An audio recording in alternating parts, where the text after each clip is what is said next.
pump-and-dump strategy with a chemical company.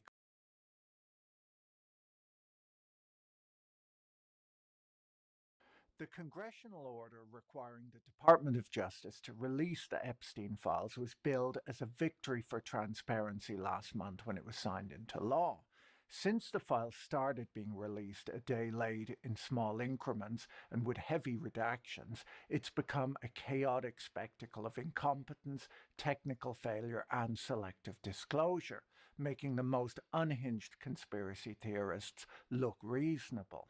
On Christmas Eve, it was announced that additional files had been uncovered and that it would likely take a few more weeks for the full data set to be released.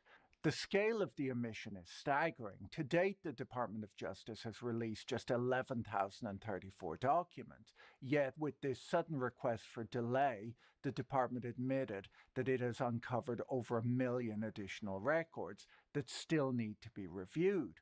This admission is a humiliating reversal for Attorney General Pam Bondi, who in February told the public that the relevant files were sitting on her desk and ready for review.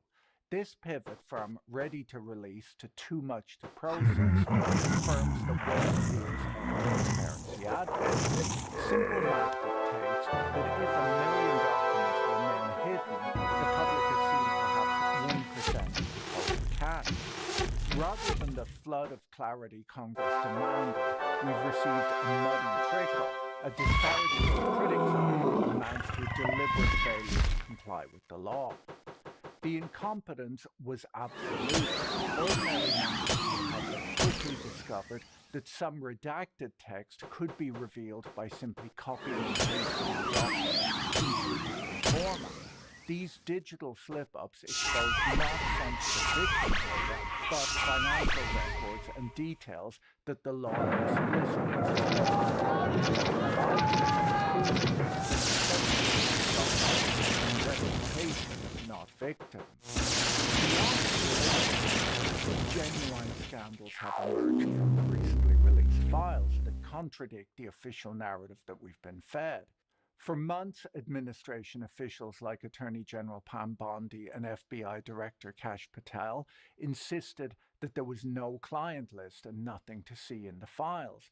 Patel went further, telling Congress that there's no credible information, none, that Epstein trafficked women to others.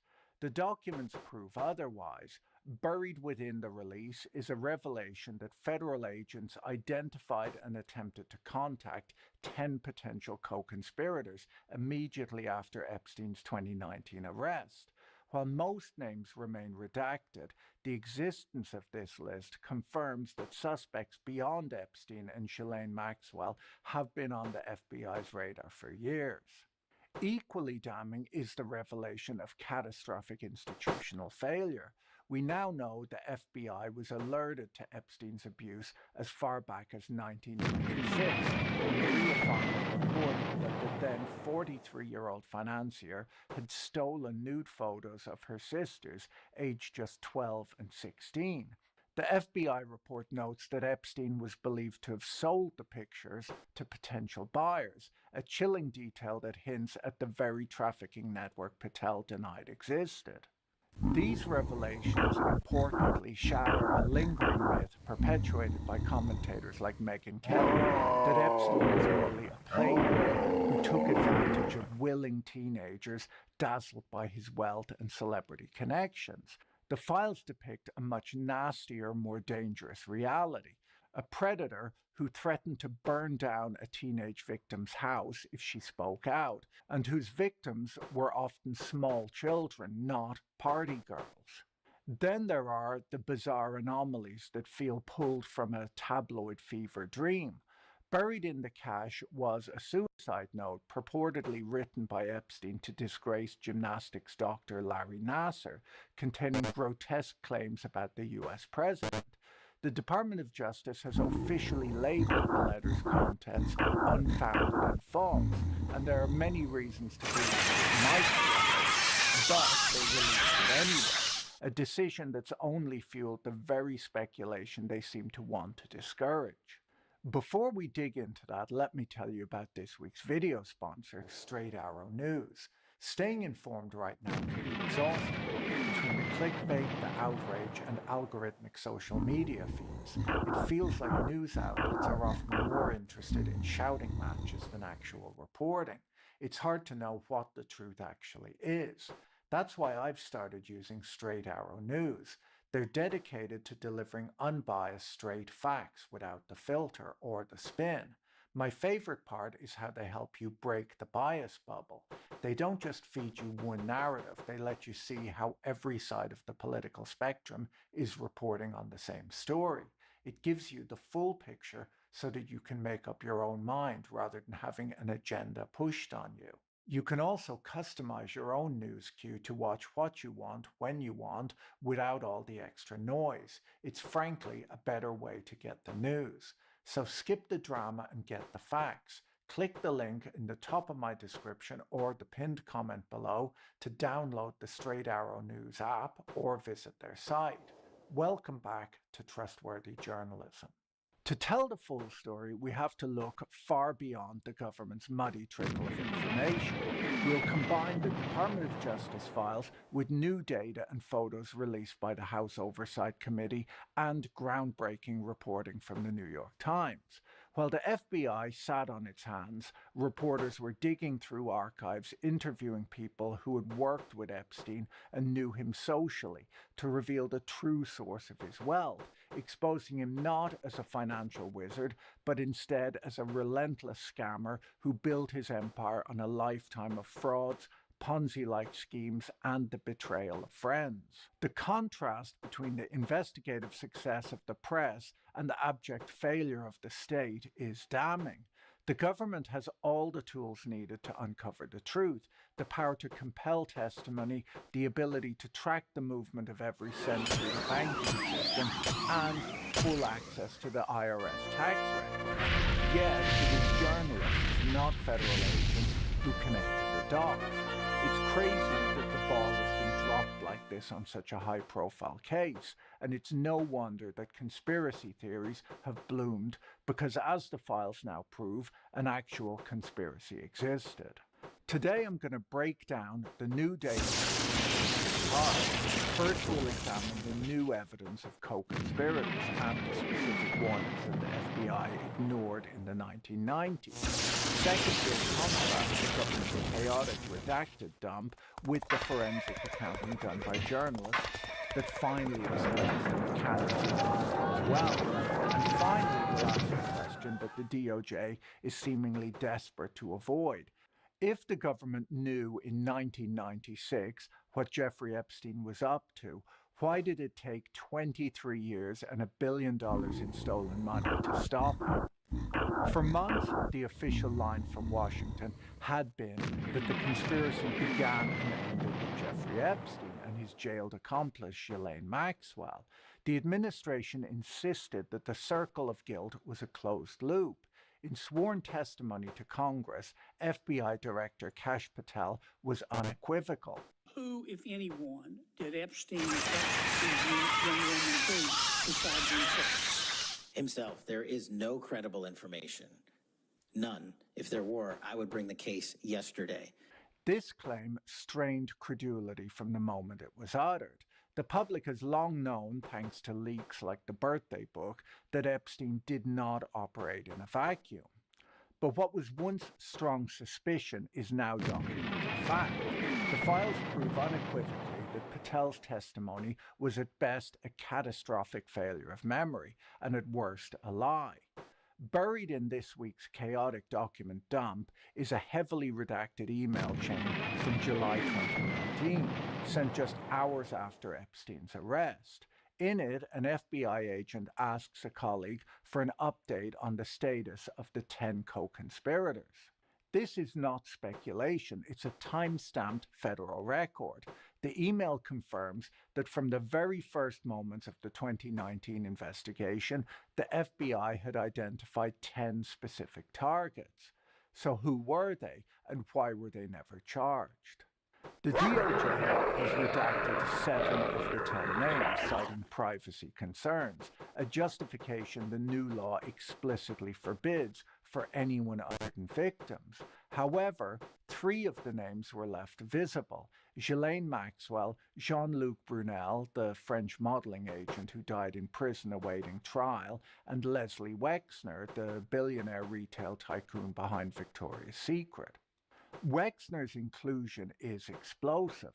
For decades, he was Epstein's primary patron, entrusting the former math teacher with total control over his billions.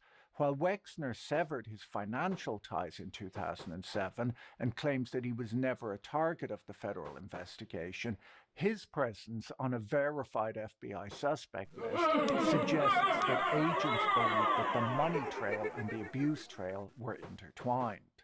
The most chilling evidence of a wider conspiracy comes not from 2019, but from 1996.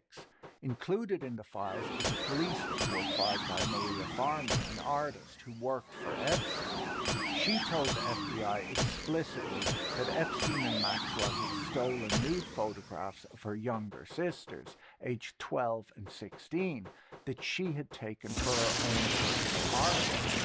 Crucially, the report notes that Epstein was believed to have sold the pictures to potential buyers. This single sentence destroys the lone wolf narrative. If Epstein and Maxwell were selling photographs like this, then there were buyers. And if the FBI knew about potential buyers of this type of material in 1996 and co-conspirators in 2019, the question is no longer if others were involved. The question is why the most powerful law enforcement agency in the world decided to stop looking for them. While the co-conspirators list points to a cold, hard cover-up, much of the release resembles a hall of mirrors, a chaotic junk drawer of evidence that mixes genuine leads with bizarre anomalies. Take the suicide note. Buried in the cache is a letter purportedly written by Epstein to Larry Nassar, the disgraced gymnastics doctor. Nassar is a true monster who was convicted of abusing more than 150 women and girls and sentenced to 175 years in prison. Some estimates of the number of victims goes beyond 300. Dear Daphne, LN, yo, what's the going note on? reads, as you know by now, I've taken the short route home. Good luck. We shared one thing, our love and caring for young ladies and the hope they'd reach their full potential. Our president also shares our love of young nubile girls. It then makes a lewd reference to the president's treatment of women and signs off, life is unfair, yours, J. Epstein. Walked off. While the existence of a Wow. letter to Larry Nassar has been public knowledge since 2023, when the Associated Press reported on a return to sender envelope turning up in the jail's mailroom, there are compelling reasons to doubt the document's authenticity. First, investigators have never established a clear link between Epstein and Nassar, so why would Epstein choose to send his final thoughts to a stranger in a different prison rather than to a friend or family member?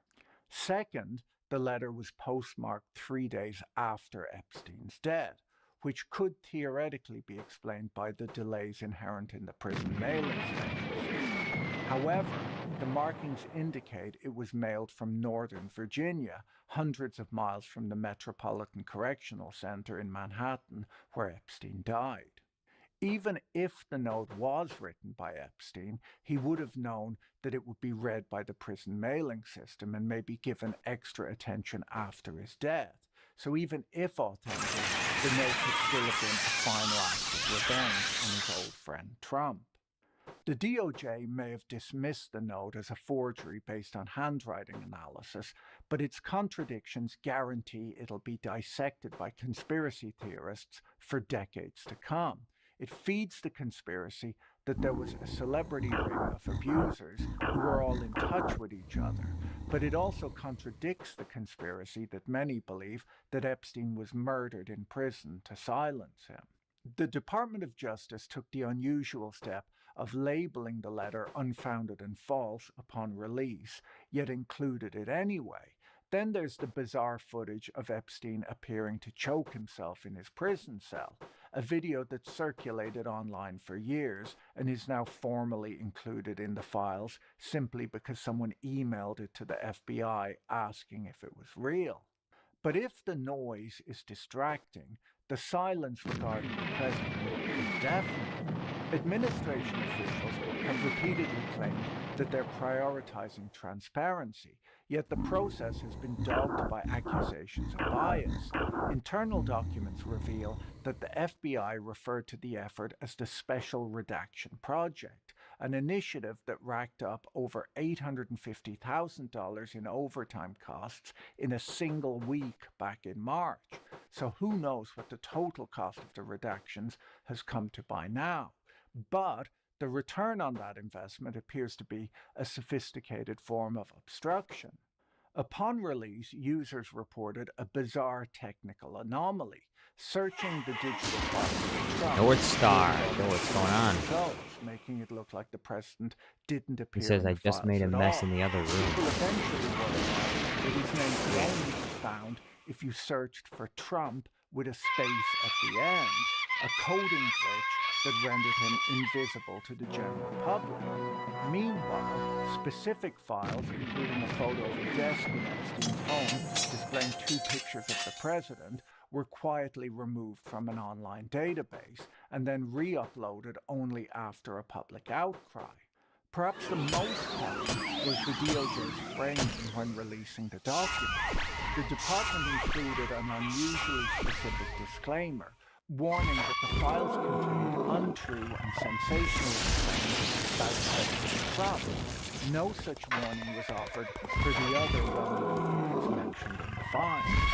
And then there's the compromise. At least 550 pages were released entirely blacked out, a move that critics argue violates the Epstein Files Transparency Act. But some of the censorship was as porous as it was heavy-handed.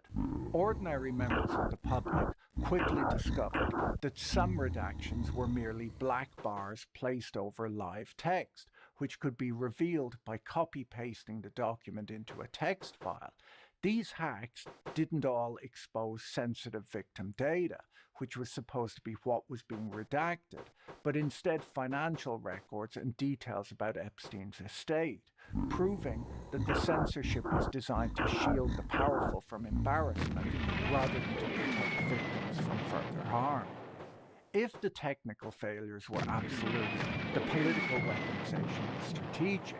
But before we dissect the politics, we must address the sheer scope of the orbit.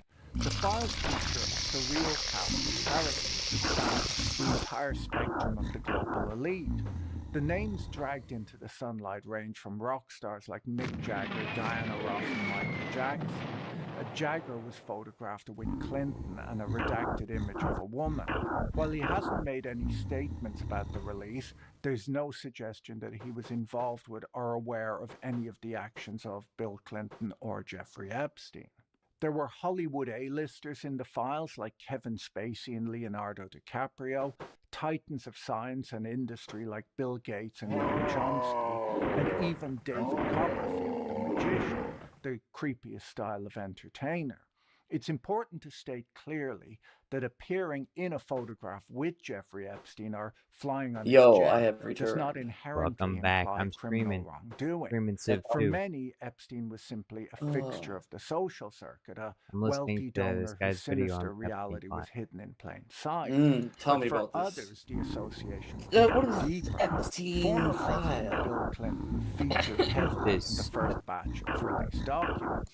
While the files contain no evidence of specific crimes, they confirm a long, comfortable friendship that Clinton has Destroying spent the years trying details to right now. downplay.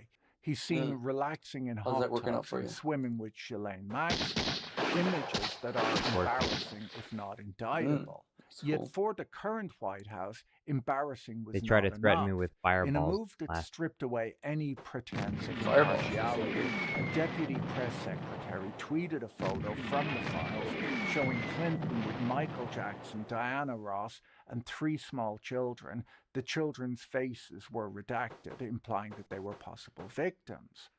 The implication was a lie. The photo had been taken at a public charity event, and the children belonged to Jackson and Diana Ross.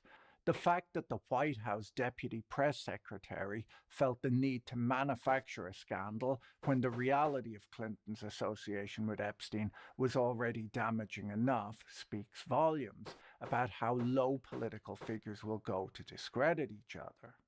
We're also left with the question of whether prior administrations kept these files sealed not to protect justice, but because Epstein was a bipartisan embarrassment who compromised everyone he was involved with. This question of protection then brings us to Alexander Acosta, the former Labour secretary who has long sat at the centre of the Epstein saga's darkest theory. As the prosecutor who signed off on Epstein's sweetheart plea deal in 2008, Acosta famously claimed he was told to back off because Epstein belonged to intelligence and was above his pay grade. He later denied saying this, but if true, This this city, suggests my that capital for city, decades, has a the US production of government didn't just 230. ignore a predator, it shielded one.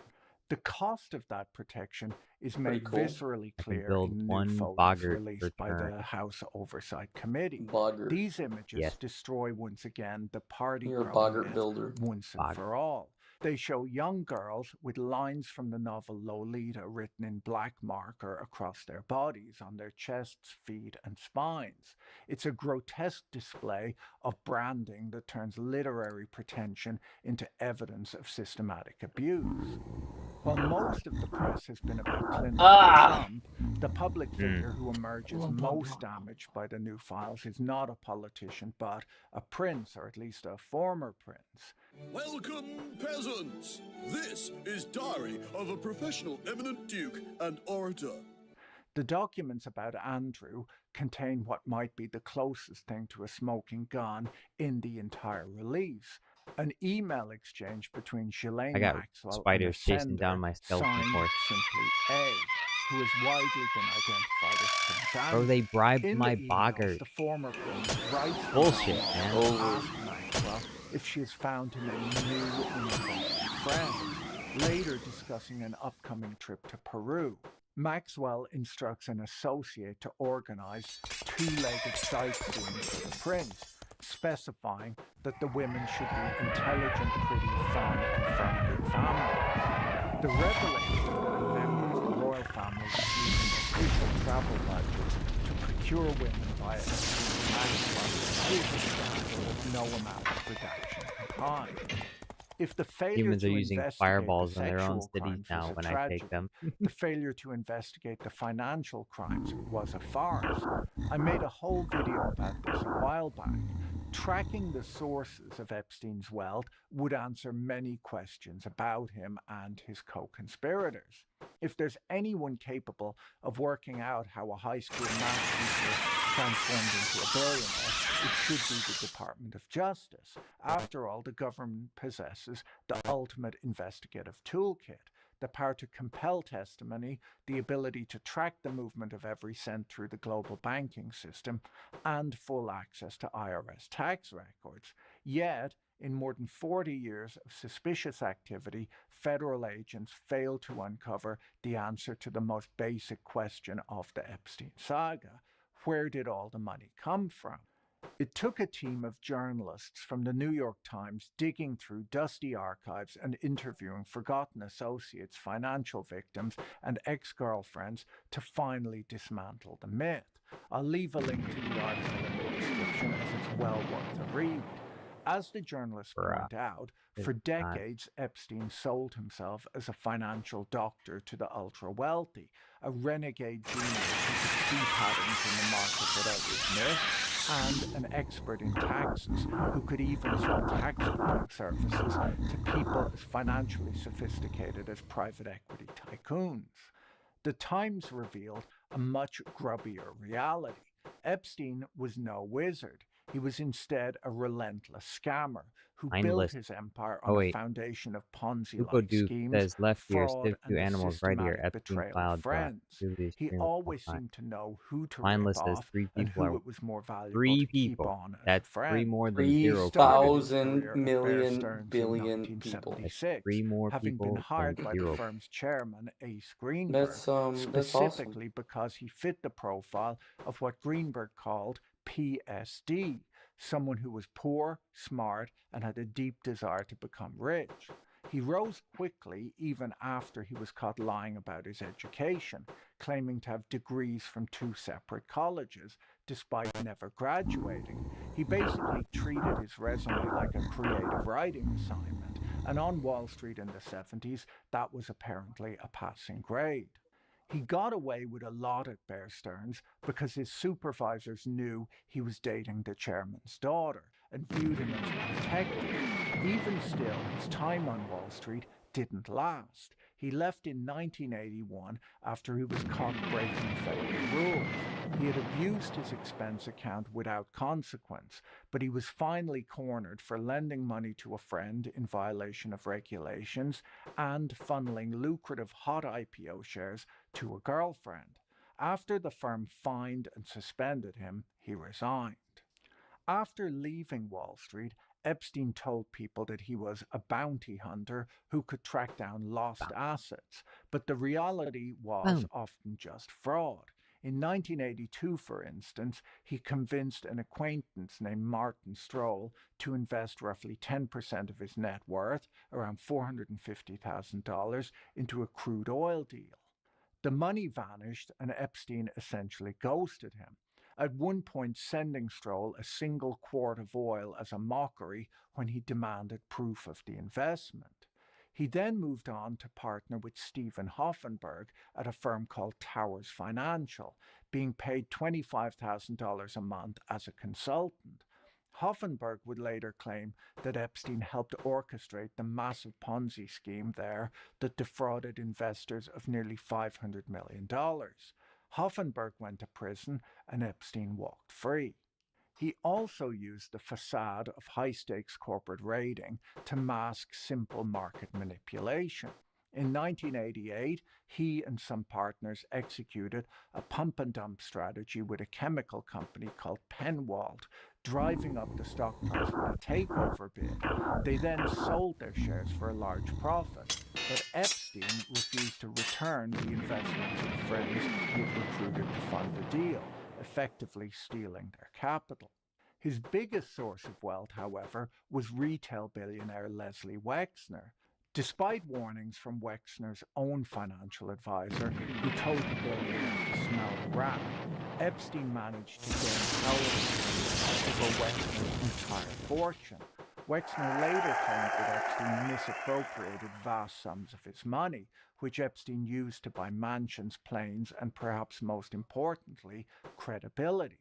He used his access to Wexner to open doors to the highest corridors of power, infiltrating the Clinton White House and sitting on boards of prestigious institutions like Rockefeller University. The documents also show just how close he got to the establishment through the people he trusted to manage his estate. Newly released Justice Department documents revealed that 2 of the biggest names in finance and policy were named as executors in his wills. Jess Staley, the former Barclays CEO, was listed as an executor in wills from 2013 and 2014. This compounds the scrutiny that Staley faced for being banned from the UK banking industry for acting without integrity regarding his ties to Epstein. Even Larry Summers, the former U.S. Treasury Secretary, was named as a successor executor in the 2014 will. While Summers claims he had absolutely no knowledge of this and is deeply ashamed of the association, his inclusion in the document highlights just how effective Epstein's fraud really was. In the end, Epstein didn't get rich because he was a market genius. He got rich because regulators looked the other way while he looted the accounts of those who trusted him. If money was the fuel, Daphne the says you destination just was got Jar legitimacy. Jarred. Send The list New all York your Times friends. investigation Jar makes it clear that Epstein didn't Yeah. just Oh want to be man, this got rich, he freaking Jar wanted to be Jarred. untouchable. Got And Jar to do that, he needed to embed himself so deeply in the Just establishment get that no one would dare question him. His Jar most Jarino'd. ambitious You target just got Jar was the Jarino'd. Clinton White House. In February 1993, just weeks after Bill Clinton was inaugurated, Epstein How walked could into they do 1600 this? Pennsylvania Avenue Who do what? alongside Leslie Wexner. He didn't just show up empty-handed either. Epstein had become German a military political is donor, having selecting a new contributed pistol to $10,000 to replace help the H&K refurbish the USB, White House. which The is donation not had a smart secured him a idea. spot It's at not a a good reception idea. with What are they the doing? president. Obviously, nowadays, presidential meetings are much more expensive and paid for in crypto. Money was only part Oh of the man, an equation. hour-long He video also about how used cats are people as manipulating currency. humanity. The Times That's reports awesome. that Epstein leveraged a connection with Lynn Forrester, a successful executive who would later marry into the Rothschild I family. have to watch it. This looks Epstein amazing. reportedly convinced her that he could help her in her divorce settlement, Bro, they insisting bribed that he my was the only one Okay, who could now protect this is her something assets. that's totally bullshit. Through Forrester, The- who was an appointee to the the White House Advisory Commission, Whatchamacallit, Epstein had his foot the in computer the door. can bribe The your units strategy without worked, and having by a spy. 1995, Epstein was so As long as they have a that unit that is Clinton next wrote to a your unit, they personal can get bribe well that unit. soon note That's to how that Epstein's works. mother, scrawling, I don't know That's insane. why. there on a The yellow only Post-it the note only that exception Epstein is kept. if they're trying to do Once something he to had your city, they political need to have a access, stalled. he aimed for But social prestige. otherwise, all they have to do is setting just be himself right up next to your as unit, and they Using automatically his can just foundation steal it. funded largely by other people's money, It's completely Epstein Oh, this began is ridiculous. mine donating now. heavily to Rockefeller University and the Trilateral Commission, buying himself a seat at the table. In 1995, David Rockefeller welcomed Epstein to the board of Rockefeller University. He parlayed this into yet another lie, telling people that he managed money for the Rockefellers, a claim that the family's actual financial advisors say was completely false. Perhaps the most strategic relationship he purchased was with the legal scholar Alan Dershowitz.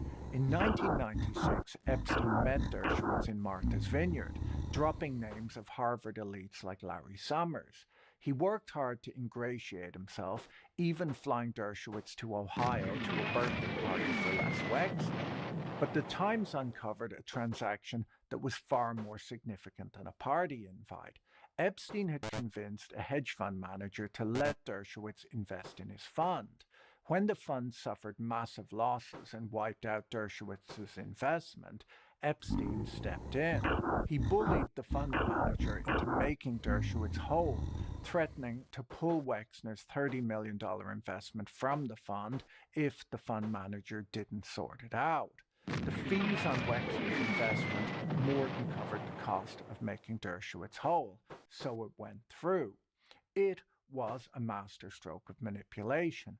By using Wexner's money as leverage, Epstein ensured that a prominent Republican owed him a big favor. That favor paid dividends years later.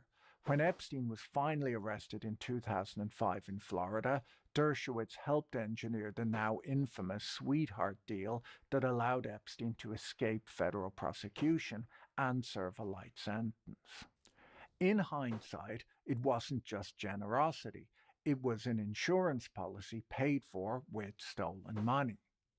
In the end, when you step back and look at the reality exposed by these documents, you're left with a single uncomfortable realization. Jeffrey Epstein wasn't a ghost in the machine. He was a product of it. Perhaps the most haunting quote in the New York Times investigation comes from Michael Tenenbaum. Tenenbaum was the senior executive at Bear Stearns who supervised Epstein's early rise after Epstein retired. Looking back on the man he promoted, the college dropout who lied his way into a job and then scammed his way into a fortune, Tenenbaum admitted, "I didn't realize that I was creating one of the monsters of Wall Street." Of course, he didn't do it alone. It took a village of billionaires, bankers, and politicians to raise this monster. And that brings us to that I've spoken about in my previous videos, the Epstein files are the ultimate proof that there's a two-tier justice system in the United States. One set of rules for you and me, and a completely different set for the well-connected elites. For years, this scandal has been treated like a political football, but the reality is that both parties had reasons to keep these files under lock and key. On the right, you had Republicans desperate to cover up Donald Trump's 15-year friendship with a man he once called a terrific guy. Humans are putting up a real fight. Democrats willing to turn a blind eye to Bill Clinton's association with Epstein, largely to protect Hillary Clinton when she was seen as the future of the party. Today, the Clintons are seen as being less politically relevant, and for that reason, the shield is slipping. A newly released email from a federal prosecutor reveals that flight logs show Trump flew on Epstein's private jet many more times than previously reported, including on flights where Ghislaine Maxwell was a passenger. We have to remember that what we're looking at today is just the tip of the iceberg. The files that have been released so far are only a fraction of the total evidence. We also need to ask serious questions about the redactions that are in place. Are these documents being blacked out to protect victims, or are they being blacked out to protect the personal reputations of important people? There is a final bitter irony buried in the files from the U.S. Virgin Islands. In 1999, when Epstein was applying for the tax breaks that would save him millions, he was asked if he would consider teaching a course at the local university. Epstein replied that he would love to. He said that his priority would be to educate young people on the ethics of business. He told the commission the ethics of business is very difficult nowadays. Epstein teaching a course like this is a little bit like the iceberg teaching a course on maritime safety. For Jeffrey Epstein, ethics weren't difficult, they were non-existent. And until we see the rest of these files, and until something is done about the two-tier justice system that protected them, the story is not really over. I don't usually ask people to like, subscribe, or share my videos, but I'm fairly sure that this one will be demonetized right away, as the last video on this topic got my entire channel demonetized with no explanation given. When I kicked up a fuss, the channel was then remonetized, but not the videos on Epstein. So if you thought the video was worth watching, do hit the like button and subscribe if you want to see more of my videos in your feed. If you found this video interesting, you should watch my video on private equity's quiet crisis next. Don't forget to check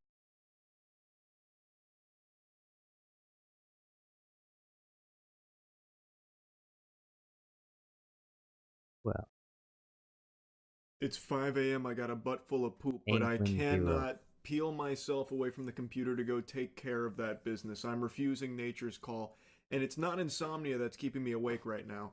We are in the middle of what I believe to be an actual big development here in the Epstein case. CoffeeZilla just made a video talking about this, as well as giving instructions on how you yourself can get your hands on this latest dump of documents that wasn't supposed to go out yet, but had been accessible to people savvy enough to get their hands on it, and now it's been disseminated.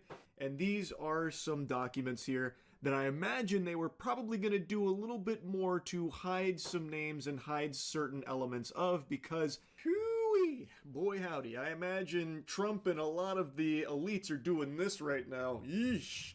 There is some big stuff in here, and I'm not saying that sarcastically this time around.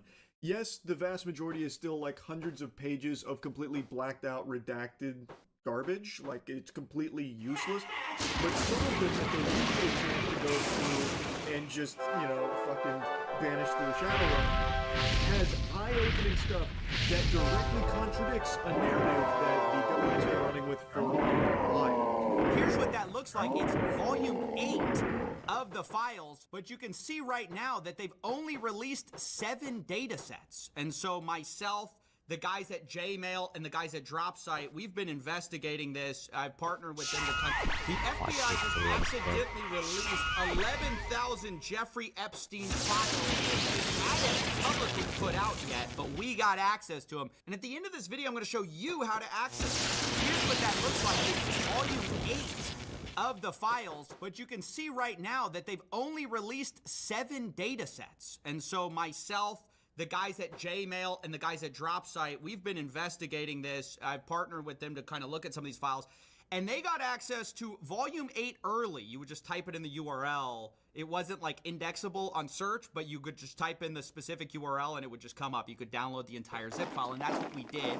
We've been looking through it. I want to go over some of it because I believe some of what we've seen directly contradicts the FBI's earlier statement that, oh, there's no evidence, or we did not uncover evidence that could predicate an investigation against uncharged third parties. That's what they told us, right? They said, we've already looked through the files. You don't need to see the files back in July. Of course, all the pressure has made them now start releasing some of the stuff. And we believe that this was slated for release, but remember, they weren't going to release all the files yet. They had to hold some back.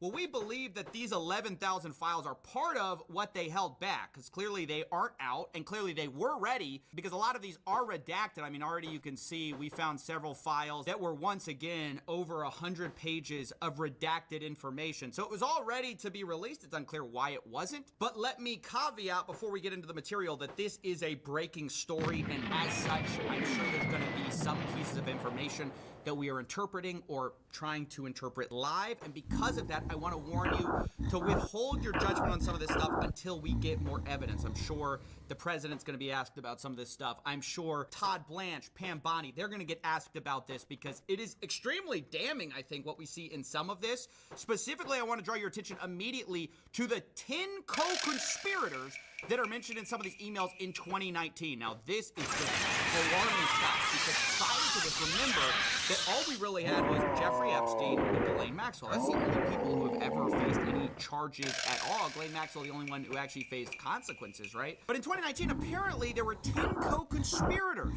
Now, the people who were sending this to and from have been blacked out, but at the bottom, you see that this is the Violent Crime Section, Crimes Against Human Trafficking Unit.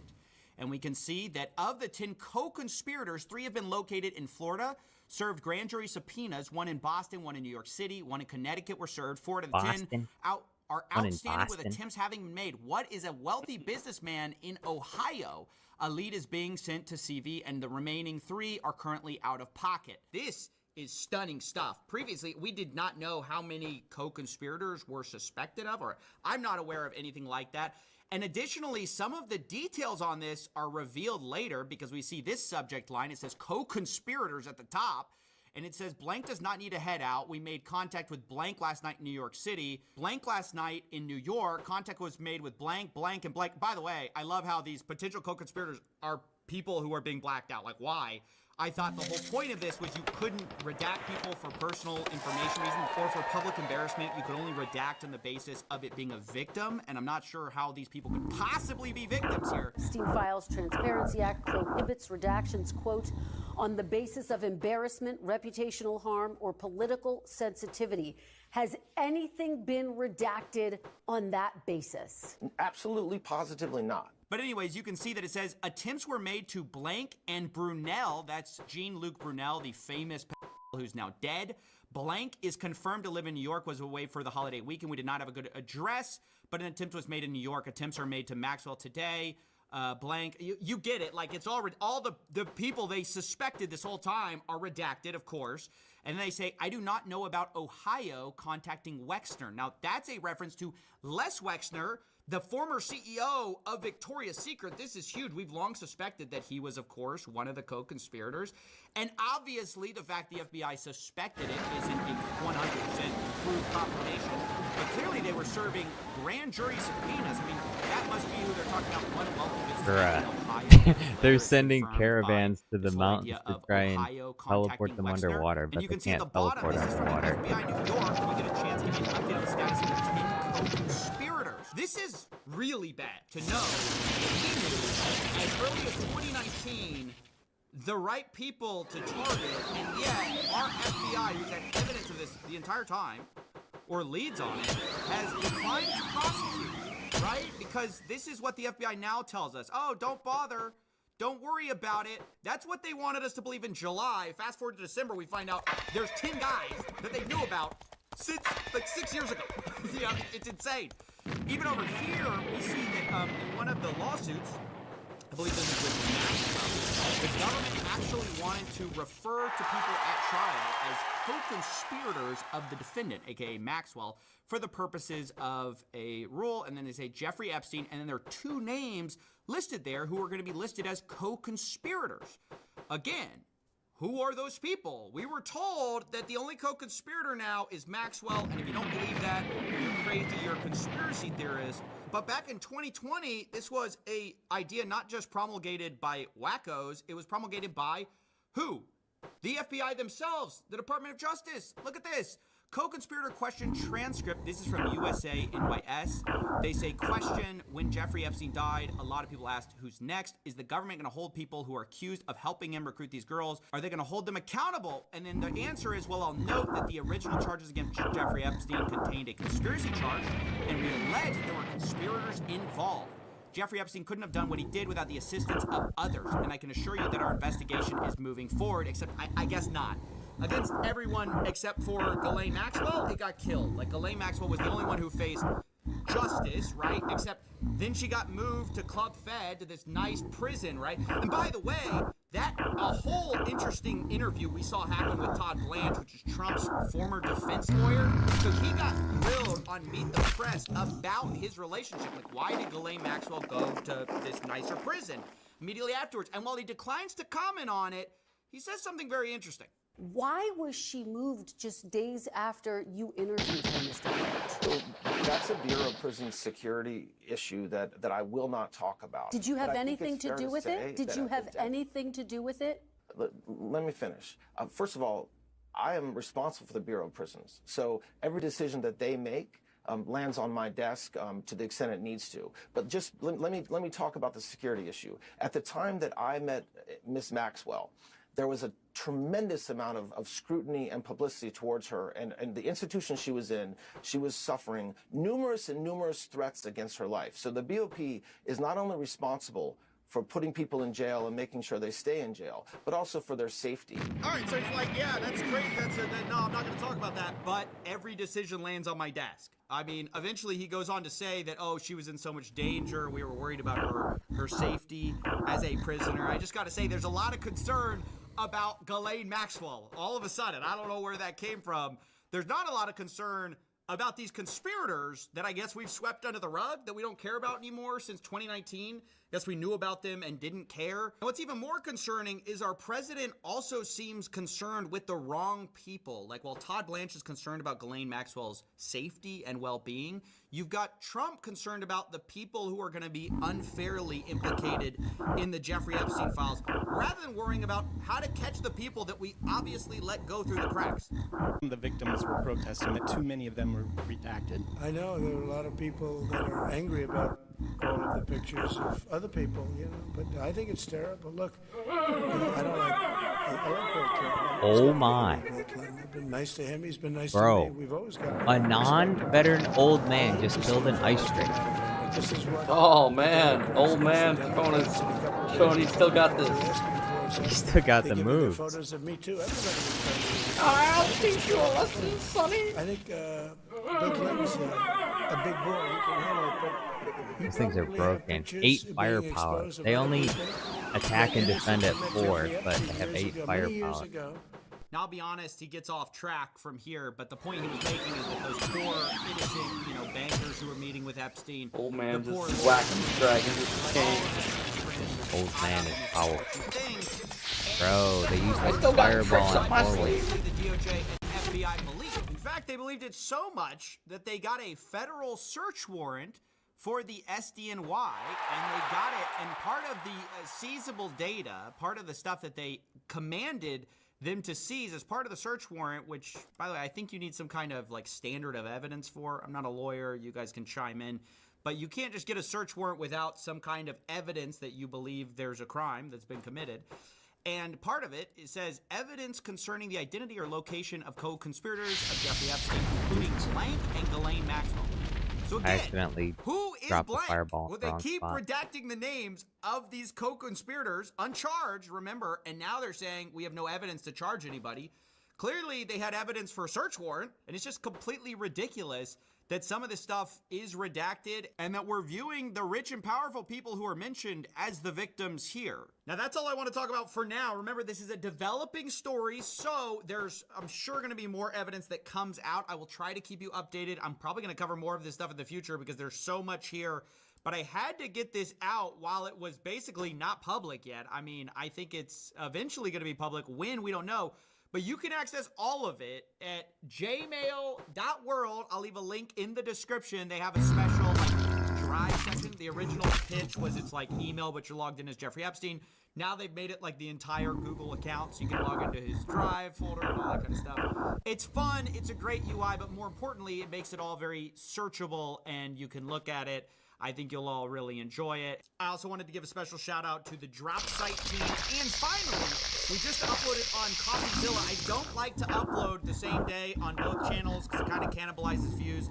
This is such a breaking story that I decided to break my rule. But if you could go, please give that a watch. It's a really great story that we spent a lot of time on. And I'd appreciate it if you check that out as well. I'll leave that link down below too. And yeah, thank you. I'm going to go get some sleep.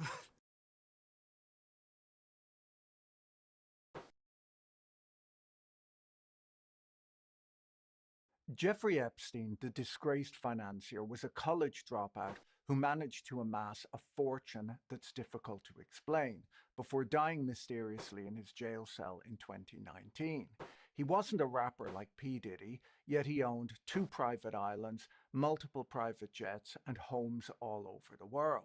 He befriended presidents, princes, scientists, celebrities, businessmen, and billionaires, and was described by prosecutors in 2019 as a man of nearly infinite means. Yet despite years of investigations, no one can say with certainty how he made his money.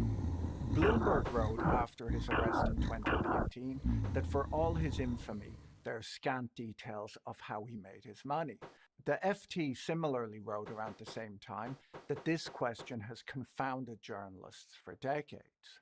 Given his links to big names and the subsequent allegations against him, there's been major public interest in the life of Jeffrey Epstein, along with his Epstein was born in Brooklyn, the son of a groundskeeper and a stay-at-home mom.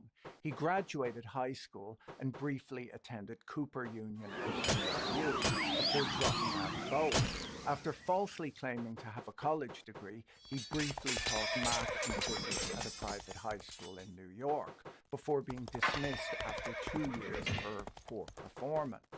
He went on to work for a few years, and after being laid off, they killed my mine. Running a money management firm. Oh, they killed my G mine. Wealthy.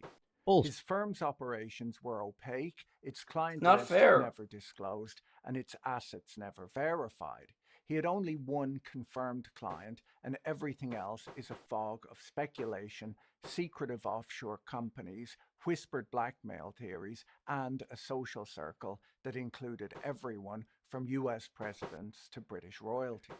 The controversy over Epstein's death became a hot topic once again when Donald Trump returned to office in January. Trump chose top law enforcement officials like Pam Bondi, Dan Bongino, and Kash Patel, who earned much of their political capital by encouraging conspiracy theories about the deep state. Trump himself had implied on multiple occasions that there was information in the Epstein files that would take down his political opponents. Bill Clinton. Nice guy. Got a lot of problems coming up in Jeffrey Epstein. A lot of problems.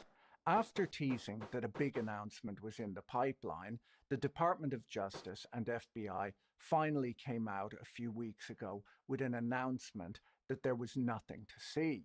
There was no client list, no one was implicated in the files, and Epstein had taken his life, contradicting long-held conspiracy theories about the case.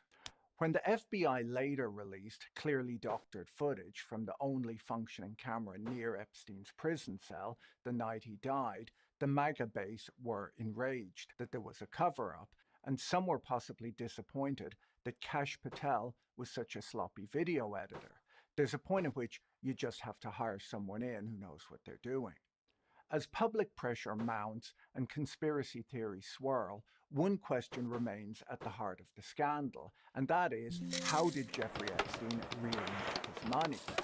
Sometimes it can be difficult to find time to learn new things, but today's sponsor, Brilliant.org, makes it easy to learn with quick, fun lessons that you can do anywhere right on your phone. Brilliant is an interactive learning app designed to help you not just learn, but really understand complex topics. They have thousands of lessons so you can follow your curiosity wherever it leads you. You learn by trying things out for yourself, which is much more effective than just watching a lecture.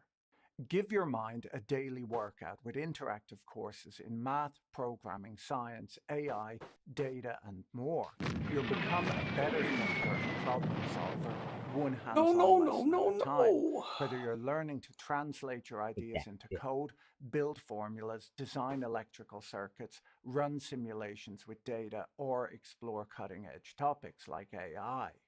To try everything Brilliant has to offer free for a full 30 days, visit brilliant.org/Patrick or scan the QR code on screen, or you can click on the link in the description. You'll also get 20% off an annual premium subscription.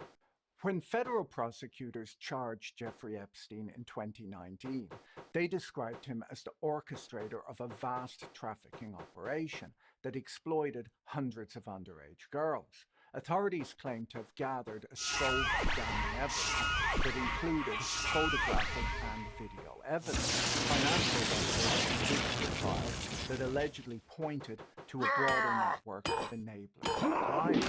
This July, the Department of Justice and FBI released a memo stating that after an exhaustive review of physical evidence, they found no incriminating client list and no credible evidence that Epstein blackmailed prominent individuals. This sudden shift in narrative after years of speculation and public expectation has only deepened suspicion and fueled renewed conspiracy theories. Despite the opacity around the origins of his wealth, the scale of Jeffrey Epstein's fortune was undeniable. A filing in his criminal case pegged his net worth at roughly $560 million, while the New York Times later estimated it at $600 million. His assets included a portfolio of luxury homes, including a $77 million Manhattan townhouse where he was arrested, a $12 million estate in Palm Beach, a $17 million ranch in New Mexico, and an $8.6 million apartment in Paris. His two private islands, Little St. James and Great St. James, were valued at $86 million at the time of his death. He owned 3 private jets, a helicopter, and a fleet of at least 15 vehicles. His most famous plane, dubbed the Lolita Express, was not just an ordinary private jet. It was a Boeing 727-100, which, if kitted out as a commercial jet, would have held 150 passengers. These holdings paint the picture of a man with immense financial power. But was there any clear or credible explanation of how he acquired it? Although Epstein was often described as a billionaire, even prosecutors hesitated to confirm that label. His firm, Financial Trust Company, was based in the U.S. Virgin Islands and never released audited statements or performance data. This lack of transparency, combined with conflicting reports about the size of his staff and losses during the 2008 financial crisis, cast serious doubt on whether his fortune ever reached his One of the most troubling aspects of the Epstein saga is how long it took for federal charges to be brought against him, despite mounting evidence and dozens of victims. In 2007 and 2008, Epstein faced serious allegations in Florida. But instead of being prosecuted federally, he struck a controversial non-prosecution agreement with then U.S. Attorney Alexander Acosta, who would later serve as Donald Trump's Labor Secretary. In deal allowed Epstein to plead guilty to lesser state charges of soliciting prostitution, resulting in just 13 months in a county jail, with work release privileges and a requirement to register as an ex-offender. This agreement was kept secret from Epstein's victims, a violation of federal victims' rights laws. At the time, Epstein was represented by a legal dream team both of whom wielded significant political and influence. Prosecutors in 2019 were accused by Epstein's lawyers of trying to redo the Miami case when a deal had already been struck. The leniency of the original plea deal, the secrecy surrounding it, and the powerful figures involved have since become central to a wave of conspiracy theories, many of which question whether Epstein was protected by a broader network of elites. Epstein's early career offers the first glimpse into the improbable rise that would later define his life. Born in the Coney Island neighborhood of Brooklyn in 1953 to working-class parents, Epstein dropped out of university without earning a degree. Despite this, he landed a job teaching math and physics at the elite Dalton School in Manhattan in the early 1970s. There, he caught the attention of a parent, Alan Greenberg, the chairman of Bear Stearns, who helped him secure an entry-level position in the investment bank after he lost his teaching job in 1976. Epstein rose rapidly, becoming a partner within 4 years, an unusually fast ascent, especially for someone with no formal financial training. But just 1 year after making partner, his career at Bear Stearns came to an abrupt end. According to the New York Times, Epstein told the SEC during an insider trading investigation that he had been let go for 3 reasons. He had lent money to a friend to buy stock, there were irregularities with his expense account, and there were rumors of an affair with a secretary. Though never charged with wrongdoing, the episode marked the beginning of a pattern. Epstein's ability to gain access to elite institutions and powerful people, often without the credentials or transparency typically required. After leaving Bear Stearns, Epstein launched his own firm, Intercontinental Assets Group, which claimed to specialize in recovering stolen or embezzled funds. By the late 1980s, he had formed J. Epstein and Company, the investment firm that would become the claimed source of his wealth and elite connections. Epstein announced at the time that he only accepted accounts worth over $1 billion. It's worth noting that there were fewer than 500 billionaires worldwide at the time, making his supposed client base extraordinarily exclusive. In reality, it would appear that Epstein had only one major client, Les Wexner, the billionaire founder of L Brands. For more than a decade, Epstein served as Wexner's personal money manager and advisor, reportedly earning hundreds of millions of dollars in the process.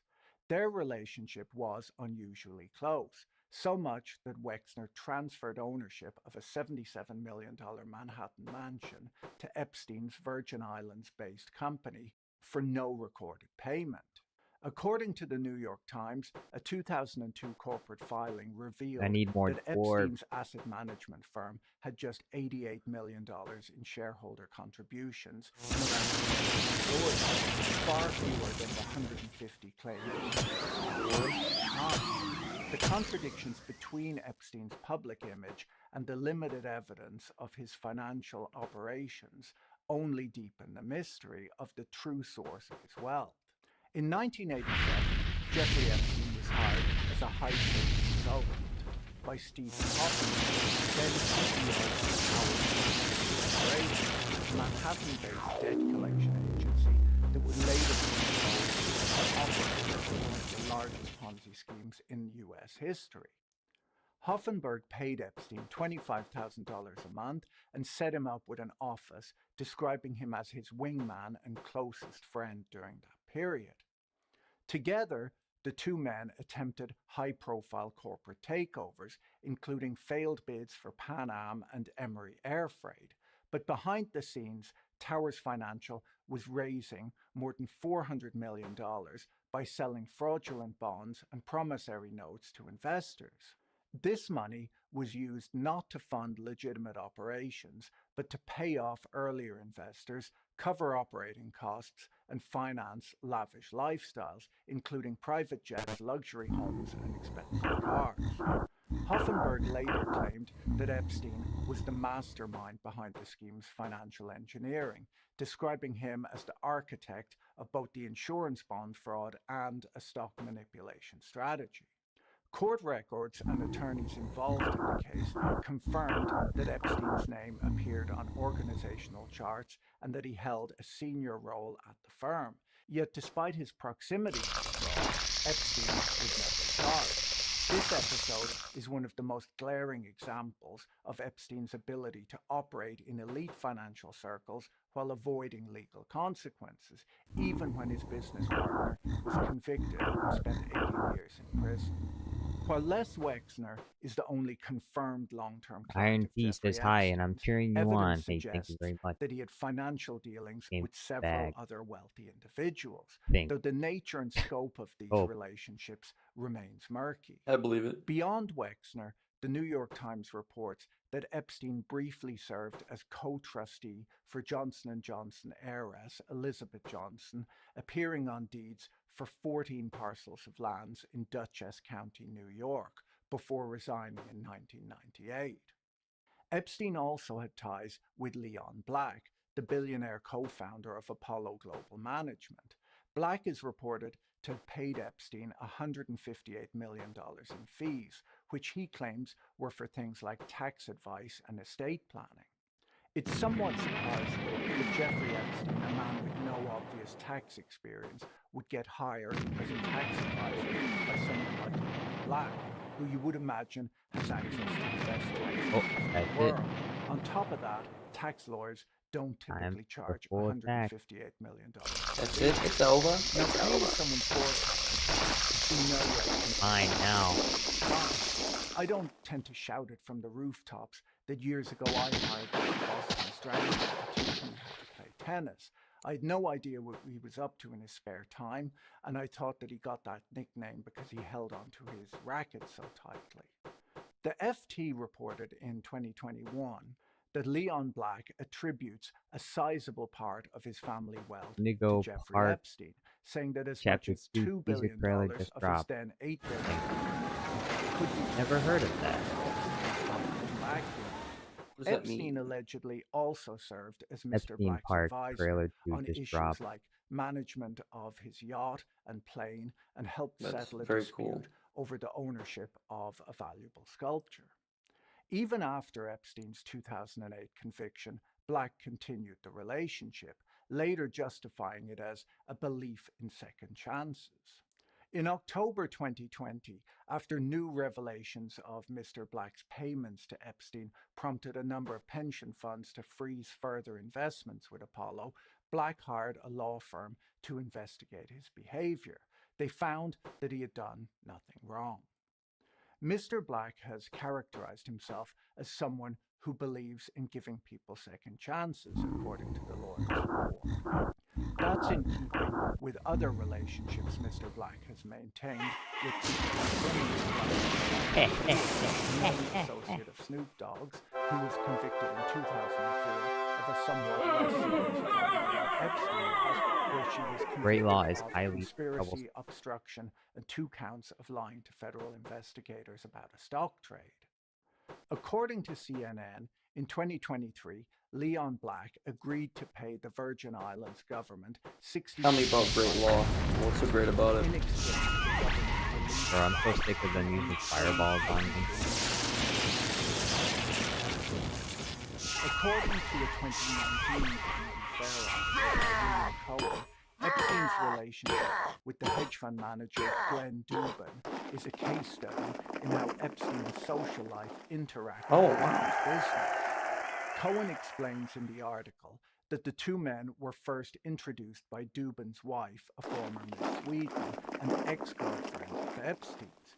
Despite this awkward history, Epstein became deeply embedded in the Dubin family's life, reportedly even serving as godfather to their children, a claim that Dubin's representatives later denied. This friendship later translated into financial ties. Epstein allegedly received a fee for helping broker the sale of Dubin's hedge fund to JP Morgan Chase and invested hundreds of millions of dollars in funds run by Dubin's proteges. These transactions show how Epstein leveraged personal relationships to gain financial access and legitimacy, often without scrutiny of his background or the origins of his wealth. The article suggests that Epstein's social credibility allowed him to operate in elite financial circles despite the mystery about his wealth. Dubin's role in introducing Epstein to other fund managers and the subsequent large investments Epstein made in their funds show how Epstein's social network directly facilitated his financial dealings. Yet when Epstein's crimes resurfaced in 2019, the Dubins allegedly distanced themselves from him, claiming ignorance of his crimes.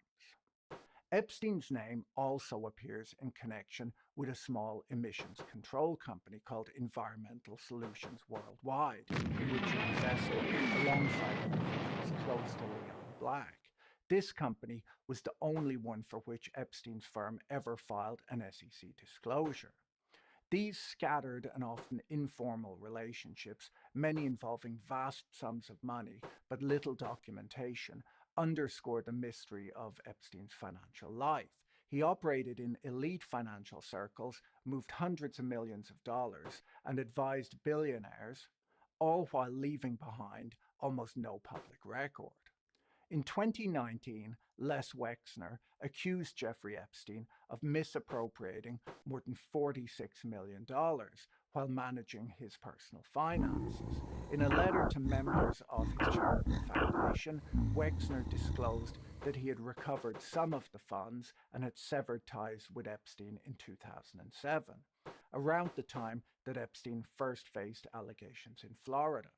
Wexner had granted Epstein sweeping financial authority, including power of attorney over his assets.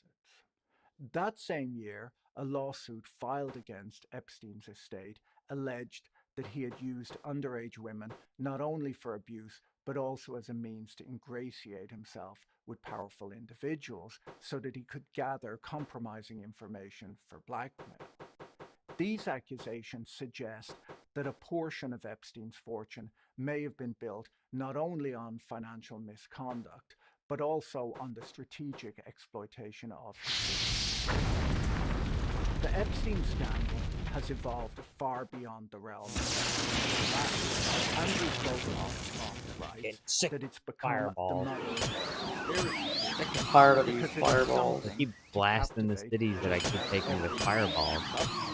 Which for some, he writes, I don't care about it's the a city Me Too itself. story of unchecked They're all abuse garbage by a cities, powerful but man.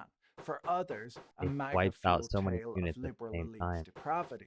The fair. resistance sees it as a potential Trump scandal, while those suspicious of the deep state fixate on cover-ups and the possible involvement of intelligence agencies. Anti-Semites focus on Epstein's Jewish identity.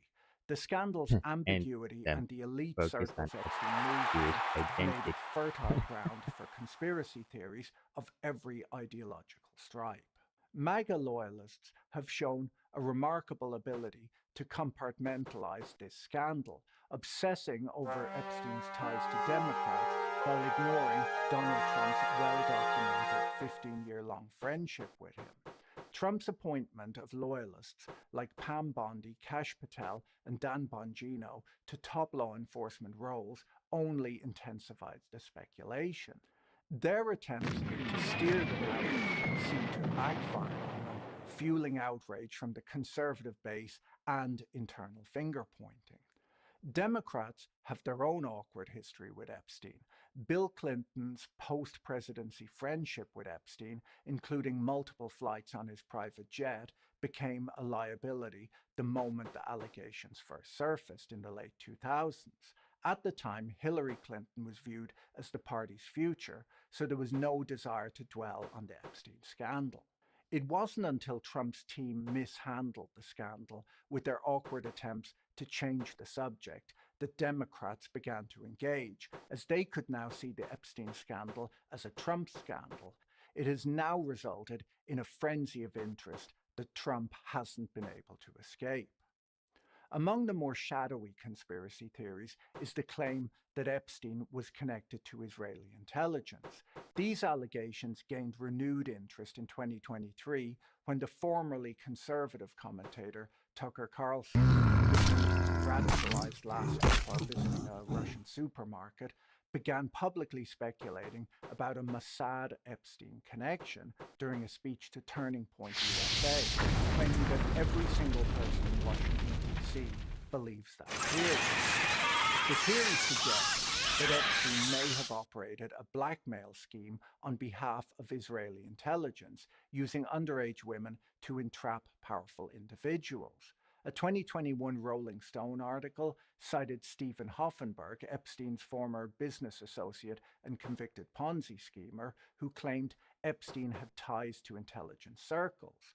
While no concrete evidence has emerged to support these claims, their persistence underscores the vacuum of transparency that continues to surround Epstein's life and death. One of the most persistent claims about Jeffrey Epstein is that he secretly recorded his guests in the private rooms of his house. In a 2019 interview, one of his victims said that she had seen hidden cameras in the guest bedrooms and bathrooms of his Manhattan townhouse, with live feeds being monitored by staff in a dedicated surveillance room. These allegations have fueled speculation that Epstein used surveillance footage to gather compromising material on powerful individuals, possibly for leverage or blackmail. When Trump's law enforcement appointees, Pam Bondi, Kash Patel, and Dan Bongino, announced that they were reviewing all available evidence, including digital files and surveillance footage, it briefly raised hopes that long-sought answers might emerge. But their abrupt reversal, declaring that there was nothing to see, only deepened public suspicion and intensified theories of a cover-up. The Epstein files are allegedly made up of over 300 gigabytes of data, paper, video, and photographs, and audio. Pam Bondi publicly stated that she was reviewing these files in February, just 17 days after her confirmation as Attorney General.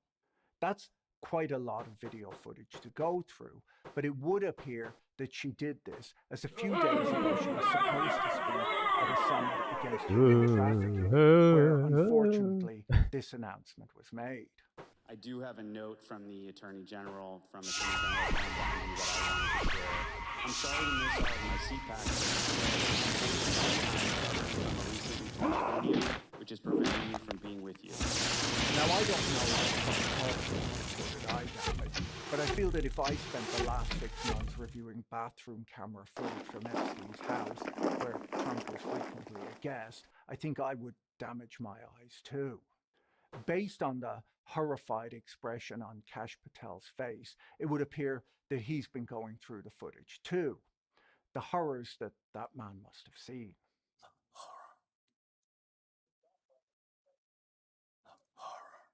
For almost 20 years, beginning in the late 1980s, Donald Trump and Jeffrey Epstein maintained a close friendship.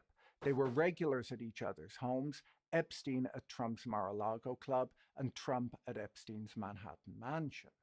It's no surprise to hear that Trump's name turns up in any investigation of Epstein simply because they spent so much time together. Have you ever socialized with Donald Trump in the presence of females under the age of 18?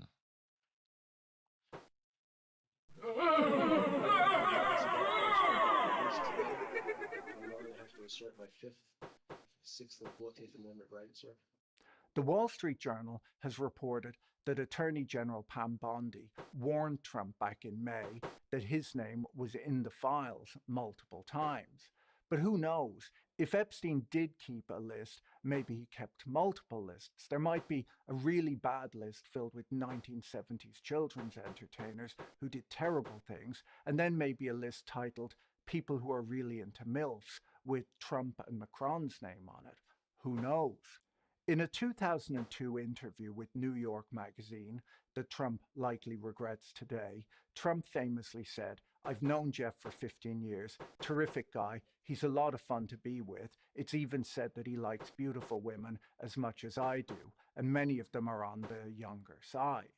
Epstein reportedly believed himself to be Trump's closest friend and claims that he introduced Trump to his most recent wife. According to the Washington Post, their friendship soured in 2004 over a Palm Beach real estate deal. Both men were competing to buy a property in Palm Beach, which Epstein wanted to live in, while Trump wanted to fix it up and resell it. Epstein at first had the upper hand, as the seller liked that he would keep it as it was. They didn't like that Trump would bedazzle it with gold ornaments and make it tacky like his other properties. According to the Washington Post, on the day of the auction, Epstein's attorney tried to disqualify Trump from bidding, telling the auctioneer that Trump didn't meet the requirements of a bankruptcy auction, as he would only buy the property with title insurance, which this property would be sold. Epstein and his lawyer, it appears, were unaware that Trump was listening in on speakerphone. Trump eventually won the problem. According to the records, Trump had 2 months later that month, and that was their last proven contact. Trump has since claimed, without providing detail or proof, that he banned Epstein from Mar-a-Lago. Epstein had never been a member of Mar-a-Lago. He had always just been there as a guest of Trump's. Epstein's brother, Mark, on the other hand, has offered a different event. Mark Epstein said by Steve Bannon in 2019. Jeffrey Epstein said that he distanced himself from Trump after realizing that Trump was a crook. Mark Epstein allegedly viewed the clip online before the link to it expired, and he said that his brother had forwarded it to him shortly before his death. These conflicting accounts, Trump's vague claims of a falling out, and Epstein's alleged private remarks have only added to the intrigue and the conspiracy theories. Their relationship, once openly friendly, now sits at the center of competing narratives, each shaped by political expediency and the enduring mystery of Epstein's influence. So was Epstein a good investor? Well, his investment record, at least the parts that are public, reveals a mix of sharp bets, catastrophic losses, and the occasional eyebrow-raising real estate deal. On the losing side, Epstein owned Bear Stearns stock for decades after working there and remained heavily invested in it until it collapsed in 2008. According to the lawsuit he later filed, he held around 176,000 shares, worth nearly $18 million in August 2007. He sold 56,000 shares at $101 in 2007, but as the firm collapsed in March 2008, he offloaded the remaining 120,000 shares in a fire sale, 20,000 at $35 and the rest at just $3.04. He lost the even greater sum of $50 million in one of Bear's funds that invested in credit derivatives and collapsed in 2007, marking the start of the global financial crisis. Then there's the curious case of the Manhattan real estate discount. In 2011, Epstein sold a property adjacent to his infamous townhouse to Cantor Fitzgerald CEO Howard Lutnick at a 65% discount to what he had paid for it just 2 years earlier. This is especially surprising as New York real estate prices rose 6% over that holding period. Lutnick famously held a fundraiser for Hillary Clinton at that home in 2015 when she was running against Donald Trump. While Lutnick denies any personal relationship with Epstein, the deal has prompted speculation. After all, it's not every day that someone picks up prime Manhattan real estate at clearance sale prices. On the winning side of the ledger, Epstein made a lucrative investment in Value Ventures, a fund co-founded by Peter Thiel. The fund, which focuses on early-stage financial companies, has returned an average of 15.5% per year over the last decade. Epstein's stake, acquired around 2015 or 2016, has since grown to be worth around $170 million, making it the largest remaining asset in his estate.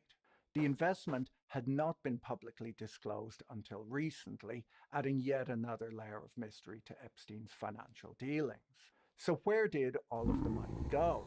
Well, just 2 days before his death, Jeffrey Epstein signed a document transferring all of his assets into a private entity known as the 1953 Trust, named presumably after the year of his birth. This move ensured that the identities of his beneficiaries and the distribution of his wealth would remain shielded from public view. For Epstein's victims, it created a legal labyrinth. Accessing financial disclosures required court approval. Over time, the trust absorbed everything: properties, cash, investments, and valuables. More than $164 million has since been paid out to victims through a compensation fund financed in part by the sale of Epstein's properties, including the islands, the Manhattan townhouse, and Spain. But those settlements all came with strings attached. Recipients were required to sign broad releases waiving their right to bring future claims against the estate or individuals connected to it. The remaining assets, estimated to exceed $200 million, are likely to benefit a much smaller circle. The only known beneficiaries of the trust are a former Are you girlfriend of kidding me? How? You gotta be fucked, man. There's no way. Epstein intended for He's $19 just million get in another personal settler over loans there. that he had made to be forgiven. Barbarian spiders spawned like right next to the city, killed the first guy. I bought a spider which has a really high defense rate, thought it'd survive, and then an it just executor killed that guy. predicted that it would shrink to under $40 million after claims were paid out. But a $111.6 million tax refund from the IRS in late 2024 dramatically changed the picture. I guess maybe Epstein was better with taxes than I had thought. As of March this year, the estate reported assets of $131 million, including $50 million in cash. This figure, however, doesn't reflect the current value of Epstein's investment in Peter Thiel's fintech fund, which is being recorded at its cost basis and remains locked up due to venture capital restrictions. That investment alone is estimated to be worth $170 million, making it the estate's largest remaining asset. It's not fair. It's One not major fair. federal civil lawsuit against the estate remains pending. You know how much I filed on behalf of sacrificed? victims who haven't yet settled with the estate. Once resolved, any remaining funds will be distributed according to the terms of Epstein's will, terms that remain sealed within the 1950s Trust. The true source of Jeffrey Epstein's wealth is as shrouded in secrecy in death as it was in life. Despite years of investigations, lawsuits, and media scrutiny, the financial machinery that powered his lifestyle remains largely unaccounted for, hidden behind legal agreements, secretive trusts, and a network of powerful associates. The recent rumors that Donald Trump might even pardon Ghislaine Maxwell have only added fuel to the fire, suggesting that the scandals surrounding Jeffrey Epstein are far from exhausted, with key figures still staying silent, documents still sealed, and new headlines emerging every day. The conspiracy theories surrounding Jeffrey Epstein are unlikely to fade. If anything, they've likely become a permanent feature of the overall scandal, filling the void left by unanswered questions and institutional failures. If you found this video interesting, you should watch my video on the Trump-Musk blow-up next. Don't forget to check out our sponsor, Brilliant, using the link in the description, and talk to you in the next video. Bye.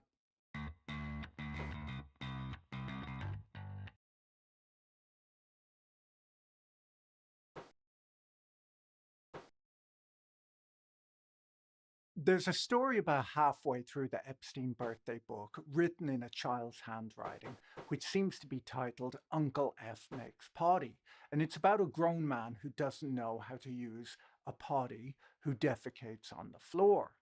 This story, written by a child, is possibly the most tasteful story in the Epstein birthday book, which was released by the House Oversight Committee last week. I'm not sure if Uncle F was supposed to be Jeffrey Epstein. The handwriting isn't great and it might be an E rather than an F. But if the story was about Epstein, it highlights how in this book, which was written by his friends and given to him as a birthday gift, almost every story referred to him doing something revolting. I should point out early on that this video is not really appropriate for younger viewers, as I'll be talking about politicians, business leaders, royals, and other ne'er-do-wells. Look, I've signed a number of birthday cards over the years, the kind that gets passed around at an office, and you don't always know the person it's for very well. I've usually written, "Happy birthday, hope you have a great day," or something like that. I might make a joke if I thought that the person would appreciate it. Jeffrey Epstein's birthday book is nothing like that. There were a few polite messages in there. There was a nice note from his mom, for example, but things go downhill very, very quickly. This wasn't exactly a birthday card either. It was 238 pages long for one thing and bound in leather.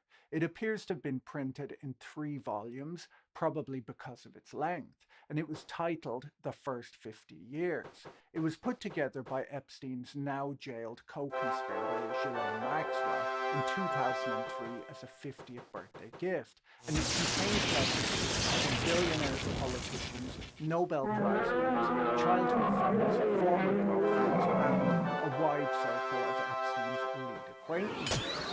One contributor, the industrialist and Epstein art advisor Stuart Piver, is credited by news sources for writing a limerick about Epstein that sums up the overall tone of the book. It ends, "Though up to no good, whenever he could, has avoided the penitentiary." Among the contributors were people like Donald Trump, Bill Clinton, and the UK's recently sacked ambassador. The book was created 3 years before Epstein's first abuse allegations became public, but many of its entries suggested his behavior was an open secret and a source of entertainment for his friends. President Trump initially claimed that the Wall Street Journal made up the book when they wrote about it a few weeks ago, calling it non-existent and fake. He even launched a $20 billion defamation lawsuit against the newspaper, its publisher, and its owner, Rupert Murdoch, who also owns Fox News, a network that's been credited with the rise of President Trump and which is generally supportive of him. This book might never have surfaced if it wasn't for people like J.D. Vance asking, "Where is this letter?" on the Everything app, formerly known as Twitter. Even after the House Oversight Committee released a scan of the book this week, complete with Trump's sketch and signature, the White House, who are possibly taking PR advice from Prince Andrew, continues to claim that the book is a forgery and fake news, released to perpetuate the Democrat Epstein hoax. The book turns out to be much worse than many expected, not just for Trump, but for everyone associated with Epstein. He forces me to sign While a the birthday treaty, book and then I has gotten insult the him, and he most immediately press, declares it wasn't war. the only document released by the House Rage Oversight baited. Committee. There's a copy of It's Epstein's like, will, a copy of the 2007 prepare for non-prosecution war. agreement, and That's evidence it. from his Didn't you address want the book. peace treaty in On the first top place, of all buddy? of this, on Thursday, No. Bloomberg News published an article No. about the trove of 18,000 personal emails from and to Jeffrey Epstein that they got access to. Those emails contain sometimes chilling details about how Epstein lived and his partnership with Ghislaine Maxwell. The birthday book and other documents raise even more questions about Epstein's influence and how widely known his behavior was amongst his friends and associates. I've read the entire birthday book so that you don't have to, so let's go through what we've learned about Epstein and his associates who contributed to the book, and why this is not just political or a celebrity scandal, and how it actually matters. Before we dig into that, let me tell you about this week's video sponsor, Surfshark. Surfshark has been my VPN of choice for quite some time now. It's an easy-to-use and affordable VPN app for Windows, Mac, Android, iOS, and more. VPN stands for Virtual Private Network, and when you use one, all of your internet traffic goes through a secure encrypted tunnel, adding a layer of privacy protection, which is particularly important if you use public networks at coffee shops or airports. Surfshark improves your privacy, makes it harder to be tracked online, and can bypass internet censorship. Surfshark doesn't just protect your data, you'll also find that if you log into streaming services from different countries, different content is available. With Surfshark, no matter where in the world you are, you get to take the internet from home with you. Surfshark is fast, reliable, and they don't collect or track your data. The best part is that Surfshark doesn't just protect you, but your whole family too, as they allow unlimited devices to use your account.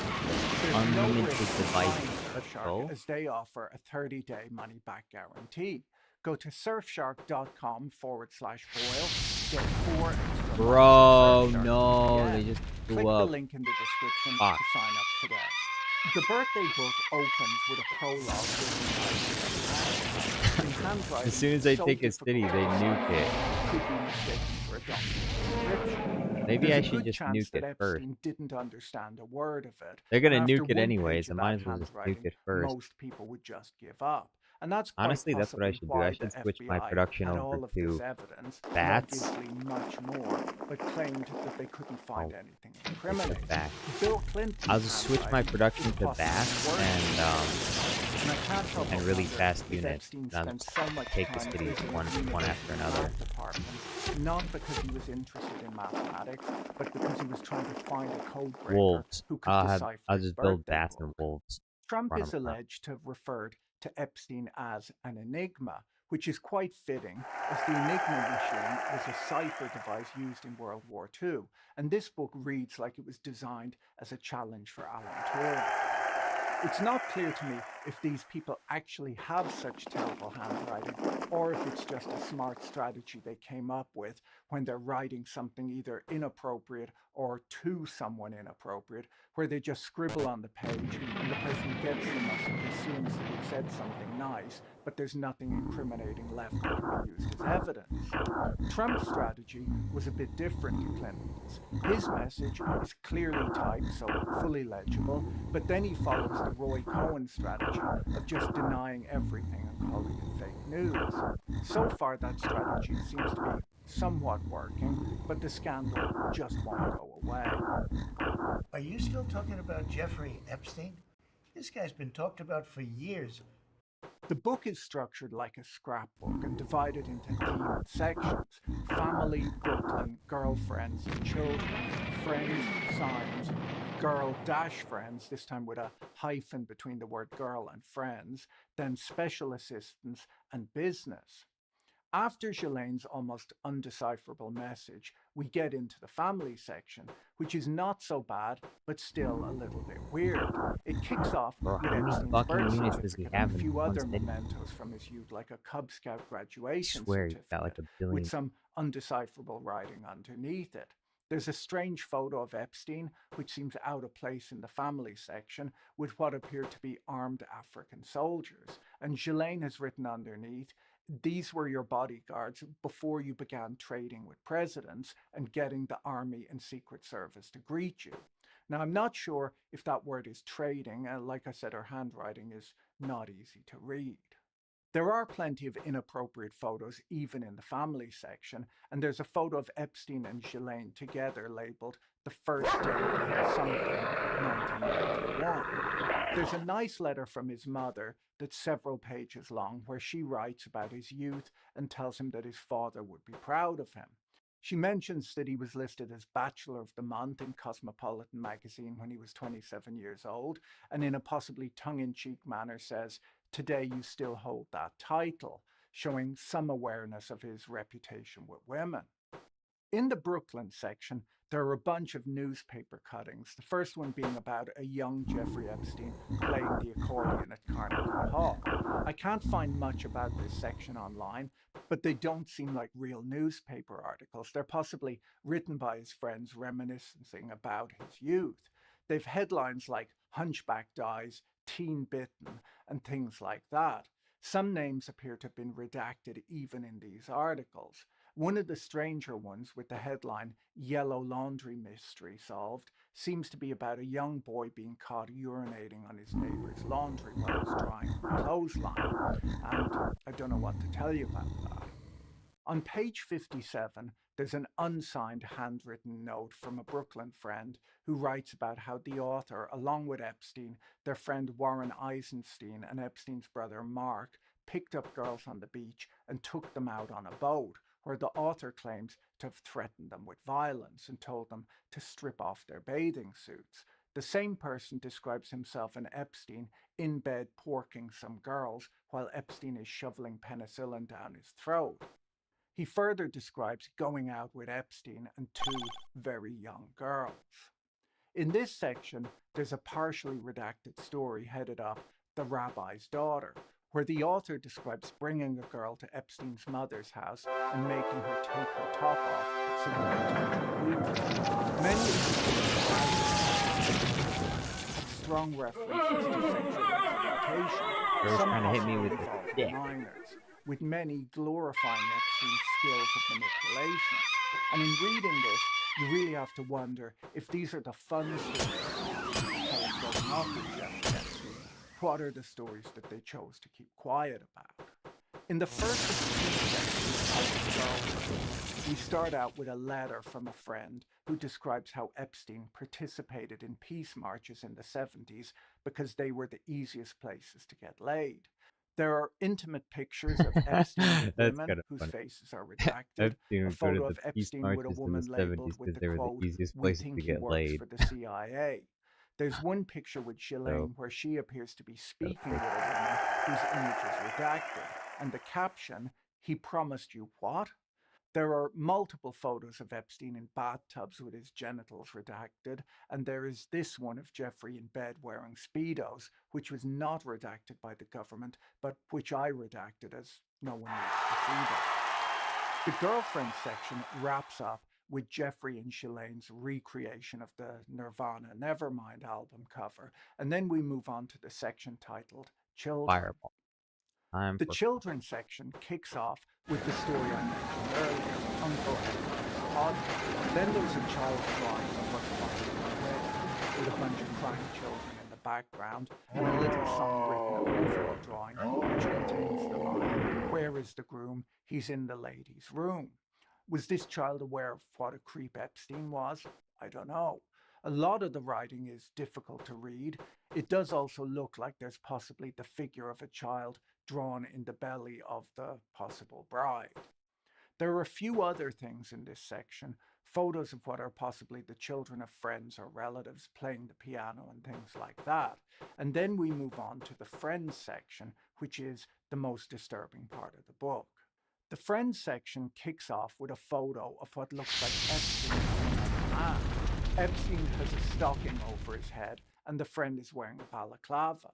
The text underneath reads in part, "Jeffrey unveiled his plan. To some it may have seemed a get-rich-quick scheme, but to me it was pure genius. Rob and kill was the name of the plan. The first victim to be attacked and brutally plundered, would she want more than that, on the boardwalk in Venice Beach.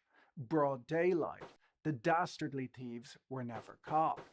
If we keep scrolling, there's a note from Leon Black, the co-founder of Apollo Global Management, who describes Epstein in his contribution as a Vanity Fair poster child, shortened to VFPC. He mentions Epstein's unique tax strategy and recasts him as the hero in Hemingway's Old Man and the Sea, except instead of catching fish, this old man is catching women, blonde, red, or brunette, spread out geographically. I don't really get the impression that Black has actually read the book. A few pages later, there's a letter referring to Epstein as Degenerate 1, and the letter is signed Degenerate 2, aka, and then a redacted name. After that, we have the famous letter from Bill Clinton praising Epstein's childlike curiosity, luckily not his curiosity about children, which is what we're most worried about. After that comes a letter from Alan Dershowitz, the longtime Harvard professor and lawyer for celebrities like Epstein, Trump, and O.J. Simpson, who recently lobbied for Ghislaine Maxwell to be granted immunity in exchange for testifying in front of a congressional committee. In the letter, Dershowitz jokes about how he talked Vanity Fair into changing its focus initially from you to Bill Clinton. The next page, then, is a mocked-up cover of Vanity Fair magazine, renamed as Vanity Unfair, with headlines saying that Epstein might have been Jack the Ripper, that he financed the terrorist group Al-Qaeda, along with stories about Jeffrey Epstein's bloody summer and Jeffrey Epstein's redacted word rampage. Bill Elkus, the founder of the venture capital firm Clearstone, is in there too. In his note, he wrote about a time in 1988 when Epstein visited him in Fairfield, Iowa. He wrote, "It's no secret that Jeffrey appreciates beautiful women, but not many people know that he created magical hair." He then recounts how Jeffrey managed to find a tall, beautiful blonde who returned to New York with Epstein the next day. He writes, "I'll admit to wondering at the time whether Jeffrey somehow arranged the whole episode through some long-distance escort service." He has since told the press that the event had occurred long before any articles came out about Epstein, good or bad. Pretty much every one of the letters contains either an inappropriate story or inappropriate insinuations. Mentions of inspecting the royal schoolgirls' dorms and an old man groping a woman who he mistakenly believed was a call girl that had been gifted to him are mentioned in this letter from a man named Nick. Lord Mandelson, the recently sacked British ambassador to the United States, who was nicknamed the Prince of Darkness in the UK, took up 9 entire pages of the Epstein book, wrapping up his contribution with the statement that Epstein remains his best pal. Now, Mandelson's nickname, the Prince of Darkness, is unrelated to this scandal. It's just a fairly standard John Milton reference, where in the poem Paradise Lost, Milton used the term to show Satan as the embodiment of evil, but it's also used for Peter Mandelson, who Milton wouldn't have known about when writing the poem. Lord Mandelson's darkness came under pressure over his relationship with Jeffrey Epstein when the birthday book was released, and the scandal snowballed when Bloomberg published a trove of emails between his management to express support for his friend and offer to discuss with his political contacts. Mandelson's story about regretting having ever met Epstein and minimizing their closeness doesn't really align with referring to him as his best pal in this long note. You don't really write that in the birthday book of someone you aren't all that close to. Former US Senator George Mitchell, who played a critical role in Northern Ireland's peace process, described his friendship with Epstein as a blessing in the book. Mitchell was accused of wrongdoing by Virginia Giuffre a few years ago. Nathan Myhrvold, the former chief technology officer of Microsoft, wrote in his letter that he was ill-prepared to comment on Epstein's lifestyle in any detail, which is probably a wise thing to say. But then he submitted pictures from a recent trip to Africa that showed zebras and lions having sex, along with images of aroused wild animals. It might say something when sending images of zoo porn as a birthday greeting is the most appropriate thing you can think of sending to one of your friends. It might imply that your friend is a bit of a wrong-un. Then we have this image, possibly the most disturbing image in the book, as it really tells you how aware some of Epstein's friends were of his behavior. It's very wise of the artist to have left their masterpiece unsigned. It depicts Epstein in 1983, possibly as a school teacher or just some sort of playground pedo, offering a lollipop to a group of girls, one of whom is holding a bunch of balloons. It's the type of image used to warn children not to take candy from strangers. The next image shows Epstein 20 years later, with his jet and island mansion, possibly naked, being massaged by liberated young women. One with a heart tattoo with Epstein's initials inset. At the bottom it says, "What a great country." Now, a few commentators have suggested that this depicts the 3 children 20 years later. But let's be serious. They would have been around 10 years old in the first drawing, then making them at least 30 by the second drawing, which is way too old for Jeff. The artist here isn't depicting the same people, other than Jeffrey, who's gone from trying to lure children into his van with a lollipop while dressed in rags to basically the same thing, but with a private jet. He's just drawn the kids so that we know it's Epstein, but his message is simply that Epstein now has a private jet and an island, and of course the patriotic message, what a great country. Where's Donald Trump in all of this, I hear you asking? Well, he turns up on the next page, now that we're desensitized. Here we see Epstein holding a large novelty check made out to him for $22,500, and the signature on the check bears the name DJ Trump. The caption underneath says, Jeffrey showing early times of money with women. Sells, fully depreciated, name redacted, to Donald Trump. According to the BBC, the man in the photo next to Epstein is Joel Pashkow, a member of Trump's Mar-a-Lago club in Florida, and we don't know who the other 2 people are. The New York Times reports that the page was made by Pashkow and the photo was taken from Mar-a-Lago. They say that it relates to a woman. Bro, they had 3 fireballs in that city. As it refers what to the heck? I just killed What are they up to? a man who's been accused of trafficking.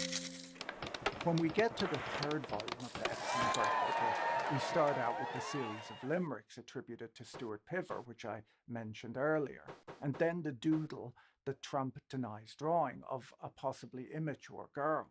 Trump's doodle doesn't really stand out in a book filled with creepy innuendos and inappropriate drawings. It's really mostly notable because it was likely created by the current US president, who maintained a decades-long friendship with both Epstein and Maxwell, who now appears to be trying to sweep the entire scandal under the rug.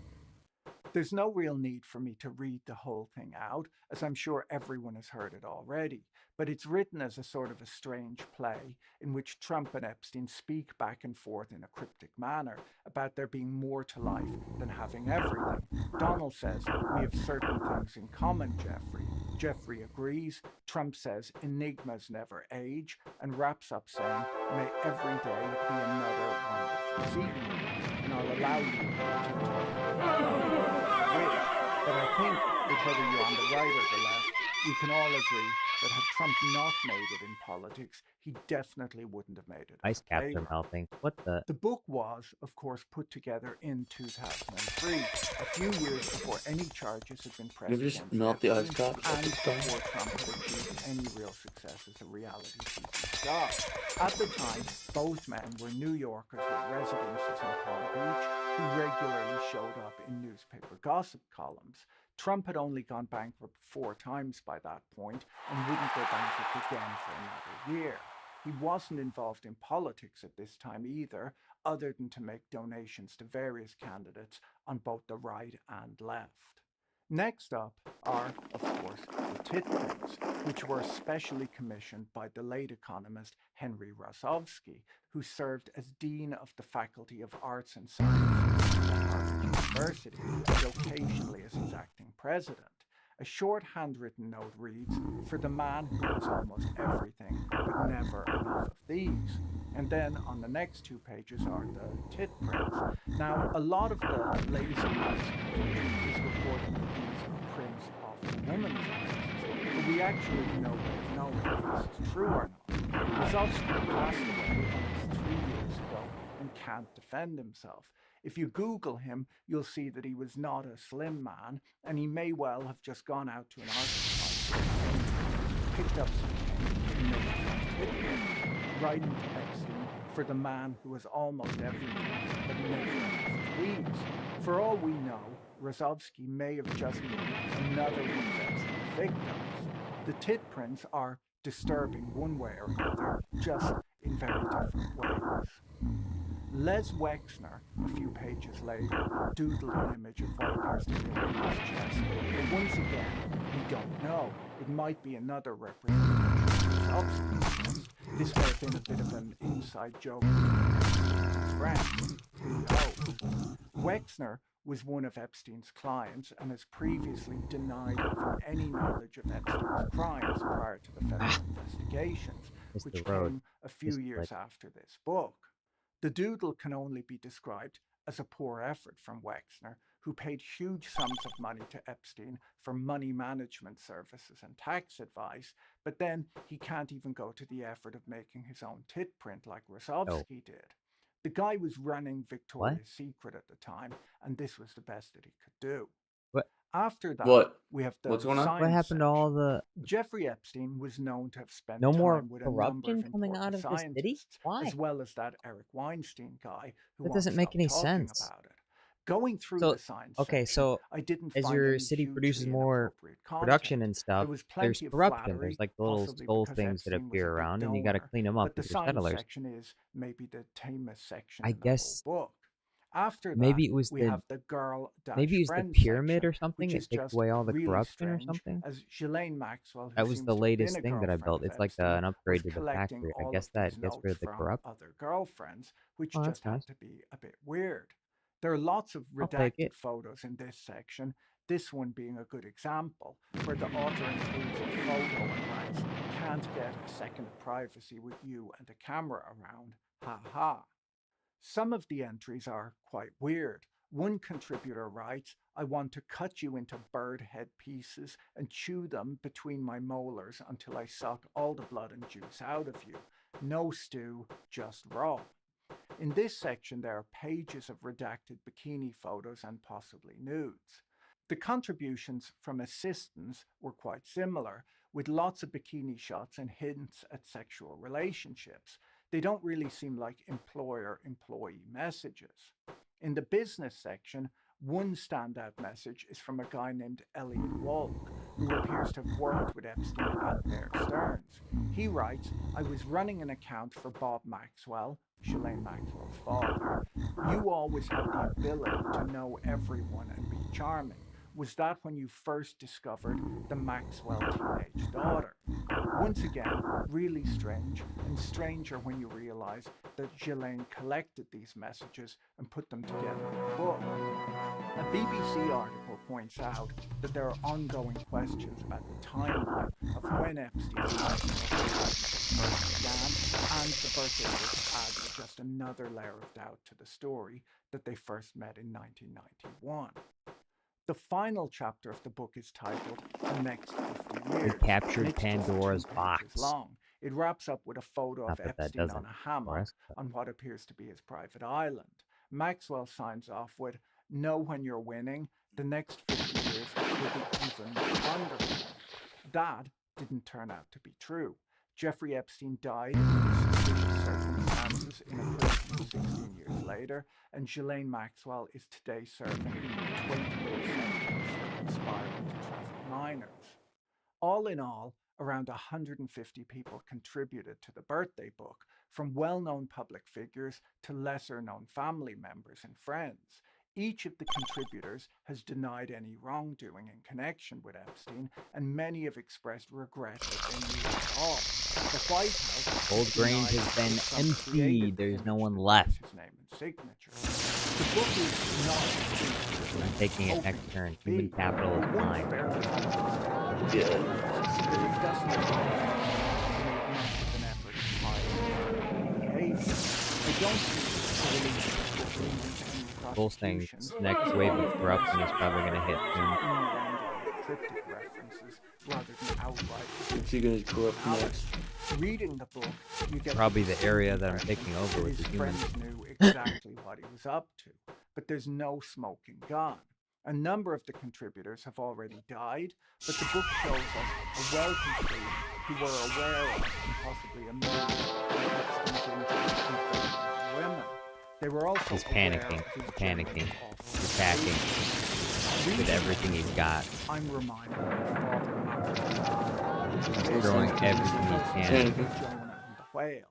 In the sermon, the captain who ferries Jonah is described by Father Mapple as a man whose discernment detects crime in any, but whose cupidity exposes it only in the penniless. Melville continues, Sin that pays its way can travel freely and without a passport, whereas virtue, if a pauper, is stopped at all frontiers. Epstein's fortune opened doors for him and silenced any doubts. The captain in Melville's tale tests Jonah's purse before judging his character. In the same way, Epstein's associates The capital city of the more human interested taken. in the benefits of his company It's over. than the consequences of his actions. The book is filled with tributes that reflect admiration, indulgence, and a willingness to overlook Get him, dog. behavior that amongst most people would have raised real Oh, alarm. Richmond is. Are they There's still a out? misconception among certain people that the Epstein case is just a tabloid scandal, salacious, irrelevant, and disconnected from the concerns of everyday people. That's definitely what's put forth by people who don't like that someone they admire is included. Oh, yeah. But the reason this scandal won't go away, and why people across the political spectrum continue to demand answers, is because at its core lies something far more serious than just gossip: the two-tiered system of justice in America and the legal immunity that we seem to afford the nation's elites. Crimes are committed at every level of society. The issue isn't that elites commit more crimes, it's that they're often shielded from consequences when they do. If someone steals a loaf of bread to feed themselves, they'll be prosecuted. But billion-dollar crypto scams involving celebrities and political insiders are routinely ignored in the legal system. And because those with wealth and influence have greater reach, the harm that they cause can ripple far beyond their immediate circles, affecting everyone. There's always been a strange gap in the story that I covered in my earlier video, which I think was called Follow the Money. This gap is very noticeable in the book too. His friends bring up his immense wealth over and over again, but there's no explanation or discussion of where it came from or how it appeared so suddenly.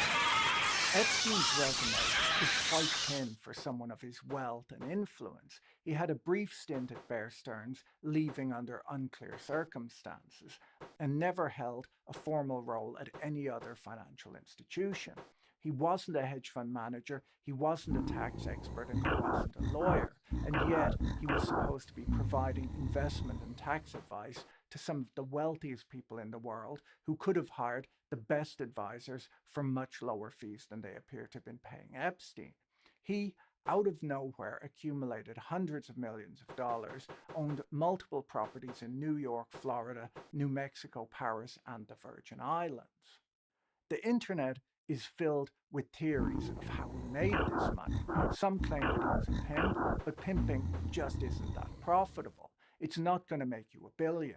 Others say that he was a blackmailer, but I would think that blackmailing billionaires and presidents would be a good way to get yourself killed. It also doesn't make sense that people would be friends with their blackmailer and write birthday greetings in a book that further incriminate themselves. Others claim that he was an intelligence asset, possibly a foreign spy running honeypots for foreign governments, or maybe they even worked for the CIA. This doesn't hold up either, as why would an intelligence agency give him so much money? If Epstein was working for a government, he was the most overcompensated spy in history. There are other theories that he was an arms dealer, but if that was true, the government would know about it, and there'd be no good reason to keep that a secret.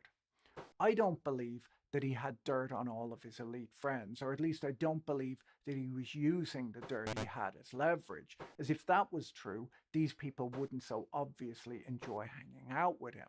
If he filmed people engaging in illegal activities with children, he would be just as incriminated as they were. After all, he arranged the meetings and hid the cameras. It's pretty obvious that the US government has the tools to trace all of his money. Banks are required to report all transfers above $10,000, and the IRS can track wire transfers. The SEC can also subpoena trading records, and the Department of Justice can compel testimony. If they wanted to know who paid Epstein and why, they could easily find out. But they say that they haven't found anything, and that silence is quite telling. Now, some of this could be partially blamed on incompetence within these agencies. Some of the top The law worms? enforcement Yeah, the agencies merfolk, they are got the run by worm. podcasters, drunks who wear nothing besides, and children's book authors with no prior law enforcement expertise. But we must remember that before being given these roles, these people all talked about how they were going to release them. Wait, I thought you just killed the worms. Is that what they did? No, the lindworm. It's the I took the vector unit and gave it to the merfolk. Oh, But okay. one thing that amused me in his address book was that he seemed to have had different email addresses for each of his different homes. This was in 2003. Email wasn't exactly a new technology then. People understood how it worked. I mean, the BlackBerry existed. How exactly did Epstein think email worked? He's meeting up with Nobel Prize-winning scientists, but somehow thinks that the postman brings his emails to a house and types them out for him. His address book is quite long, but on the same page that he keeps records of the email addresses of his various homes, he also has notes about the Israeli Prime Minister's Secret Service personnel, the phone number of a scout for young females, and the contact details of David Copperfield, in brackets, magician, so as it won't be mixed up with David Copperfield, Dickensian character, I suppose. I guess stage magicians are just children's party entertainers who got a bit too successful. When we look at the information released by Bloomberg about Epstein's emails, they show the methodical and callous approach that he took to recruiting teenage girls. His usually female contacts, they report, sent him steady streams of photographs and descriptions of women like this one. Nice personality, student, a little curvy, Russian, 19. Epstein would then reply with a brief yes or no. In some cases, he was more expansive, fat and Asian, sorry, he wrote in one email. The Epstein birthday book, his non-prosecution agreement, his last will and testament, along with his address book, are now part of the public record. The people who've been minimizing the nature of their friendships with him are less credible than ever before. I'm not sure that the government agencies will ever release the results of their investigations into Epstein, as the system that protected him still exists. In my opinion, the public deserves answers not just about Epstein, but about the system that made him possible. If you found this video interesting, you should watch my video on the Great Mortgage Divide next. Don't forget to check out our sponsor, Surfshark, using the link in the description. Talk to you in the next video. Bye.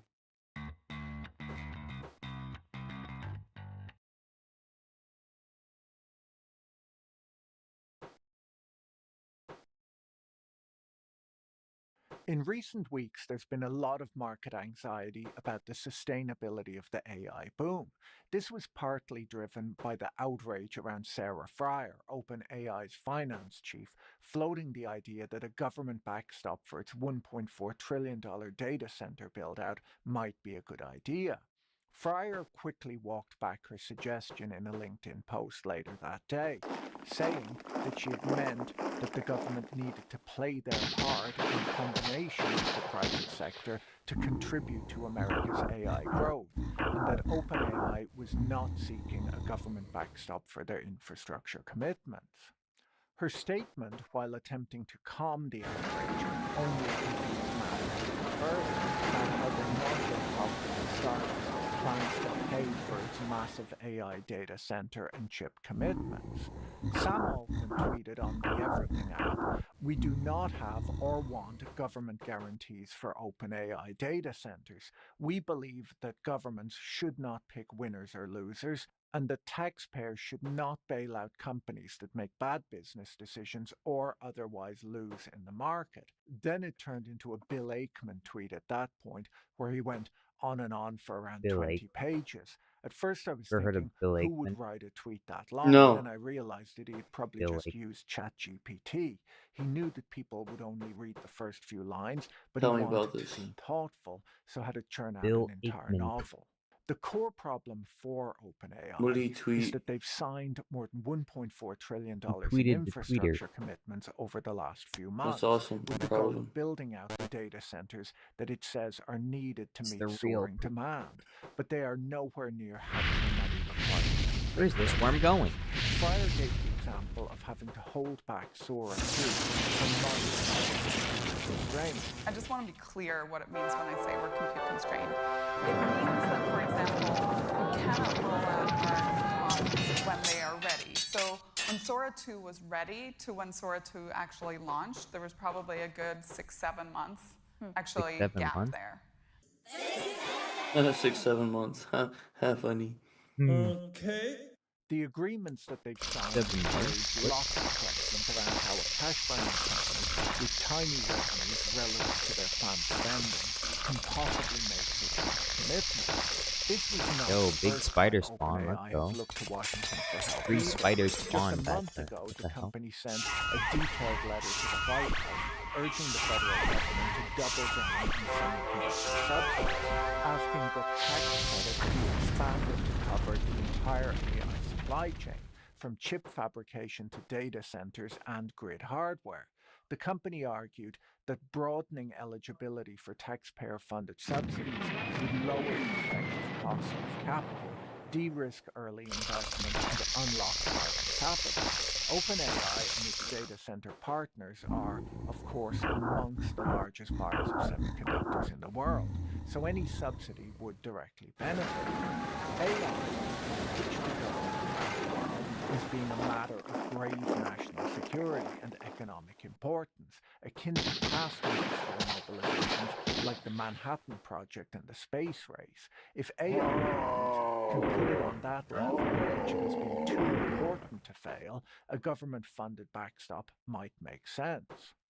The irony, though, is that while lobbying for taxpayer support in the name of geopolitical survival, the same businesses are pumping billions into building models that generate weird anime girlfriends, SpongeBob deepfakes, Sam Altman's Studio Ghibli-style profile photo, and, in Elon Musk's case, a chatbot that appears to have been hard-coded this week to constantly flatter him in the cringiest manner possible, which caused all sorts of hilarity on the Everything app, formerly known as Twitter, this week.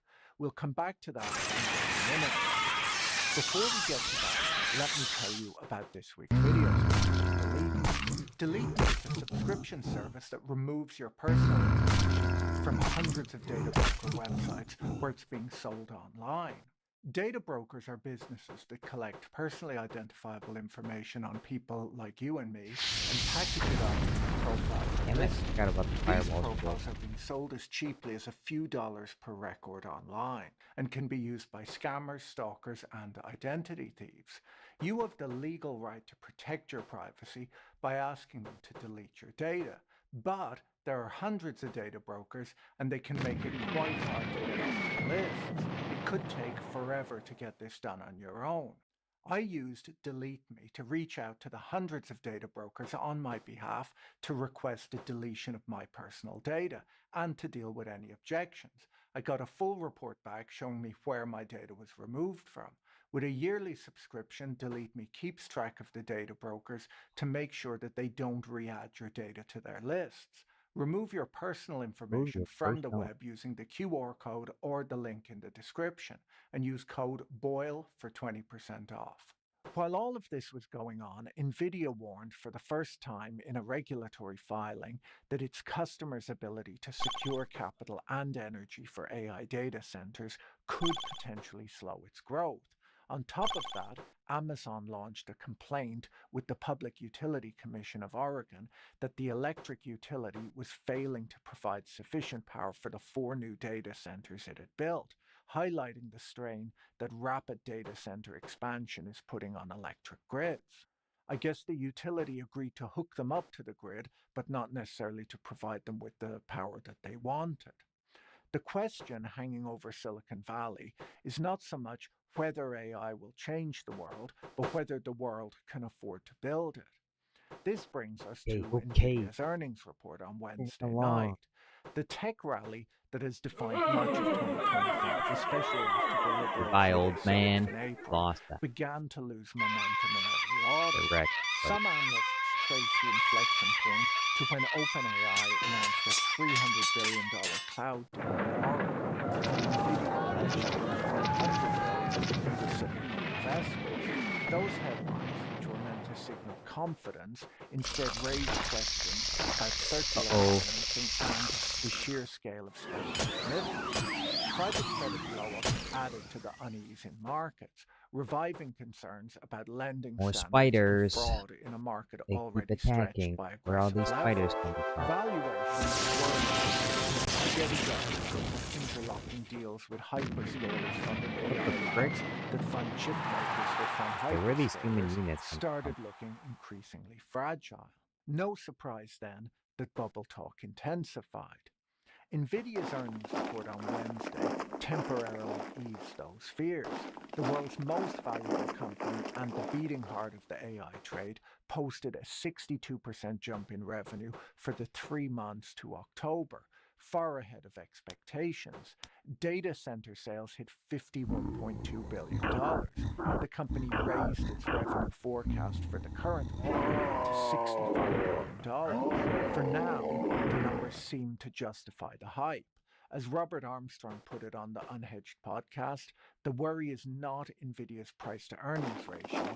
The worry is that the revenue it's earning and the growth rate of that revenue is ultimately unsustainable.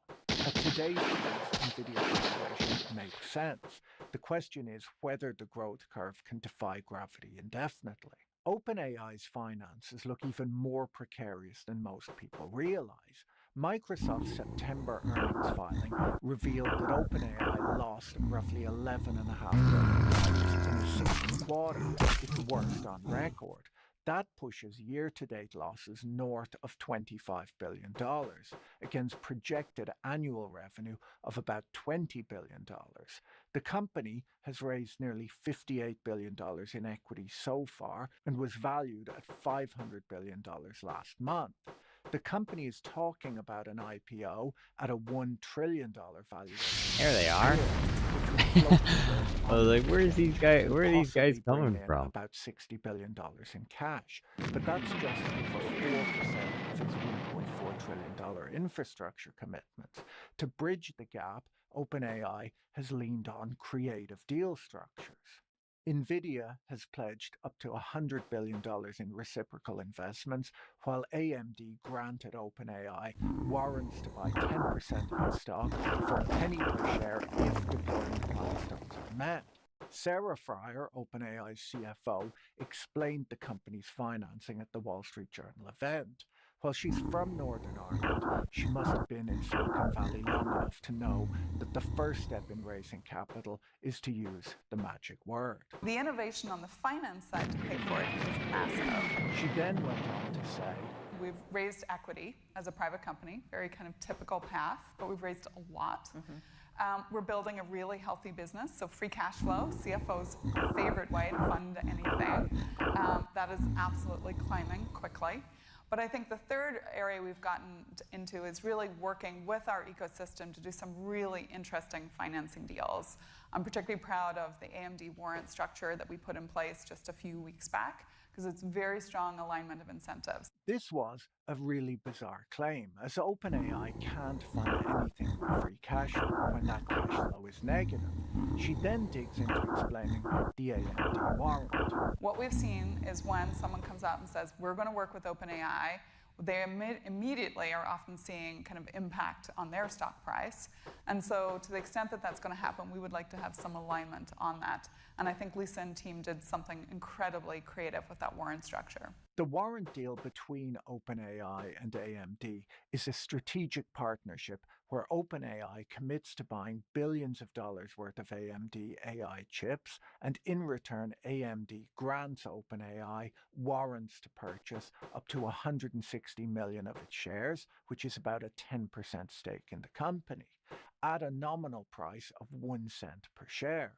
When the deal was announced, AMD stock went up at 24%, but the deal only vests if OpenAI buys 6 gigawatts of AMD chips, hits undisclosed milestones, and AMD's share price triples. The AMD deal would bring in almost $100 billion worth of AMD stock if all of the targets are hit, including the tripling of AMD's stock price. But it's tied to 6 gigawatts of chip purchases, which she later explained. The 1 gigawatt data center build today is about... help, I'm under attack. That's for 1 gigawatt. No, no. All right, good night. Down, All right, good night. 15 billion is for the land power cell, and about 35 billion is for the chips. So, to bring in $100 billion, they have to spend $300 billion.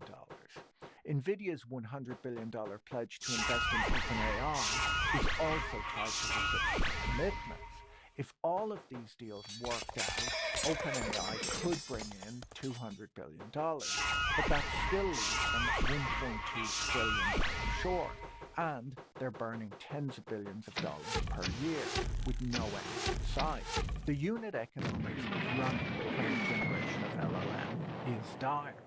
As Pulse is on the podcast, the incentive seems to be for all players to just grow the top line as much as possible, even if adding more users just leads to greater and greater losses. The models have negative unit economics, which is a fancy way of saying we lose money on every sale and try to make it up on volume. In AI, costs rise almost linearly with usage, which is very different to traditional software. There's no marginal cost magic going on. According to Forbes, despite an invitation-only rollout, OpenAI may be losing around $15 million a day, or $5 billion annualized, on Sora 2, its AI video generating app. Tech firms have always been creative about financing, but OpenAI's approach borders on the surreal, where it's become all about glitches. MicroStrategy, or Strategy as it's now called, is trying a similar trick with its Bitcoin investments, which I don't expect to end very well. Behind the headlines is a financing structure that looks increasingly baroque. Hyperscalers and AI labs are using special purpose vehicles so that they can borrow but keep the debt off their balance sheets. Tech firms have essentially been reinventing structured finance to build AI models so that they can generate wealth. That is just the world that we live in. And I will always love you. Sarah Fryer explained at the Wall Street Journal event that each gigawatt of compute costs around $50 billion, where $15 billion is the land and infrastructure and $35 billion is the GPUs. From a financing perspective, people know how to finance data centers. They typically have 20, 25, even 30-year lives. Those are easy things, I would say, today to finance. Chips have not been as easy to finance because, number one, I think we're all still getting our arms around what is the life of a frontier chip. What this means is that the more innovation that happens with chips, the faster they can be appreciated. And so the $35 billion worth of chips in a $50 billion data center are very difficult to finance. People don't want to own them if they might collapse in value when a new one comes out, and people really don't want to accept them as collateral on a loan. That's when she put forth this idea. And so this is where we're looking for an ecosystem of banks, private equity, maybe even governmental ways governments can come to bear. Meaning like a federal subsidy or something? Meaning like just first of all, the backstop, the guarantee that allows the financing to happen. That can really drop the cost of the financing, but also increase the loan to value, so the amount of debt that you can take on top of an equity portion for federal value. Exactly. And I think we're seeing that. I think the U.S. government in particular has been incredibly forward-leaning, has really understood that AI is almost a national strategic asset, and that we really need to be thoughtful when we think about competitive competition with, for example, China. Are we doing all the right things to grow our AI ecosystem as fast as possible? Essentially, the problem is that they want to lever up their bet on AI, but banks wouldn't want to. And the interest rate for banks chips would be so high that you would need the government to back the alone. Now I can tell that this will make some of my viewers angry, but there's actually no need to get angry about something like this, as both Sam Altman and Elon Musk have both explained in the past that AGI will soon make money obsolete, so who cares? Now, even if the money materializes and then suddenly doesn't matter anymore, the electrons may not. OpenAI's Stargate project alone would require 10 gigawatts of power, which is roughly 10 nuclear power plants. Its full build-out implies 23, and that's just OpenAI. Google has a model, Facebook, or whatever they call themselves, has one too. There's Grok, good old Grok, Anthropic, and lots more. What I'm saying is, we're going to need a lot of power plants.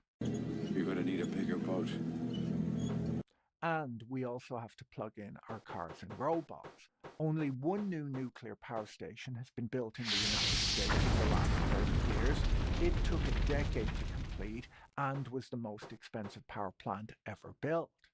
Bloomberg estimates that AI-driven electricity demand will more than double over the next 10 years. Utilities are already balking. Amazon has filed a complaint against PacifiCorp for failing to deliver promised power to 4 Oregon data centers. PacifiCorp says that it's protecting other customers from indirect harms. Or, translation, we can't turn the lights off in Portland so that Jeff Bezos can train a chatbot. Behind the meter gas turbines are proliferating too, as stopgaps. Some operators are whispering about nuclear partnerships. These fixes create stranded asset risk, as a natural gas plant lasts 30 years and a GPU cluster might be obsolete in 18 months. Lenders see the mismatch and they flinch. Tech firms that promise to dematerialize the economy now need more concrete, copper, and electricity than the steel mills did. The cloud, which was supposed to be weightless, turns out to be very heavy. So, why keep spending? Well, because the game is framed as being existential. US labs talk about sovereign AI and competition with China. Once you call something existential, the limit on spending becomes unlimited.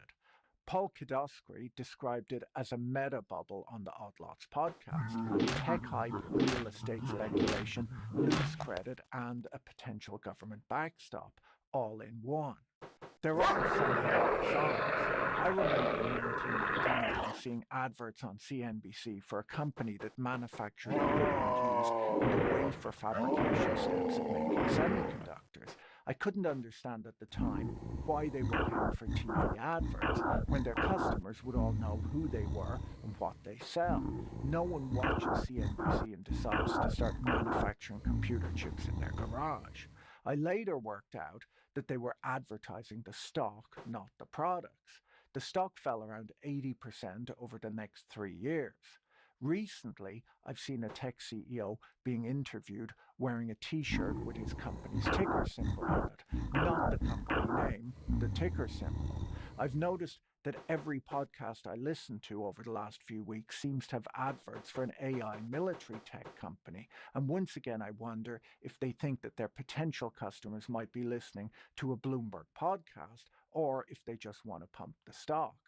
I'll note that the CEO of that company constantly talks about burning short sellers while dumping his own stock.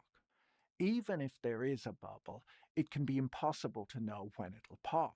As I mentioned a few weeks ago, the big tech firms funding a lot of the AI spending are so profitable in their core businesses that they can afford this gamble. So should investors cash out of the stock market then? Well, probably not, unless they know how they'll get back in again. If you're a diversified investor, fuck, had a fireball in that city. Now it's gone. The 1987 crash, right before the credit crunch, or right before the COVID sell-off, you might have been uncomfortable. Ooh, look at that, another dwarf. But Let's if you go. stayed invested, you earned good returns over time. The Economist estimates that should an AI crash occur, it could erase 8% of U.S. household wealth and cut consumption by $5 or 1.6% of GDP. They show that at $100 the market of U.S. GDP. When the bubble burst, tech stocks lost on average 76% of their value. Since ChatGPT's launch in 2022, American stocks are up 71% and the S&P is worth 175% of GDP. They point out that a crash today would have a bigger effect on ordinary Americans than it did 25 years ago, as the share of household wealth in the stock market has climbed from 17% back then to 21% today.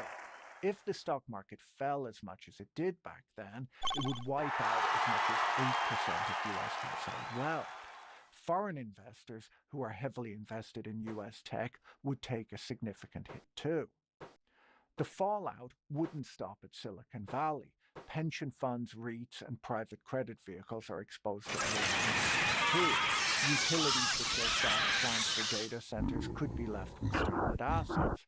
The last time America overbuilt infrastructure this aggressively was the telecom boom, and much of the dark fiber that was laid back then was never lit.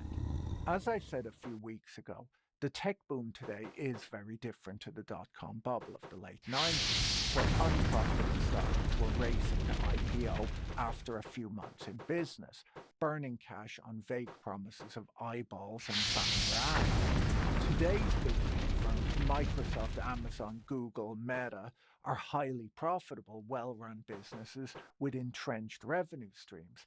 They may be pouring tens of billions into AI, but if these bets fail, their core businesses, cloud, advertising, and e-commerce, remain intact and cash flow positive.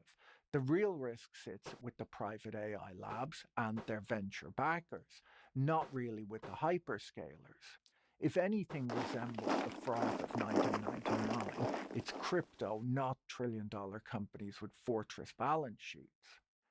For AI users, this frenzy is a gift. Competition has meant that the models improve rapidly and their prices start low. There's no reason not to use these products while they're free or almost free. For AI investors, the economics are unforgiving. Better chips make models faster and make yesterday's chips worthless.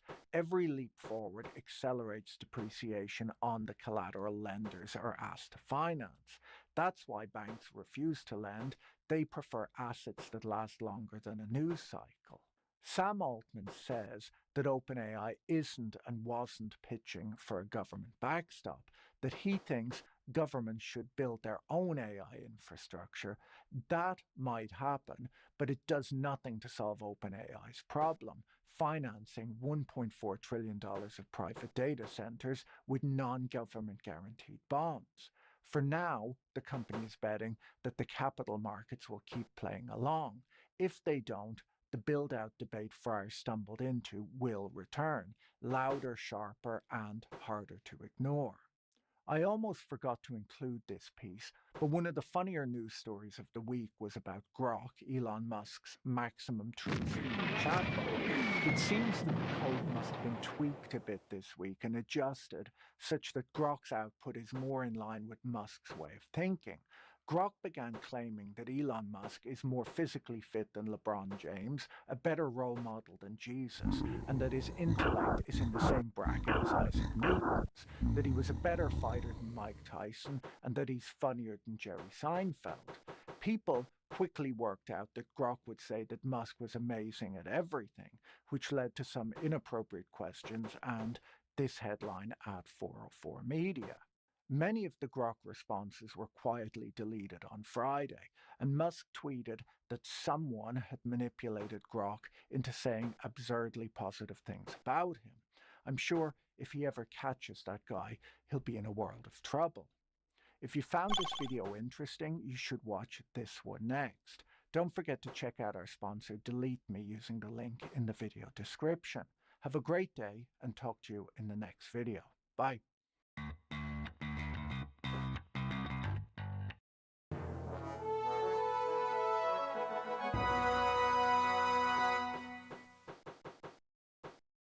This July, Tesla sold fewer than 1,000 cars in the UK. That's not an error. The company that once defined the electric vehicle revolution saw its British sales collapse by nearly 60%, while its Chinese rival BYD surged ahead, quadrupling its sales and outselling Tesla 3-1 in the UK. Agent says In the same we week, got Jar Jar business talking broke, about the files Tesla's before board GTA awarded 6. Elon Musk a $29 billion Such is the pay game. package. Let's think about that for just one moment. Sales down, pay up. What kind of company does this? This isn't just a story about one bad month or one big payday.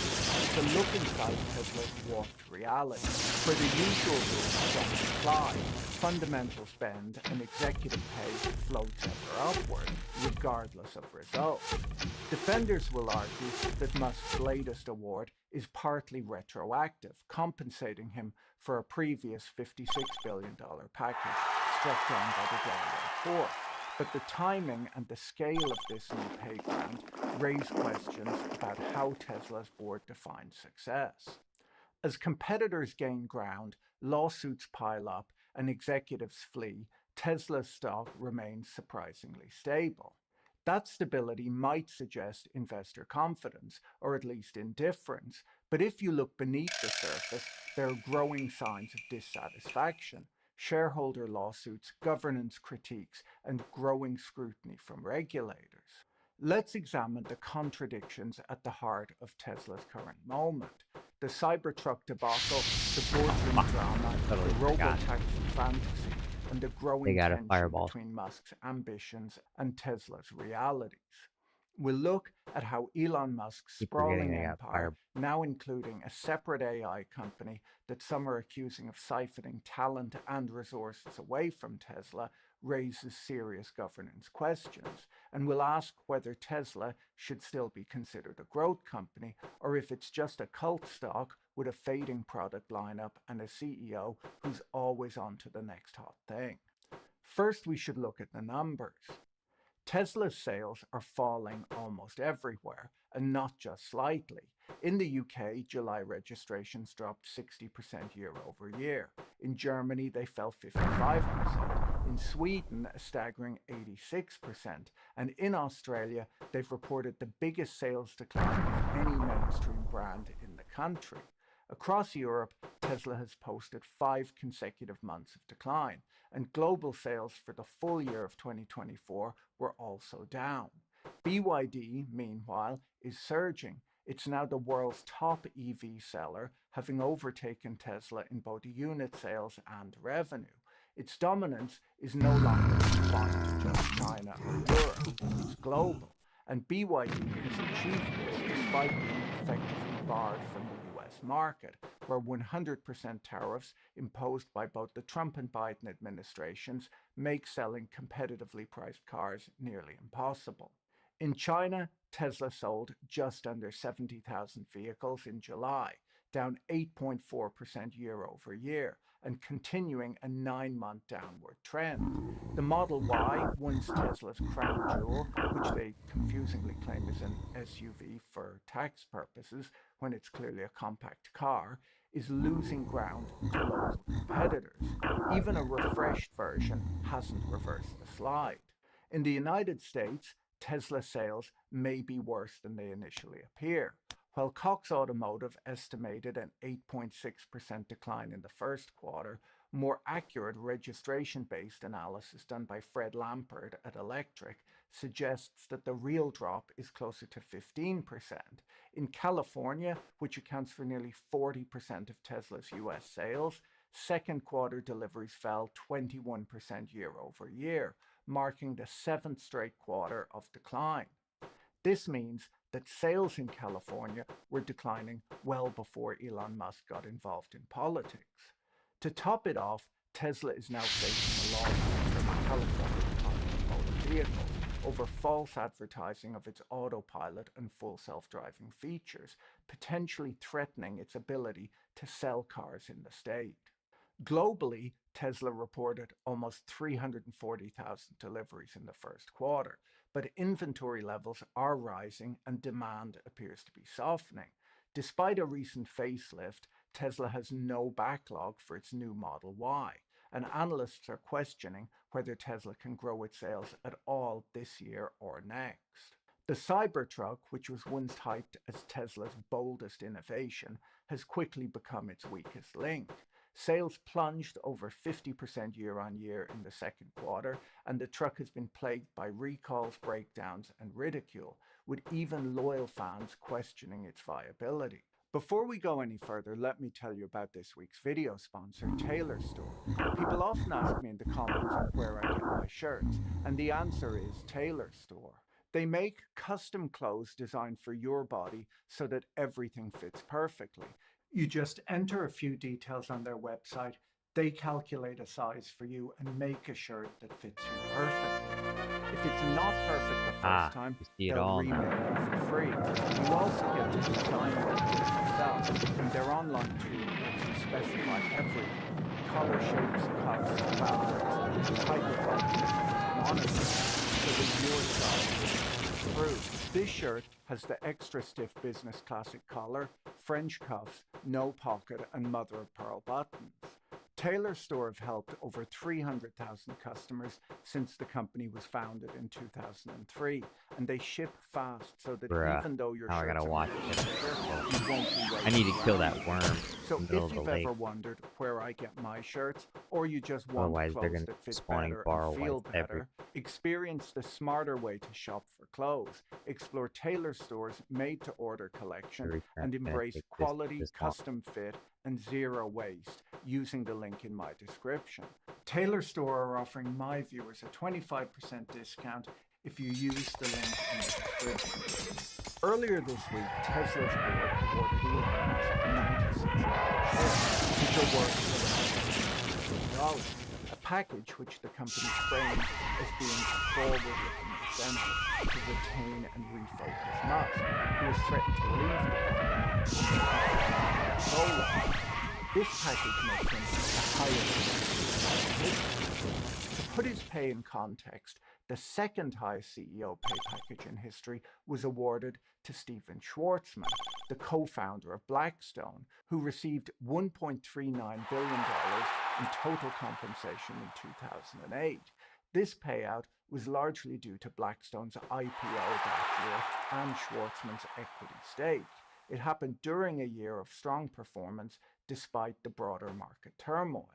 Musk's $30 billion pay package is not only more than 20 times larger than Schwarzman's, but it comes at a time when Tesla's fundamentals are weakening, not improving. Quartz put together a slideshow of the 11 other highest CEO payouts in history after Elon Musk's, and only 2 of these pay packages came to more than $1 billion. Amusingly, a number of the companies with the highest paid CEOs in history were either Okay, so they got a city right here profitable. Musk's that I high had pay no idea stands in stark contrast to other iconic founders. Figures like Bill Gates, Warren Buffett, Jeff Bezos, and Mark Zuckerberg have historically taken modest salaries, or not at all, and relied on their ownership stakes in the businesses that they founded for ongoing motivation. Buffett famously paid himself $100,000 per year, while Zuckerberg has taken a $1 a year salary since 2013. This compensation model reflects a broader norm among founders, who are typically motivated by equity rather than paychecks. Venture capitalists often view modest salaries as being a signal for founders' confidence in their business and commitment to long-term growth. In contrast to this, Elon Musk, despite being Tesla's largest shareholder, has repeatedly demanded additional equity-based compensation, even threatening to leave the company if not granted more control. His $29 billion pay package stands out not just for its size, but for its departure from founder norms. Yo, Tesla's look at all board those have described spiders. this package as being a Lots of critical spooky first step spiders down. to energize and focus Musk. Now, I'm not sure what the following steps will be, but the award increases Musk's stake in Tesla from under 13% to about 16% of the company. And the only requirement it puts on Right him there. is that he has to stay in a senior leadership role at Tesla for 2 more years. There's no requirement that he devote any more time to the company. He just can't quit. Musk's overturned this guy 2018 build a boat. compensation package had entitled him to 20% Build of a the boat, company, and he has said and I that he needs to own at send that least boat just build 25% a if city he's going to advance bombard Tesla's the artificial Thunderbolt. intelligence and robotics capabilities. And those are the most important buzzwords of 2025. He says that 25% would be enough control to prevent an activist investor from ousting him, like he did to the management of Twitter a few years ago. Despite his claim that he's not interested in wealth and only wants control of Tesla, which will allow him to save humanity, in recent years, Musk has sold billions of dollars worth of Tesla stock. He managed to sell $7.5 billion worth of Tesla shares near its all-time high in late 2022, right before a sales report that sent the price of the stock plunging. His new pay Actually got package a lot is of being cities around pitched to here in Tesla cloud. investors as a contingency plan. If the $56 billion award from Humans are 2018, almost which wiped. was struck I need to down by build a 2 more Delaware cities court and for they'll being be gone. excessive and poorly disclosed, is reinstated upon appeal, he'll forego the new shares. But if the court rejects Tesla's appeal, Musk will still walk away with the largest pay package in corporate history as a critical first step. It's worth noting that Elon Musk's overturned $56 billion compensation package is worth more than Tesla's entire accumulated net income since inception. As of early 2025, Tesla had earned approximately $38.6 billion in total net profit since going public, meaning that Musk's $58 billion pay package would have represented about 1.6 times the company's lifetime earnings. The more modest $29 billion pay package is less than 80% of Tesla's total net profit since going public, meaning that something is left over for the other shareholders. The logic behind Musk's award is unconventional. As The Economist puts it, under the Elon Musk theory of pay, the worse Tesla performs, the more its boss ought to earn. Musk's control over Tesla is seen as essential, not because of operational success, he did after all design the Cybertruck, but because of the pixie dust he brings, promises of robotaxis, humanoid robots, and an AI-powered future. With Tesla's fundamentals weakening, its valuation increasingly depends on Musk's futurism. In this topsy-turvy incentive structure, declining performance seems to justify greater rewards. Tesla's board, reduced to a 2-person special committee, approved the pay deal amid falling sales, rising competition, and reputational damage from Musk's political entanglements and awkward waves. Shareholders have largely gone along with this, even voting to reincorporate the company in Texas, where investor lawsuits are harder to pursue. Analysts and economists are divided on whether Musk's pay reflects a competitive market for rare talent or a case of rent extraction enabled by a weak board. One thing is clear, however, Musk doesn't need to walk across the street to a competitor to negotiate a raise. He just needs to switch his focus from Tesla to SpaceX, XAI, or Twitter, which he calls X, or that brain implant company that kills monkeys and a variety of other animals. With Tesla's NVIDIA chips having been diverted to XAI, the boundaries between his companies are blurring fast. Tesla's decision to reincorporate in Texas away from Delaware's more shareholder-friendly courts underscores the board's willingness to reshape legal frameworks to accommodate Elon Musk's compensation demands. As Matt Levine pointed out earlier this week, this move was not just symbolic, it was designed to avoid the Delaware courts that invalidated Musk's 2018 pay package due to conflicts of interest on the board and inadequate shareholder disclosures. Levine points out that the funniest part of Tesla's filing is their section on accounting consequences. And let's be serious, it's rare to ever describe something labeled money, but according to Tesla, they don't have to recognize any compensation expense when they issue Elon Musk the largest pay package in history because there's a performance condition attached to receiving the award. and they're claiming that there is Yeah, essentially the no infidels chance just of Musk lost like ever all their getting the cities. shares. Thus, There you they can got fight 3 the cities compensation left. package at zero. Instant This is a destruction. bit of a weird claim, as the new options are meant to replace the 2018 options, and there are no operational or financial targets tied to the payout whatsoever. The stock price doesn't have to rise, no extra cars have to be sold, they don't have to get their robo-taxis working or achieve AGI. The only thing that Musk actually has to do to get the award is to serve continuously in a senior leadership role at Tesla during the 2-year vesting term. There are no requirements other than that he can't quit. He doesn't have to devote any fixed portion of his time to the company. In fact, his presence can be entirely symbolic. He just can't announce that he's leaving. So do they really think that there's no chance that he'll stick around for 2 more years? Well, Levine points out that the other condition tied to the award is that it will be if, prior to vesting, there's a final judgment order or decision of the Delaware courts with respect to Tornetta versus Elon Musk that results in Musk being able to exercise in full the performance-based stock option award he was granted in January 2018. So they either think that there's no chance that the Delaware judgment is not going to be overturned upon appeal, or they think that there's no chance that Musk stays on for 2 more years.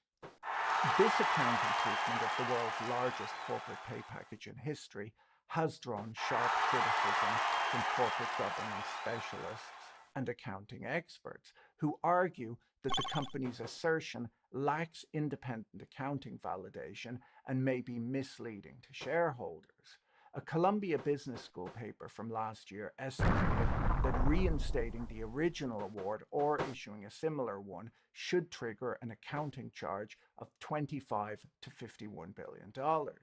These critiques suggest that Tesla's board may be downplaying the financial impact of Musk's compensation, which raises deeper concerns about the company's transparency and governance. The behavior of Tesla's board is emblematic of a broader crisis in corporate governance, which The Economist recently described as the fecklessness of American boards. They argue that directors are often either too beholden to imperial CEOs like Elon Musk or too disengaged to challenge them.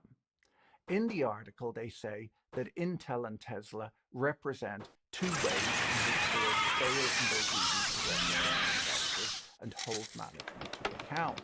At companies like Tesla, directors find themselves at the mercy of a domineering figure and have a powerful incentive to humor that person's whims, even if it might mean ignoring their fiduciary obligations to shareholders.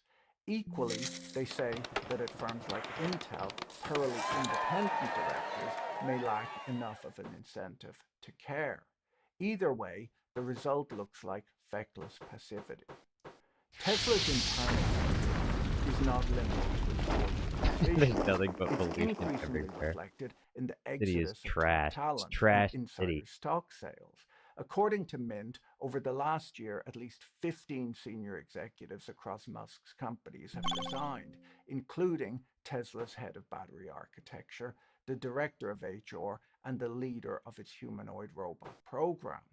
These departures suggest more than routine turnover. They point to a growing unease with Musk's leadership and the strategic direction of the company.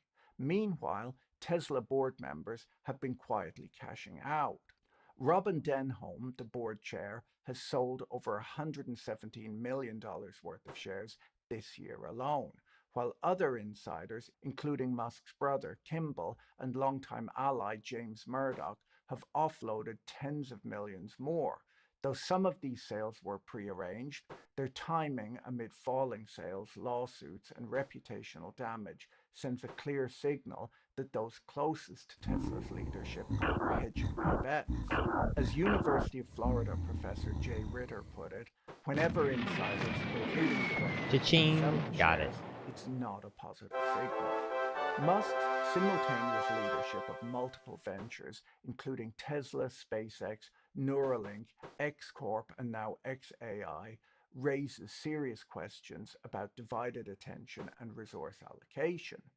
While Tesla has long marketed itself as an AI company, Musk's decision to launch XAI as a separate venture, reportedly diverting hard-to-acquire NVIDIA chips and talent from Tesla, suggests a conflict of interests. Investors who have been claiming for some time that Tesla is an AI company are left wondering whether Tesla's AI ambitions are being sidelined in favor of Musk's newer ventures. By going along without setting any boundaries or being transparent, the board shows that it's not really in charge. Tesla is facing a long list of headwinds that threaten its profitability, reputation, and long-term growth. Donald Trump's cancellation of EV and renewable energy incentives has stripped Tesla of billions in regulatory credit revenue. He has also added hundreds of millions of dollars in tariff-related costs to the company. Elon Musk warned of rough waters ahead earlier this year as the company struggled to deliver vehicles before incentives expired, and it faces uncertainty over future demand. Tesla's aging model lineup and decision to abandon a lower-cost Model 2 in favor of robo-taxis, which in no way appear to be functional, and humanoid robots, for which there's questionable demand, have left it extremely vulnerable to competition from both traditional automakers and aggressive Chinese entrants.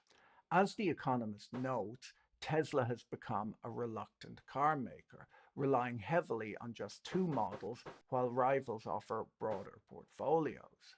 Musk's political entanglements and erratic leadership have further alienated customers, with protests, vandalism, and even anti-Musk bumper stickers becoming symbols of discontent. The company's valuation, once buoyed by Musk's pixie dust, now looks increasingly. How many quarters of slowing growth are needed for investors to know? Yeah, I think the merfolk might actually win this one. They're going to be able to. They're going to build a great siege engine before I have a chance to do anything. Around the world, governments are reassessing transitions. In Britain, soaring energy bills have shattered the once solid net zero consensus. While gas prices remain a major driver, the costs of upgrading the electricity grid, new pylons, wires, and balancing mechanisms to accommodate renewables are increasingly showing up in household electricity bills. According to The Economist, these network and subsidy costs have contributed nearly two-thirds as much to the rise in real electricity prices as wholesale energy costs have since 2019. Across Europe, even centrist leaders are beginning to echo hard-right net zero skepticism, questioning whether climate action is worth the economic pain. For Tesla, this shift is deeply consequential. The company has long benefited from generous subsidies, regulatory credits, and a political environment that incentivized electrification.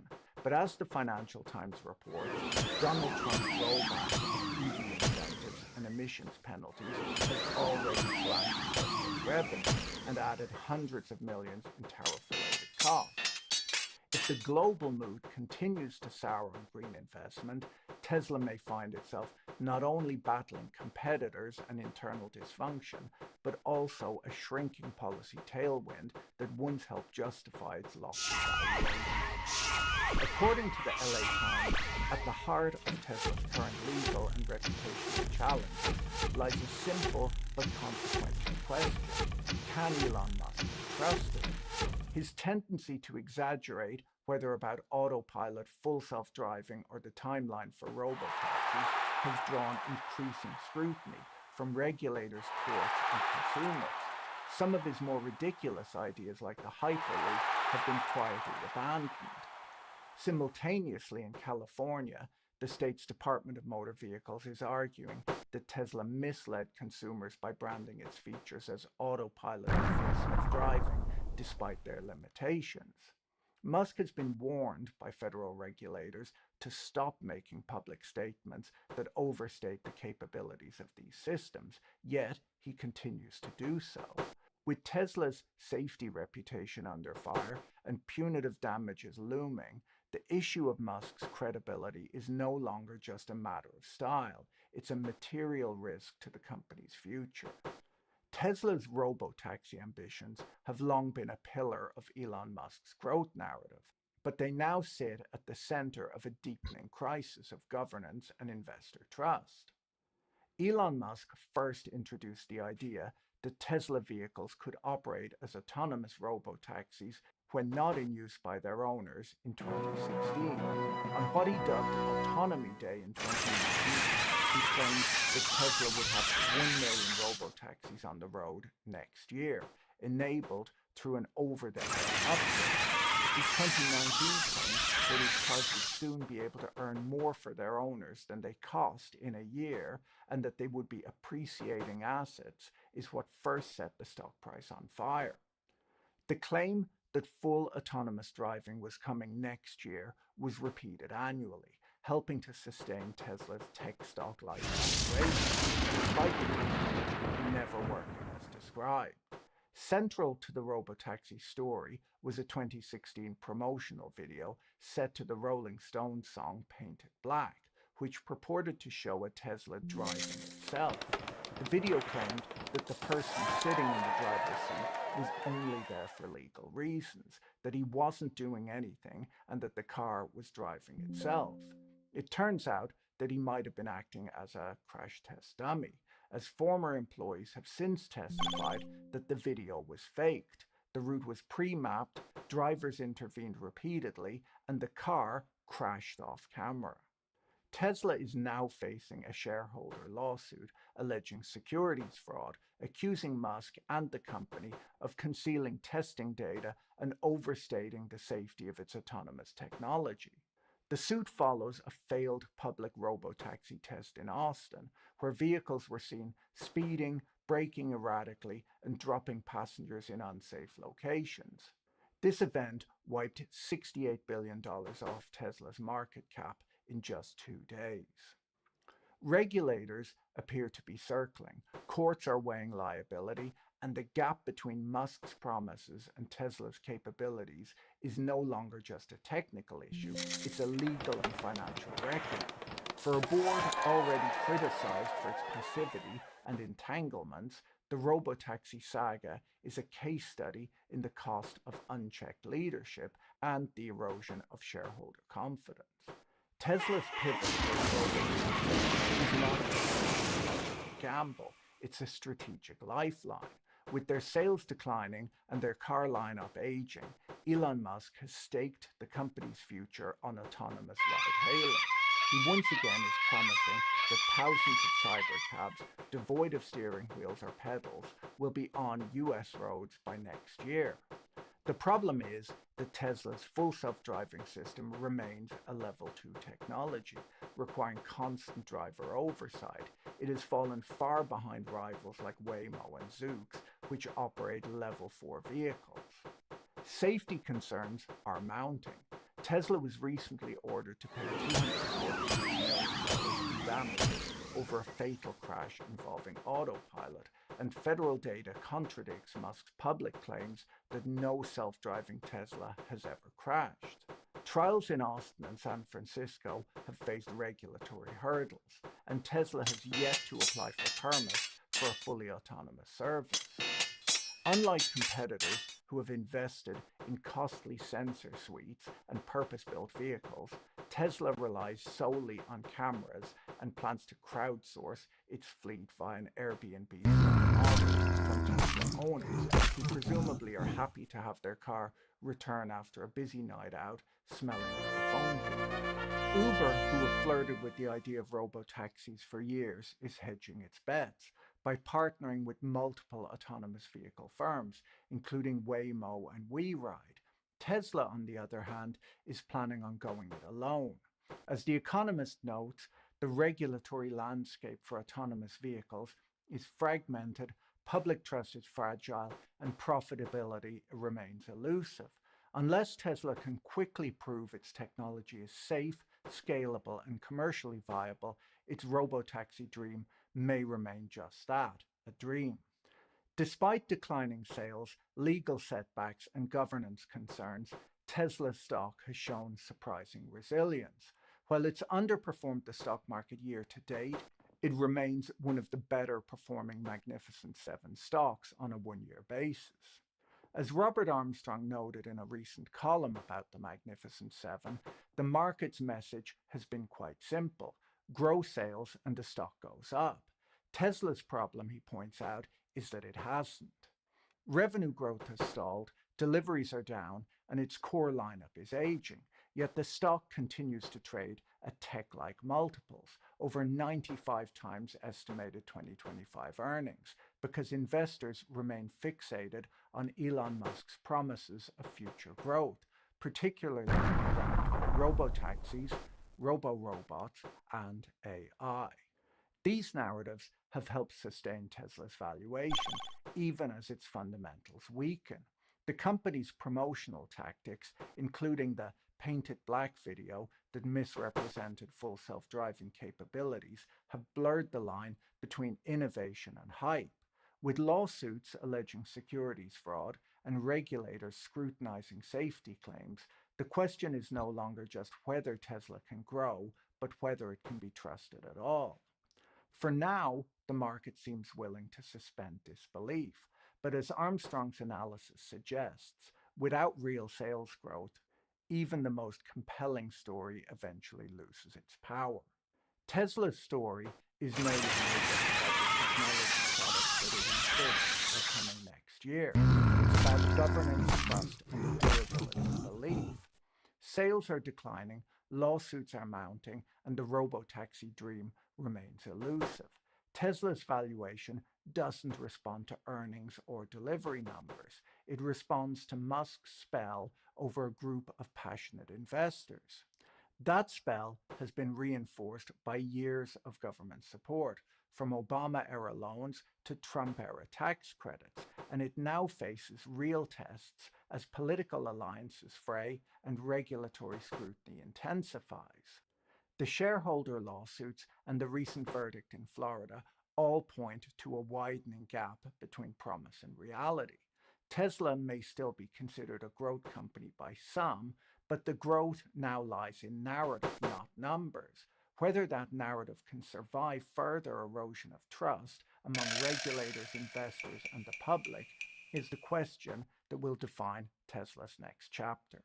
If you enjoyed this video, you should watch my video on the Keeley Motor Company next. Don't forget to check out our sponsor, Taylor Store, using the link in the description. Have a great day and talk to you in the next video. Bye.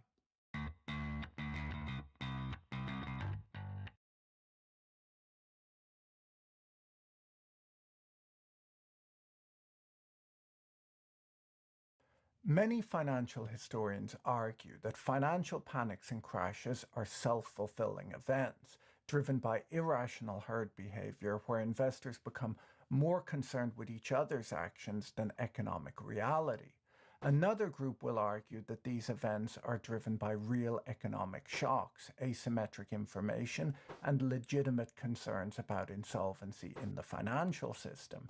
There's truth to be found in each of these beliefs, but it's a mistake to search for an overly simplistic explanation for big economic events, as you run the risk of walking away with a simple but inaccurate understanding of the events, which can lay the foundation for inappropriate solutions being put in place by decision makers. One of the most fascinating periods in modern financial history was the Panic of 1907.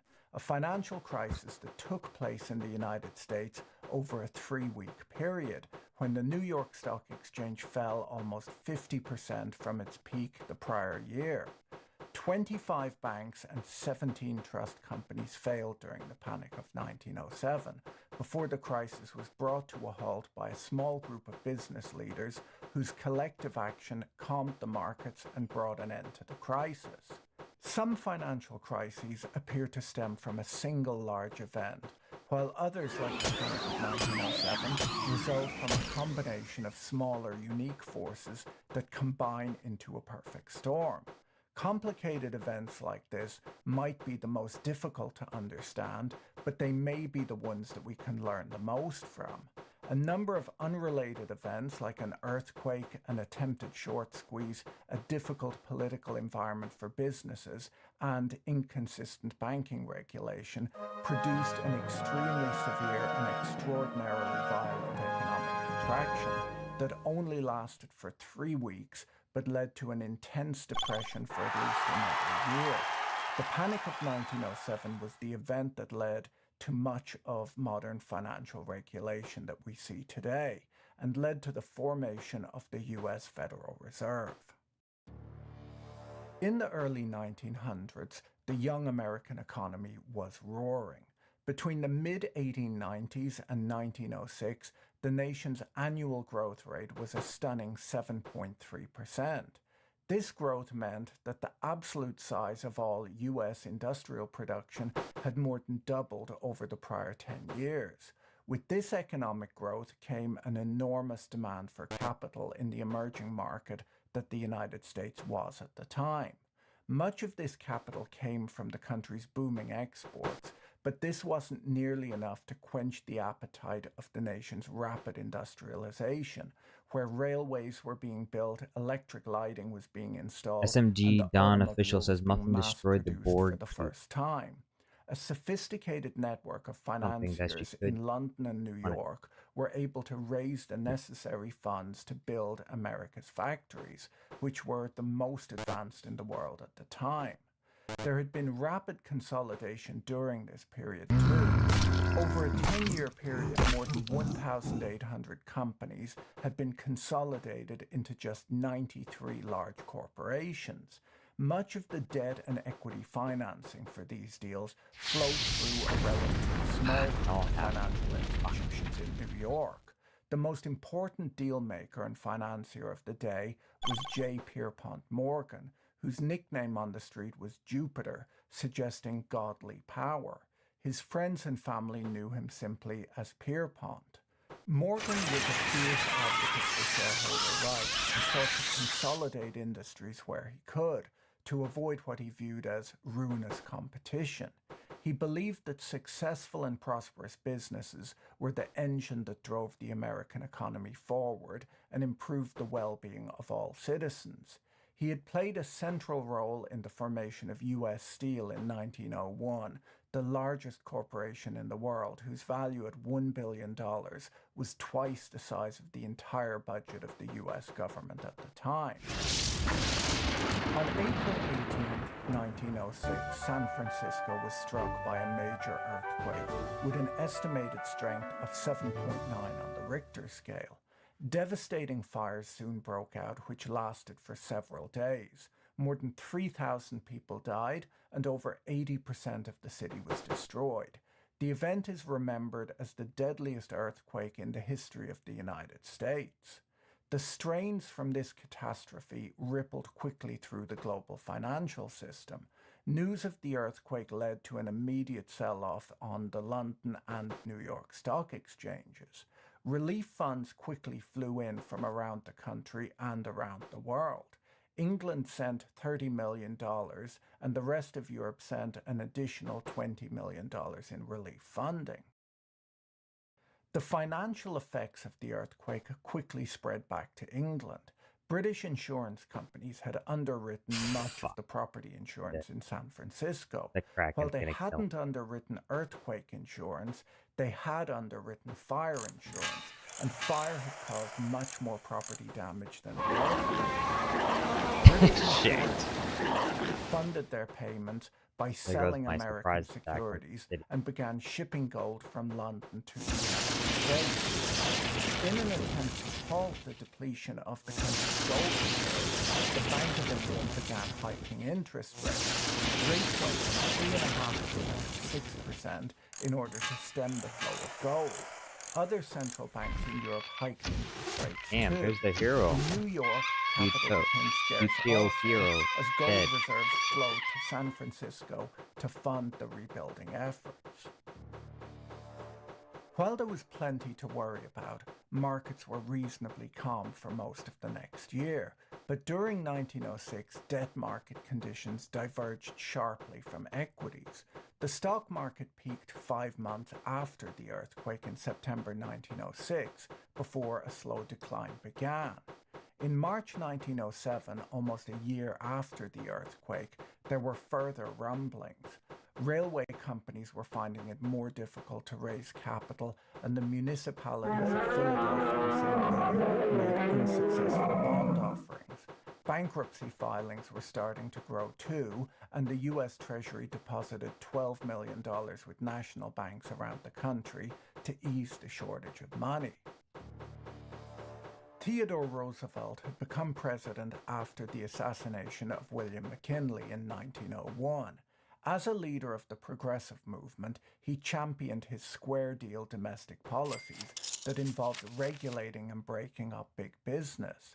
In 1902, he resurrected the nearly defunct Sherman Antitrust Act by bringing a lawsuit that led to the breakup of a huge railroad conglomerate. He initiated suits against 43 other major corporations during the next 7 years. Early in his term, he put in place an agency, the Bureau of Corporations, to investigate businesses engaged in interstate commerce. Roosevelt used his presidential power to protect particular social groups and to supervise the economy in a way that had not been done before in the United States. In 1906, he regulated the maximum shipping rates that could be charged by railways, in some cases setting prices below the costs necessary to provide the services. When stocks began their decline in March 1907, many blamed Roosevelt's aggressive attitude towards big business for the slowdown. A weak harvest on U.S. farms in 1907 did nothing to help the shortage of money. Fewer crops meant lower exports, which meant less gold would come into the country. This drying up of funds led to a drop in demand for commodities like steel and copper. On June 28, New York City failed to place a $29 million bond offering, having received bids for only $2.1 million of the issue. In August of 1907, U.S. Steel reported a 25% decline in business compared to a year earlier. A few days later, Standard Oil of Indiana was hit with a $29 million fine for taking rebates on rail transport, a fine more than 7 times the value of its entire property. The New York Times called this decision a bad law and a manifestation of the spirit of vindictive savagery towards corporations. President Roosevelt gave a fiery speech at the time blaming the wealthy for having caused the financial distress of the country. The liquidity strain that was growing in the United States was being felt elsewhere too. Financial institutions in Amsterdam and Hamburg were experiencing extreme financial strain, leading them to sell U.S. securities so that they would have more cash on hand. In late August, New York City attempted once again to issue some bonds. Overdue debts were pressing for payment, and if the city could not secure the financing, they would have to start laying off municipal workers. A big problem was that they were legally capped at how much they could pay in interest, and the interest rate they were able to pay was just too low.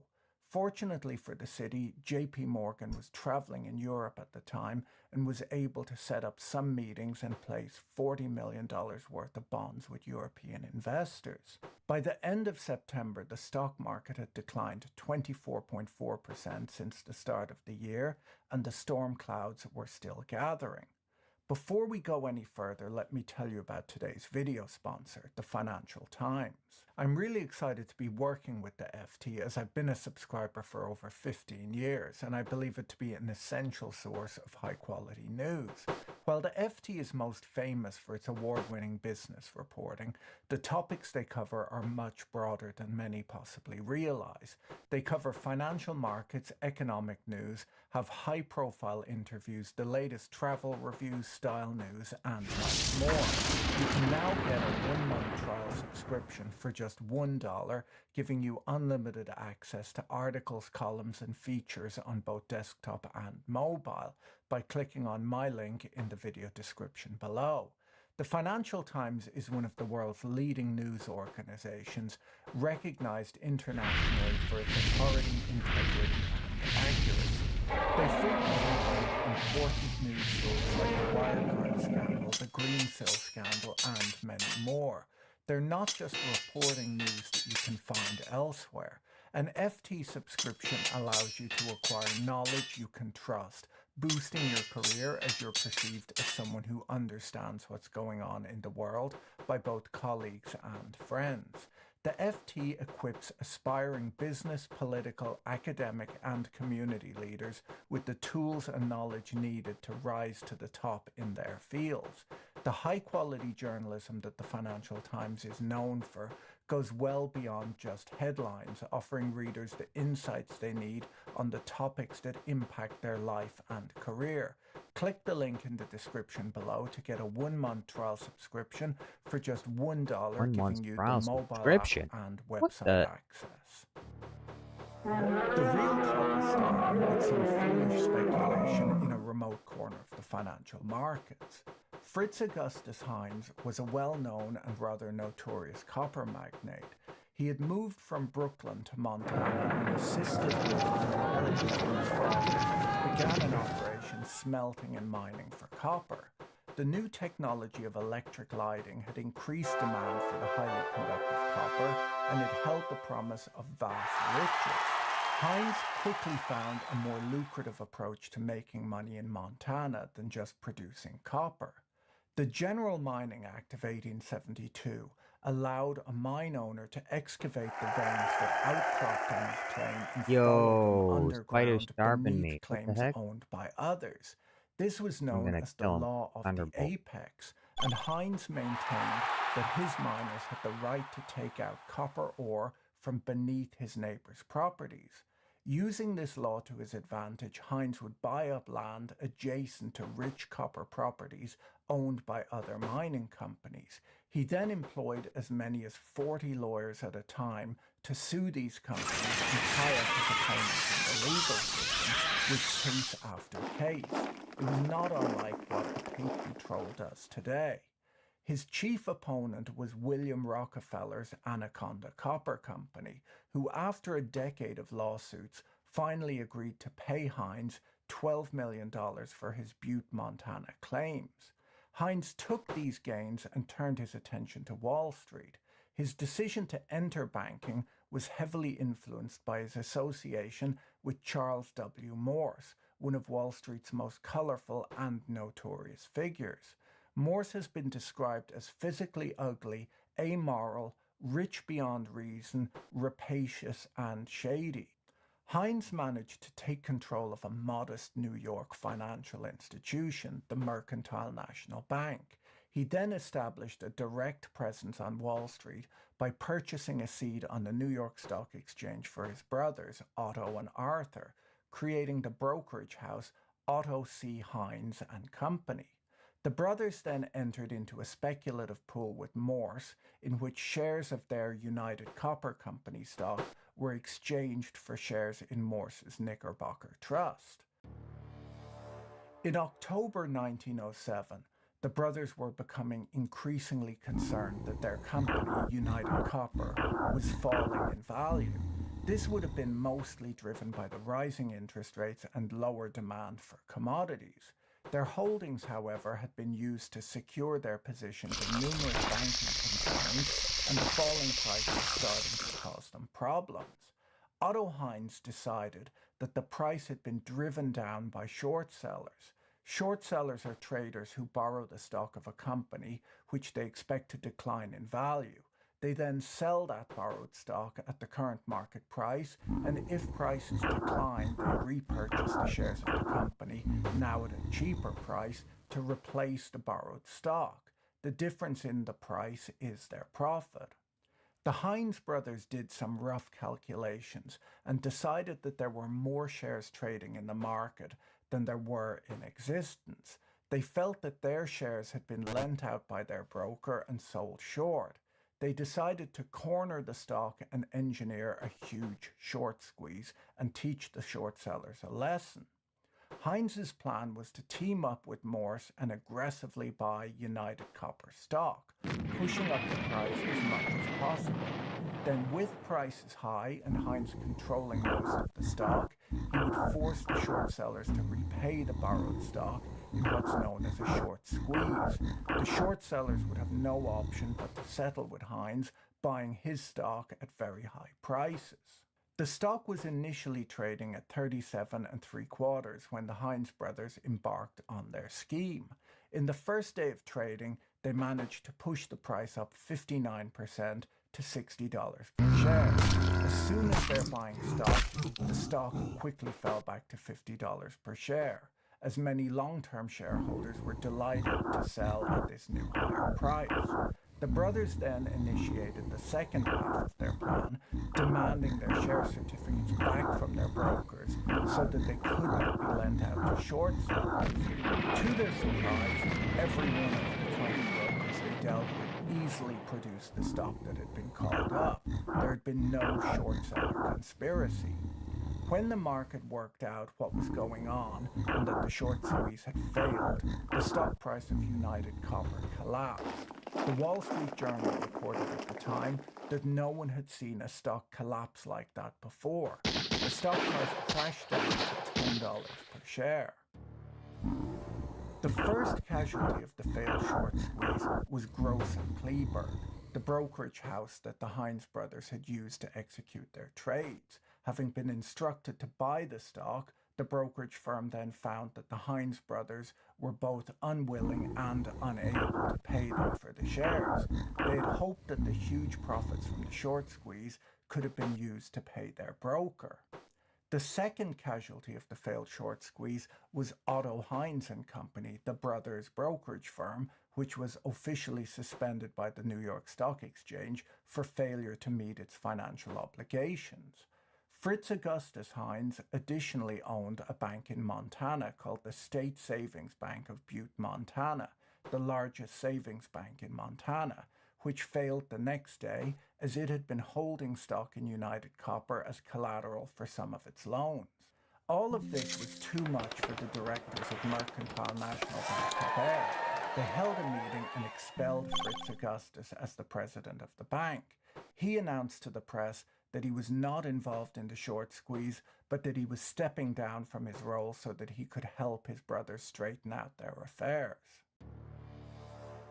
In 1907, the United States had no central bank to manage its national money supply. Three types of banks existed at the time: national banks, state banks, and private banks. There were also trust companies, which started out as quiet repositories for trust funds and estates, but over time began to mimic the lending and deposit-taking operations of banks. While a dollar deposited at a national bank was backed on average by 25 cents in the till, each dollar at a trust was supported by only 6 cents. Because of the lower reserves, trust companies could take more risk by investing more of their deposits and thus pay a higher interest rate. In 1907, more than 40% of savings deposits in New York were held in trust companies because of the higher interest rates that they paid. As a means of enhancing returns, many banks placed a percentage of their reserves on deposit at other financial institutions. Rural banks had to hold 15% of their deposits in reserve. 40% of that had to be held in cash, but the remainder could be put on deposit at reserve city banks and earn interest. Reserve city banks had to hold 25% of their deposits in reserve and half of those reserves in cash. These banks in return could place half of their reserves on deposit with banks at major money centers such as New York. Many of the money center banks in New York were heavily involved in the securities markets. Therefore, instability in securities markets could prompt anxiety amongst depositors. There was no deposit insurance at the time, and when a bank failed, its depositors were just out of luck. Depositors were expected to pay attention to the quality of the bank they kept their money at. Occasionally, at times of stress, the the US Treasury would make advanced payments of principal or interest on government bonds to reduce stress in the banking system. But the currency of the United States is inelastic and couldn't easily adjust to variations in economic cycles. In New York City and in other financial centers in the United States, many banks have formed clearinghouses in order to allow their banks to cash checks drawn on another member bank. The clearinghouses would act as a lender of last resort in times of stress, pooling the risk between the member banks so that any individual member would be able to honor individual checks. Once the news of Heinz's losses emerged, a run on Mercantile National Bank began. With nowhere else to turn, Augustus Heinz sought the assistance of the New York Clearinghouse, of which the Mercantile National was a member.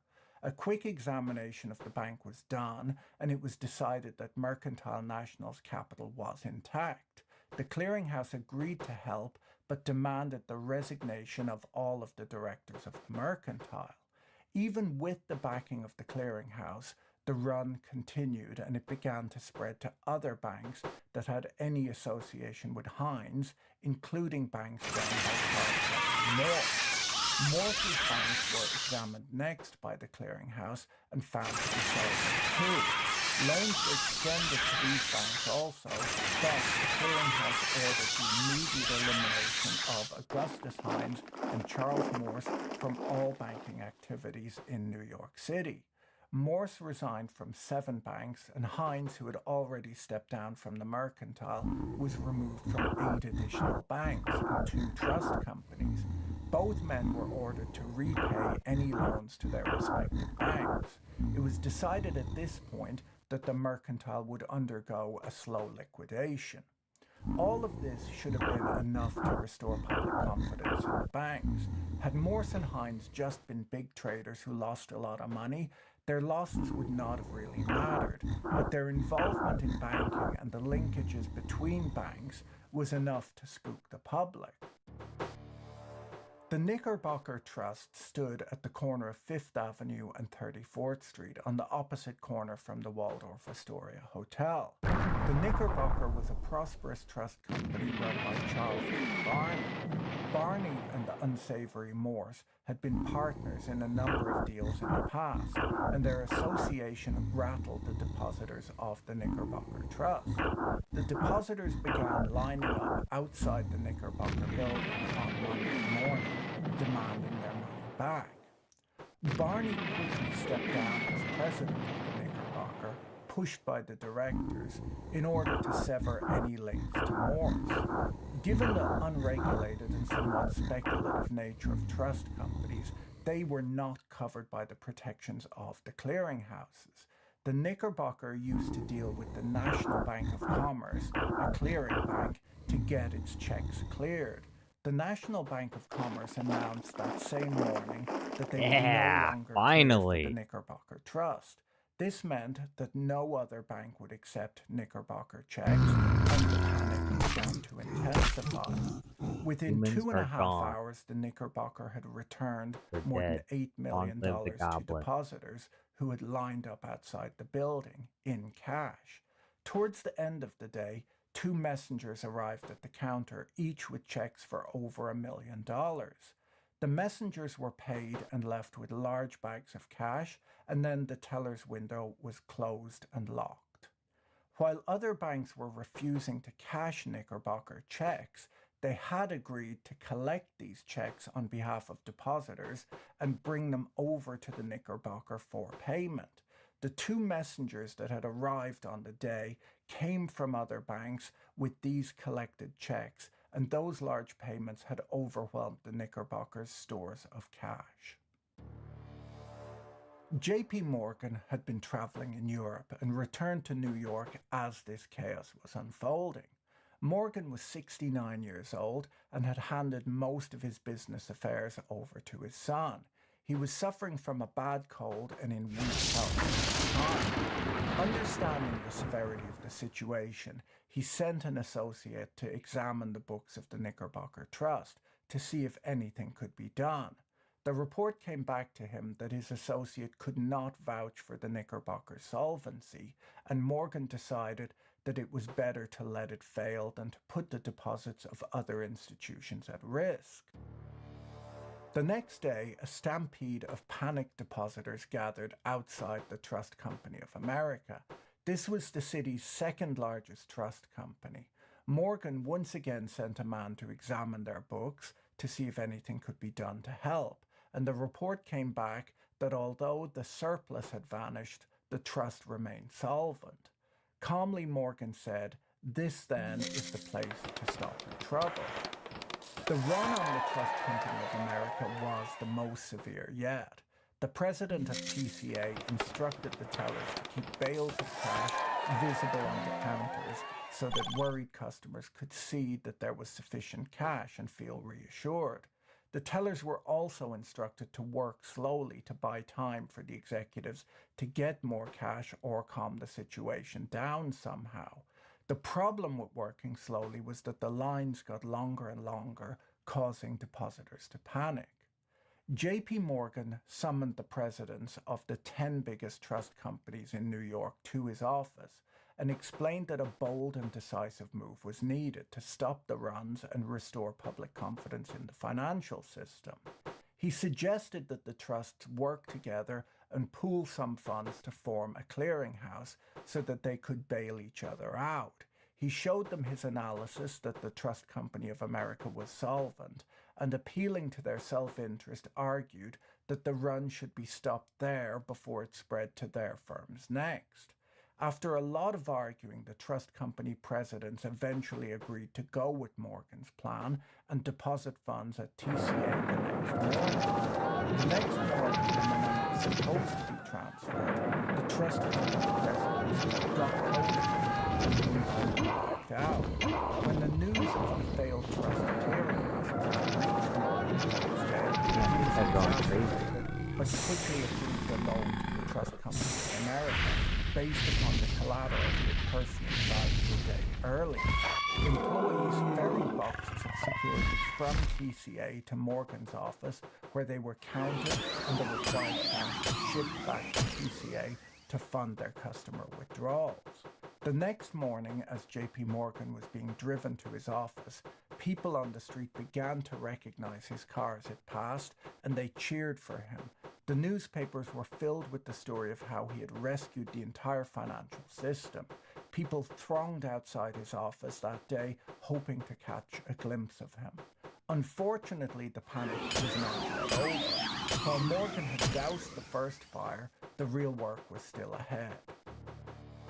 The next morning, the Treasury Secretary, George Cortelyou, announced his formal support for JP Morgan and provided $25 million in additional liquidity to the banks. John D. Rockefeller, the richest man in the world, stepped in and deposited $10 million in the Union Trust, promising an additional $40 million if it became needed. The business community was gathering around Morgan in support of the economy.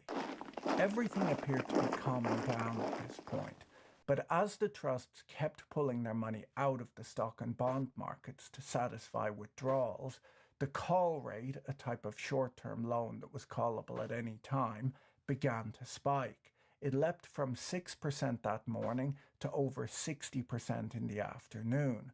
There was no money available, and everyone was a seller, not a buyer. With dozens of brokerage firms on the verge of failure, the president of the New York Stock Exchange rushed across Wall Street to JP Morgan's office to describe the panic, saying that he would have to close the market early. Morgan told him that the exchange should not close even a minute early that day. With less than an hour to go, Morgan gathered the presidents of the 10 largest banks in New York in his office, and in under 15 minutes obtained a pledge for $23.5 million. It speaks of the esteem that competing bankers must have held Morgan in, and the trust they had for the aging financier, that he could have struck such a deal so quickly with no lawyers present and just a hand-drafted contract. This is the moment that everyone talks about when discussing JP Morgan. This would have been the peak of his career. 20 minutes before the stock market is scheduled to close, word is brought to the exchange floor that there's enough money for everyone to borrow at reasonable rates. Newspapers of the day describe Morgan's walk down to the exchange that afternoon, cigar in mouth, coat flying open, with a piece of white paper clutched tightly in his hand. They describe how the crowd parted to let him pass. They say that not 2 minutes after he disappeared back into his office, the cheering on the floor of the New York Stock Exchange was so loud it could be heard out in Broad Street. This was J.P. Morgan at the height of his power. The next day, the call rate did begin spiking again, but Morgan secured an additional $10 million to calm the markets once more. At this point, the trusts were still shaky, some banks had gone under, and while Morgan has done amazing work, he can't reasonably afford to keep doing this. So over the weekend, a massive PR effort was rolled out. Every important newspaperman in the country was contacted and asked to calm their readers. Clergymen, priests, and rabbis were visited and asked to preach in their sermons that money should not be withdrawn from the banks for the common good. It's impossible to imagine something like that happening in this day and age. Over the weekend, banks from around the world lent their support to America. Large gold shipments were announced to the United States from England, Paris, Argentina, and Australia.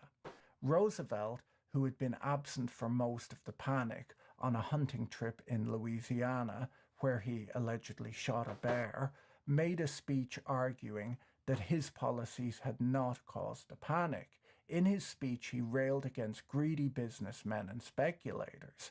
The Treasury Secretary contacted him after his speech, urging him to be less belligerent, and 2 days later Roosevelt published a letter in the newspapers praising the conservative and substantial businessmen who had acted with such wisdom to end the panic.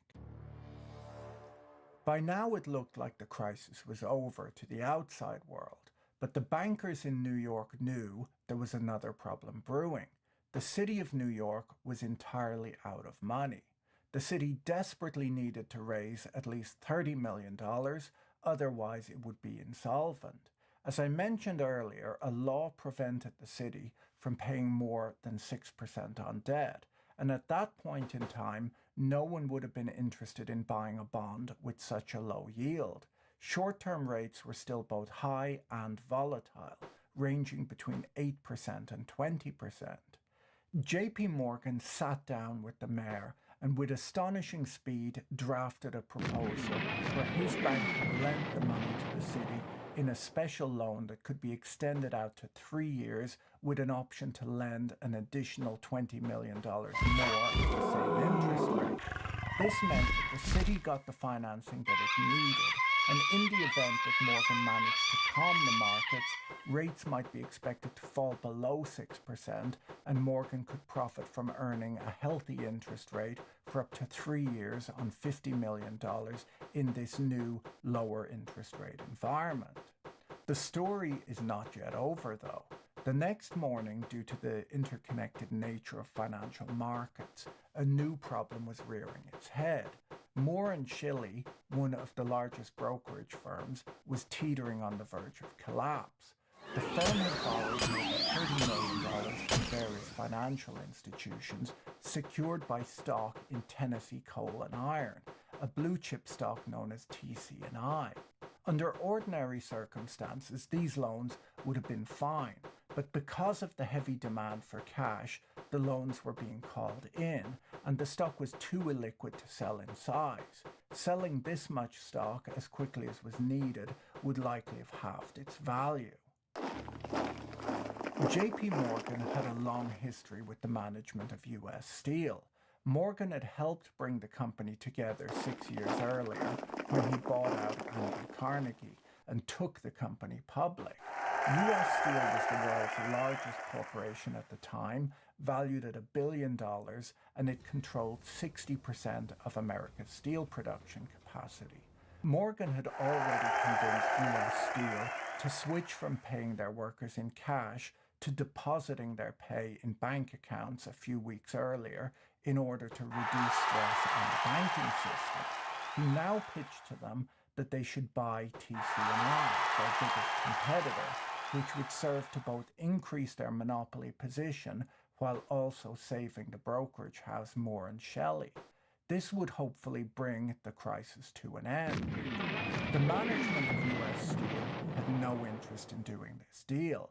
Its management believed that TCNI manufactured substandard steel, which they wanted nothing to do with. But more importantly, they knew that Roosevelt would pursue them as their acquisition would be a clear breach of the Sherman Antitrust Act that had been put in place 17 years earlier to break up monopolies.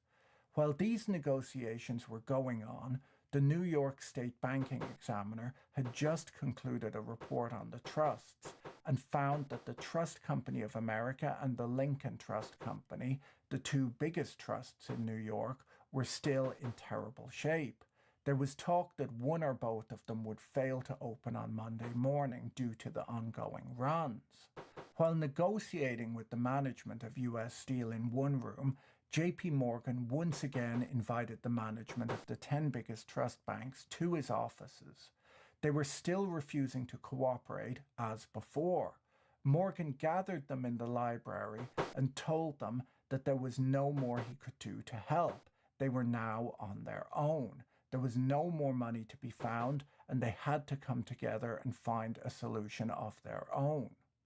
The trust presidents negotiated fruitlessly till 3 a.m., at which point Benjamin Strong, the president of Bankers Trust, stood up to leave, only to discover that Morgan had locked them in the library behind heavy brass doors. If a solution wasn't formulated that day, it was likely that the entire banking system would collapse. Morgan was not letting them leave. After hours more of discussion, the trust bankers finally agreed to pool $25 million to be lent to any of the subscribed trust banks should they experience a run. This was the very solution Morgan had pitched to them days before. Morgan sat in the room with them as they signed a hand-drafted contract. He was still quite sick with a cold and had barely slept for a week. He's said to have been dozing off in meetings at this point, he was so exhausted. The trust deal mattered much more than you might expect, as in the room next door, Morgan had structured a deal where US Steel would buy out TCNI, exchanging their bonds for the stock of TCNI, but only if the problem with the trust banks was solved and if a guarantee could be extracted from President Roosevelt that the acquisition would not be executed by the government under the Civil Trust Act. Everything was finally coming together, but US Steel still had to get this promise from a president who had no time for bankers like Morgan and absolutely no time for big businessmen like the management of Steel. A special train pulling just a single car had been kept on standby and took the management of US Steel to Washington, D.C. overnight. All signalmen on the line were instructed to let the train pass without delay. The men arrived at the White House early the next morning and were told that the president would not see anyone until after he had had his breakfast. For Morgan's plan to work, they had to have Roosevelt's blessing before the stock market opened at 10 a.m. At 9:45 a.m., with no time to spare, a telegram reached Wall Street that the deal would go through. After the first hour of trading, prices on the stock exchange finally began to rally and stayed strong for the rest of the day.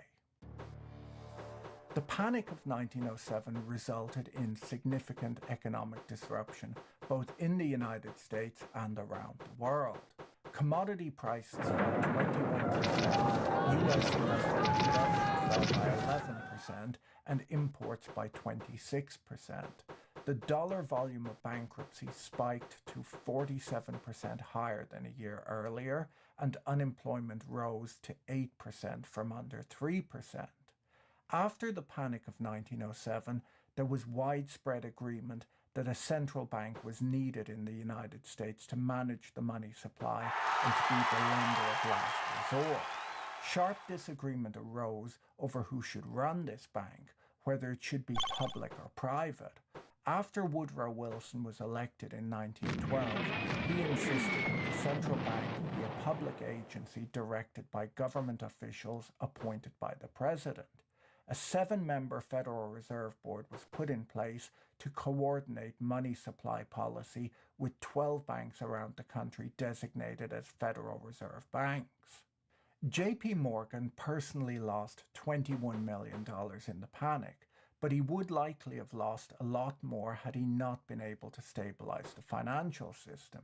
He later became the focus of intense scrutiny and criticism, and was called to Washington to defend his actions during the crisis by the Pujo Committee. He died in 1913, 9 months before the Federal Reserve officially replaced the money trust as the lender of last resort. Fritz Augustus Heinz lost everything in the Panic of 1907. He fell out with his brothers and his health suffered. He died 7 years later at the age of 44 of cirrhosis of the liver. Charles Morse was later charged with misappropriating bank funds and sentenced to 15 years in prison, where he served alongside Charles Ponzi, who would later become famous for his eponymous scheme. Morse escaped prison by faking illness, by eating a bar of soap before his medical exam, and then fled to Europe. He was later indicted for fraud and war profiteering in 1922, but was acquitted on those charges.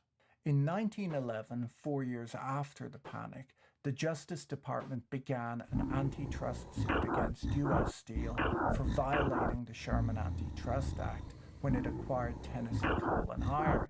In 1920, the Supreme Court ruled in U.S. Steel's favor. If you want to learn more about this topic, I recommend the books Panic of 1907 by Bruno and Carr, Mania's Panics and Crashes by Kindleberger, and America's Bank by Roger Lowenstein, all of which I relied upon creating this content. I'll leave links to each of those books in the video description. If you enjoyed today's video, you should watch this one next. Don't forget to check out our sponsor, the Financial Times, using the link in the video description below. Have a great day and see you in the next video. Bye.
Many financial historians argue that financial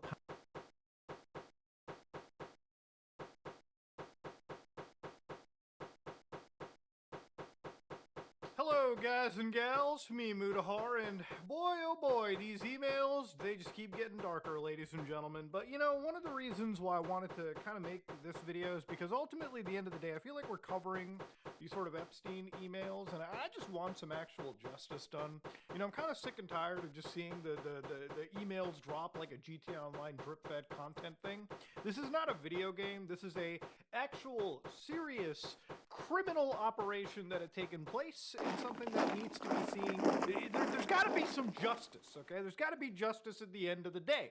So yeah, yesterday was Christmas, so Merry Christmas to those who celebrate, Happy Holidays to those who don't, yada yada yada.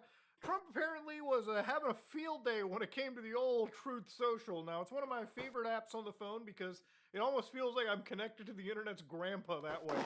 So he says, Merry Christmas to all, including the many sleaze bags who loved Jeff, gave him bundles of money, went to his island, attended his parties, and thought he was the greatest guy on earth, only to drop him like a dog when things got too hot. I guess. Falsely claimed they had nothing to do with him, didn't know him, said he was a disgusting person, and then blame, of course, President Donald J. Trump, who was actually the only one who did drop Epstein, and long before it became fashionable to do so, when the names get brought out in the ongoing radical left witch hunt, plus one lowlife Republican, Massey, which is one of the guys that brought forward the whole bipartisan bill to release these files in the first place that have sparked this massive hullabaloo. It's been revealed that they're all Democrats. Or I can't keep doing the Trump voice. There will be a lot of explaining to do, much like there was when it was made public that the Russia hoax was a fictitious story, yada yada yada. Total scam that had nothing to do with Trump. Pause it if you want to read it through, ladies and gentlemen. And obviously, you know, when you got politicians beefing on the TL, like old Thomas Massey going, Merry Christmas. So I teamed up with the radical left to expose Democrats. He teamed up with the radical left Dems to expose the Dems. It's always interesting when I find these like sort of 4D game chesses. At the end of the day, the thing you have to understand about this is it's not about which side you're on. It's about being against child trafficking. It's about being against sex trafficking.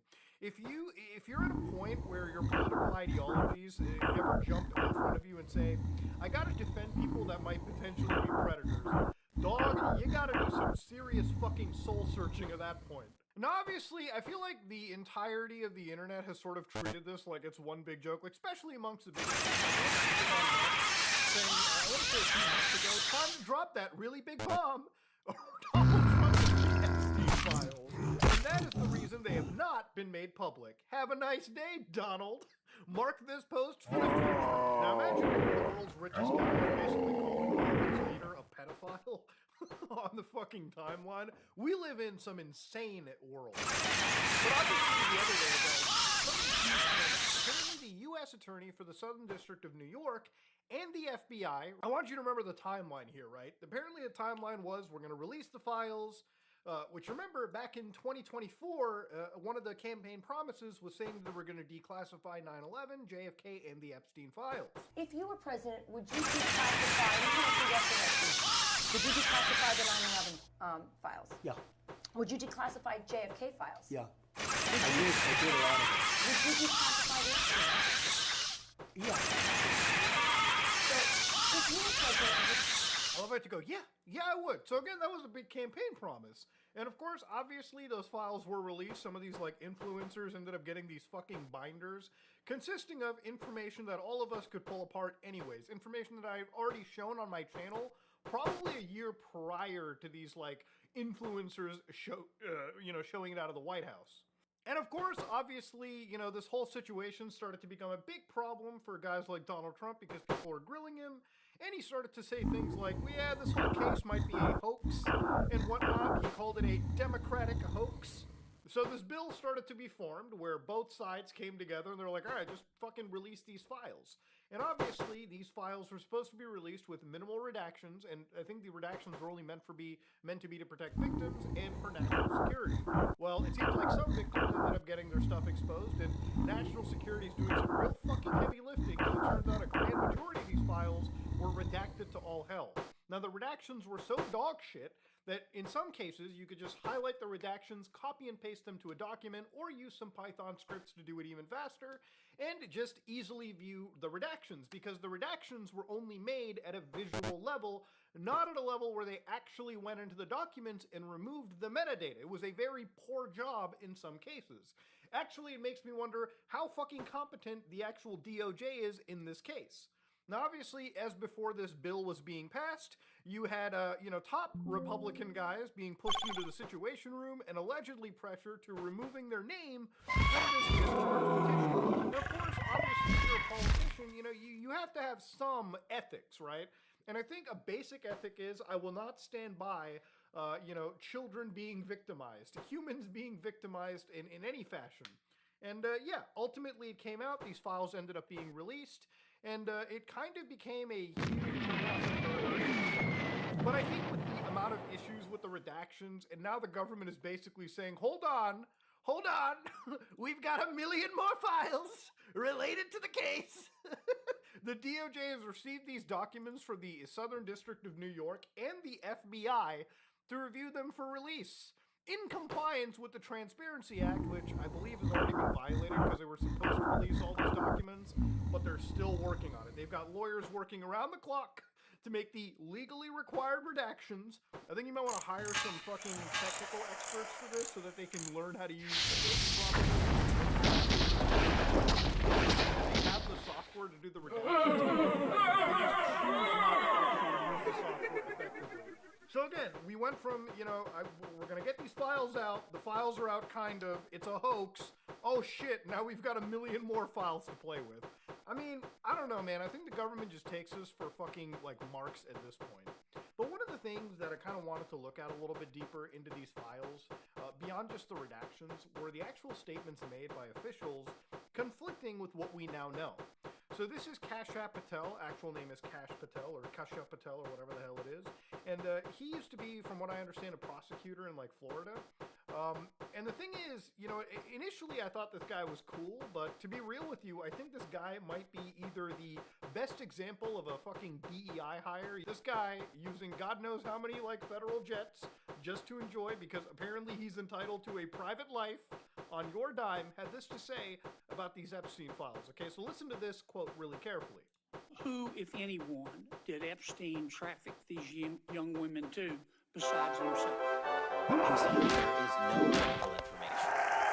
None. If there were, I would bring the case yesterday that he trafficked to other individuals. And the information we have, again, is limited. So the answer is no one?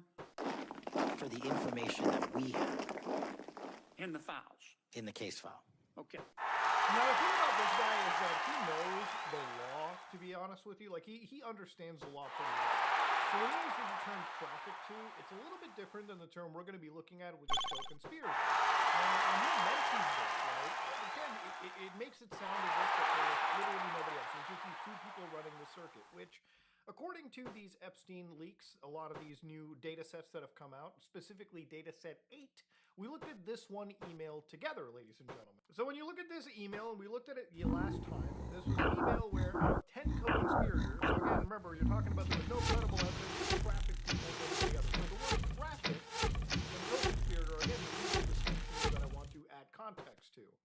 But based on what he said, right, again, you have to understand, there are multiple people involved in this situation. When it came to trafficking, you were talking about trafficking people to anybody more powerful or any other powerful individuals. That was the understanding right there. So, again, yes, there is a legal distinction to be making over here, but let's not ignore the fact that this guy runs the FBI, and now these are documents that showcase emails internally. So back in 2019, out of the 10 co-conspirators, and this, I would have to imagine, would be in the files. They could look this up for themselves, knowing that they've looked this up to disclose to the entire world out there. 3 have been located in the FL and served JG subpoenas, 1 in Boston, 1 in NYC, and 1 in CT, yada, yada, yada. 1 is a wealthy businessman. In Ohio, the lead is being sent to CV. The remaining 3 are out of pocket. The team, 8 SAs, TFOs, 2 AUSAs, is flying out tonight, tomorrow to various locations in Florida to interview approximately 25 victims. So they do mention co-conspirators in this situation. And when you look at the actual organizations that are involved here, right, they are following up on these co-conspirators. And of course, this is from the violent crime sections, the Crimes Against Children Human Trafficking Unit, COSHTA in this case, right? So these are internal documents that showcase, okay, you have co-conspirators. But last time I only looked at this. There are other emails that discuss this. From May 2020 regarding the Epstein stuff, and again, a lot of the stuff is unfortunately redacted, so you can't figure out who it's going from and to, but they do talk about memos where they talk about co-conspirators that they could potentially charge. So people involved in this trafficking network.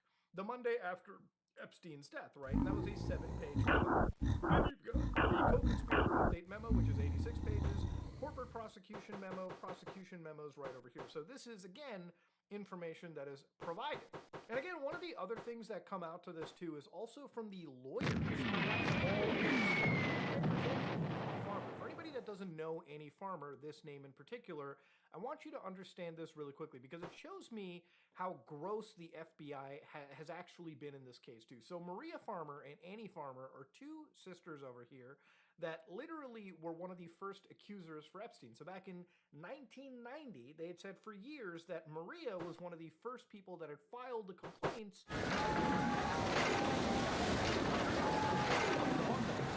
A lot of people that were up against her, because when you're somebody this small against somebody powerful, what are you going to do? Well, it turns out, because of these files, there was actually the showcase that this was her actual report. So down over here, you can see that in this official document, and you can pull it up yourself, EFTA 006107.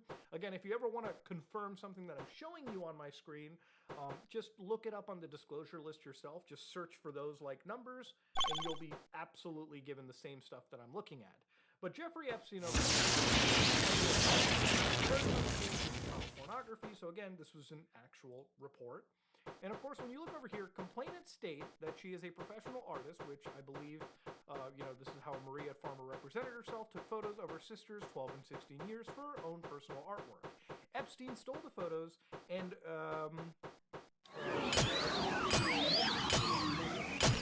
built off of and is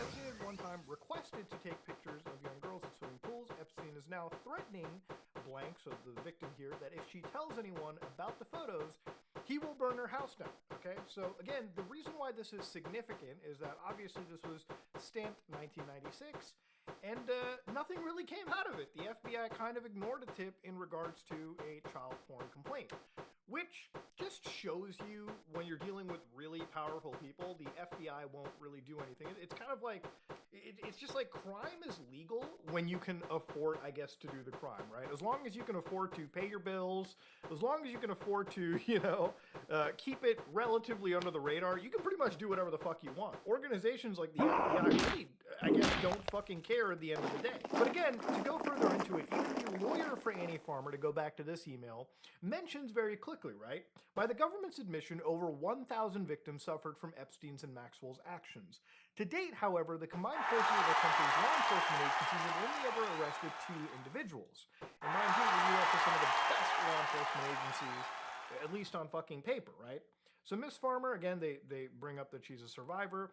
The recent controversy, well, actually, the lawyers say it's obviously impossible for enterprise involving thousands of victims without other individuals facilitated these unspeakable atrocities. So this is, again, a lawyer bringing this up too, and they talk about how they need to be unsealing the grand jury transcripts, as well as accompanying grand jury exhibits, with redactions only as necessary to protect victims' names, likenesses, and identifying information. Yeah, we saw how great that went. Transparency is critical to justice, and the public has a legitimate interest in understanding the full scope of Epstein and Maxwell's crimes.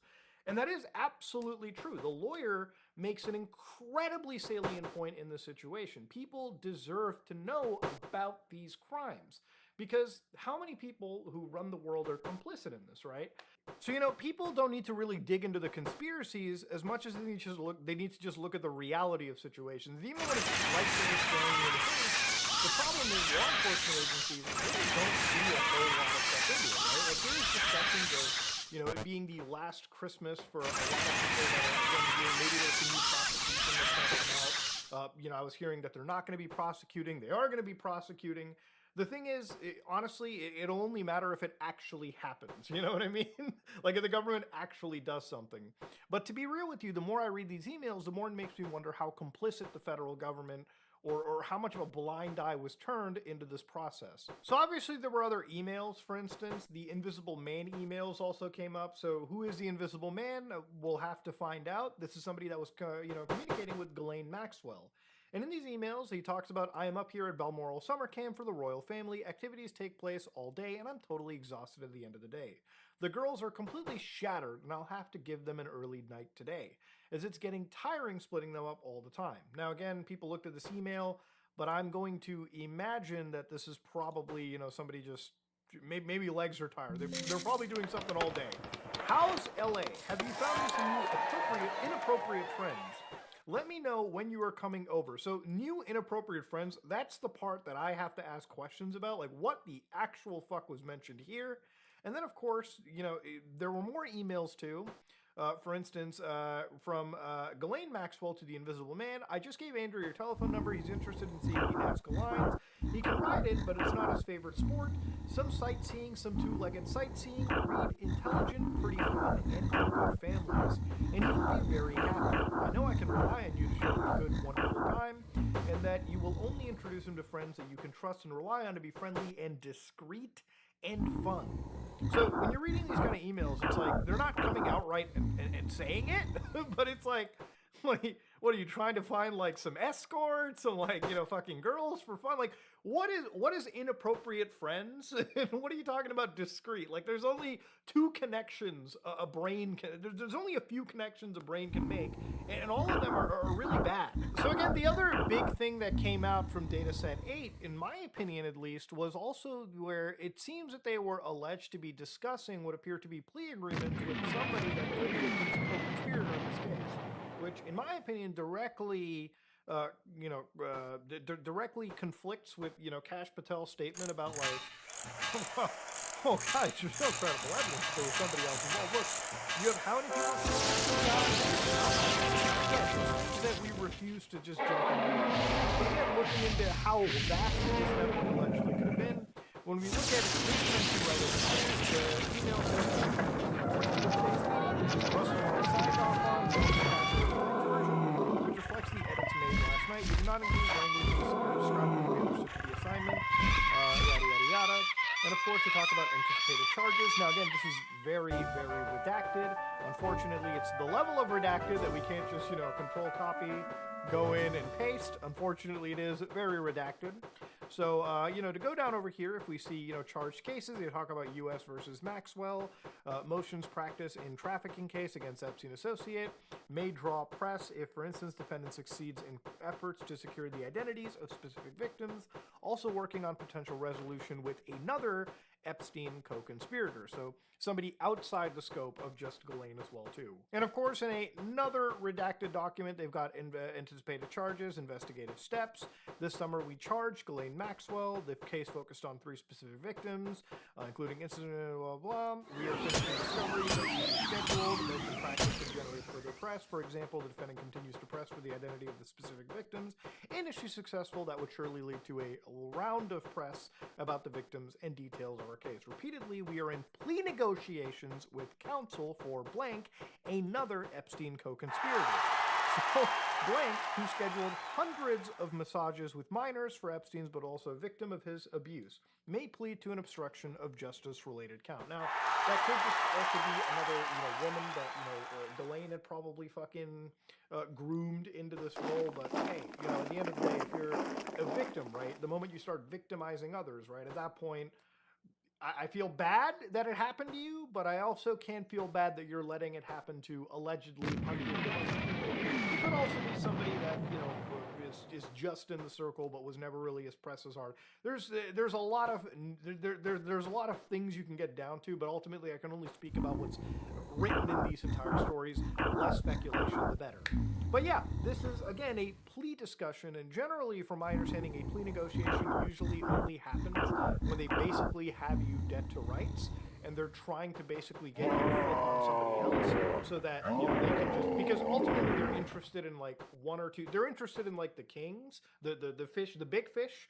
They're not so much interested in everyone smaller. So if they can find a way to make their main case stronger by using you to flip, then they'll offer this kind of stuff for you, usually for reduced charges or, in some cases, immunity.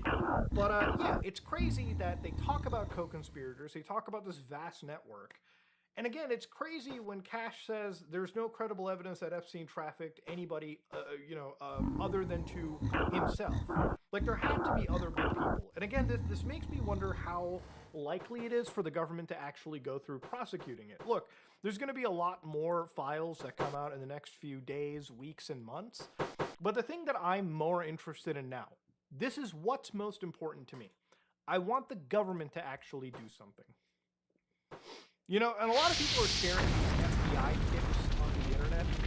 Again, a lot of them that involve people like Donald Trump, for instance. A very heinous one where they talk about, trafficking and infanticide. So the death of an actual infant right over here in September 1984. And they absolutely mention, not just Epstein's name, but they also mentioned witnesses like Donald Trump, for instance, right over here, who alleged in this tip to have actually witnessed the death of an infant. Again, very, very heinous shit.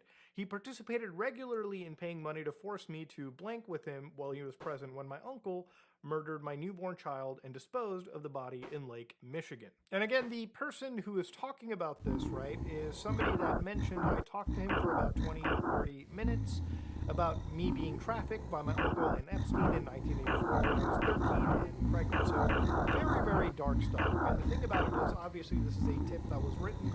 And again, these tips should be investigated because at least when it comes to things like potential murder, there's no statute of limitations, from my understanding, on that entire, heinous situation. And again, when it comes to people like co-conspirators, right, you have, again, these emails that have apparently also been coming out in this, trove of information. Where again, hey Jeffrey, great friend of mine rented a huge house in Pizza and invited lots of girls from Russia, all models, because they'll be doing the shootings down there for several magazines, with a great scout named Tigraine. He uses the scout for Trump, for he doesn't work with him anymore. He's coming with 12 girls the first week, 22nd of July, then 13 others the second week, from the 5th of August. He would love to meet you. I just called Jean-Luc to see with him if he can come too. That'll be great to build this network for MC2. Please let me know if you can come spend some time with us. And that was from Daniel all the way to Jeffrey. Tigran has the best taste next to you, writes Jeffrey. I'm happy to meet him. He had a girl named Blank in Paris that he had told many bad things about me. You know when you have to have a whole, header, probably not much good coming out of this fucking email account, that's for sure. And again, from eagle-eyed investigators, people like John model scouts and facilitators from select agencies that allegedly supplied young girls to the Epstein network. So there's a lot of stuff involved in here. There's a lot of people that, it seems like, the co-conspirator, it seems like the network, at least from this trove, is a lot larger than it seems. And of course, it's disgusting to me to see that, one of the leaders of the FBI basically on, record completely say, no, there's nothing that he's seen that could, be indicative of, Epstein trafficking, people to anyone other than himself. Again, I feel his statements conflict incredibly with what we've been able to see himself. And unless he has some real excuse to that, or, I don't think he does, to be completely real with you. Unless he has an excuse to it, I think it's the kind of guy that we should probably be looking at a little bit more into. It's so hard to do because when you have somebody in such a position of power, you have to ask yourself, is this shady? What chance does the rest of the FBI have? Ultimately, ladies and gentlemen, the Epstein stuff is, there's a lot to discuss. And honestly, I'm just kind of going to keep his hands to when something huge happens. And I think nothing is more huge than when you have the top in the country, the AG, and their statements conflict heavily with information that is coming out. Information that thankfully they didn't redact. At least we got to see this much. And now everyone can ask questions. We're not crazy for asking these questions.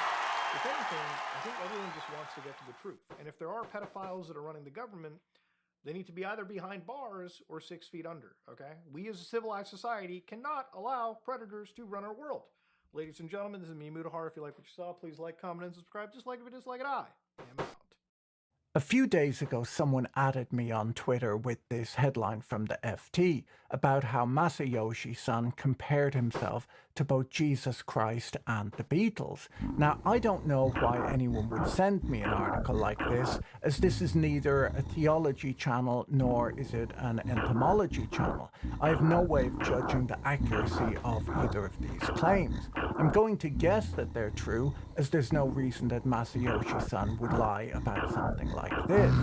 He possibly is a lot like Jesus Christ, but maybe instead of making the comparison himself, he should just grow a beard, get some sandals, dress all in white, and then let other people bring it up. That's what I would do in such a situation. His name is Son, so who knows? Definitely not me. I read the article anyway, which I'm fairly sure was meant for some other Patrick Boyle I googled, and there are a few priests and at least one entomologist with the same name as me. It seems that Son said that Jesus and the Beatles, who I have since learned were a band, it's not the kind of music that I cover here, but he said that Jesus was also misunderstood and criticized, and went on to say that the Beatles weren't initially popular either. Now, like I said, I'm not a theologist, nor am I Rick Beato. It's not for me to decide if the Beatles were initially popular. I hadn't even heard of them till a few minutes ago when I googled them, so I'm sure that Son is right. They're probably an underground band, never much appreciated in their time, much like SoftBank. Son did tell the FT that the SoftBank Vision Fund would tackle the biggest challenges and risks facing humanity today, which strikes me as being extremely noble. I think that Jesus would probably do the exact same thing if he was running a large venture capital fund. And that really is the great thing about venture capital and tech bros in general. There are other people out there who make fun of them, but without them, who would be looking out for humanity? The kind of people who do make fun of tech bros often forget the historical context around some of the big innovations that were backed by VC firms like SoftBank. Naysayers will say, for example, that shared office spaces have been around forever, but many people my age will remember that pre-2010, the biggest challenge and risk facing humanity was the lack of IKEA furniture and free beer available in the shared office spaces. When Adam Newman and his firm WeWork arrived on the scene, dressed all in white and barefoot, Masayoshi saw the light and funded this remarkable tech startup. I think there was also an app, but that might not have worked. Sure, sometimes technology looks like two bicycle mechanics building the first airplane in a shed, but other times it looks like a beer tap in the office and an app on your phone so that you can complain when the beer is run out. The path of innovation is often not clear. Sometimes we can come up with ideas only to learn that someone else came up with that idea already, like when David Bowie accidentally ripped off the main riff of Ice Ice Baby. Here's a clip of David explaining. Ding, ding, ding, ding, ding, ding. Ding, ding, ding, ding, ding, ding. Ding, ding, ding. That's the way theirs goes. Ours goes ding, ding, ding, ding, ding, ding. Ding, ding, ding, ding, ding, ding, ding. That little bitty change. It's not the same. Silicon Valley tech bros have occasionally, not unlike David Bowie, come up with ideas that already existed. They're well known for repeatedly inventing the bus. Famous examples are Lyft, who announced a service they called Lyft Shuttle, which would be cheaper than a taxi and run on pre-designated routes, picking passengers up and dropping them off at regular stops, like a bus. Uber even launched a service which allowed riders to save money by waiting for their Uber at a pre-arranged stop, share it with strangers, and get dropped off at any point along a predetermined route. That was a bus too. Elon Musk announced his idea for a bus on Twitter. He called it the Boring Company Urban Loop system, saying that it would have thousands of small stations the size of a single parking space that would take you very close to your destination and blend seamlessly into the fabric of a city, rather than a small number of big stations like a subway. Later, the Boring Company went on to build the Las Vegas Loop, which was not really as good as a bus and possibly the most disappointing transportation innovation in history, where it was just Teslas being driven slowly in an unnecessarily small tunnel. I'm trying to raise VC funding right now to add one of those miniature trains to the loop, which would massively increase its capacity and make it more fun. The fact that it runs on rails would additionally make it a full self-driving, supervised system, which would be amazing. So let's look at the things tech bros invented that already existed, and some of the things that they invented that should never have existed. Before we get to that, let me tell you about today's video sponsor, Delete Me. Delete Me is a subscription service that acts on your behalf to force data brokers to delete your personal information that they're selling online. Data brokers collect huge amounts of personally identifiable information on individuals that can include your social security number, birthday, past and recent addresses, information about your relatives, and much, much more, which they then sell online, sometimes to scam artists. Data brokers are required to delete any information they store on you if you ask, but unfortunately, there are hundreds of data brokers and they don't make this easy. It could take forever to contact them all. I use Delete Me to reach out to the hundreds of data brokers on my behalf to request the deletion of my personal data and to deal with any objections. With a yearly subscription, Delete Me regularly tracks to make sure that they don't re-add your data to their lists. Get 20% off Delete Me US and UK consumer plans when you go to joindeleteme.com/Boyle and use promo code BOYLE at checkout. It seems that the worst Silicon Valley inventions are the ones that are pitched as being tech products when there's no real technology involved, or if there is technology, it just wasn't needed. For some reason, a lot of these products are food and beverage innovations. A good example of this type of innovation is when tech bros reinvented the water bottle with the Hydrate Spark, which is pitched as a connected water bottle that tracks your water intake and glows to make sure that you don't forget to drink. There is, of course, an internet-connected smartphone app so that your hydration records can be stored in the cloud.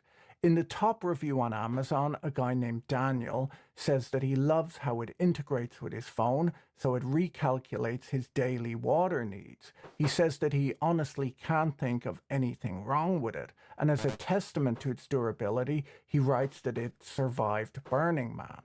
Of course it did.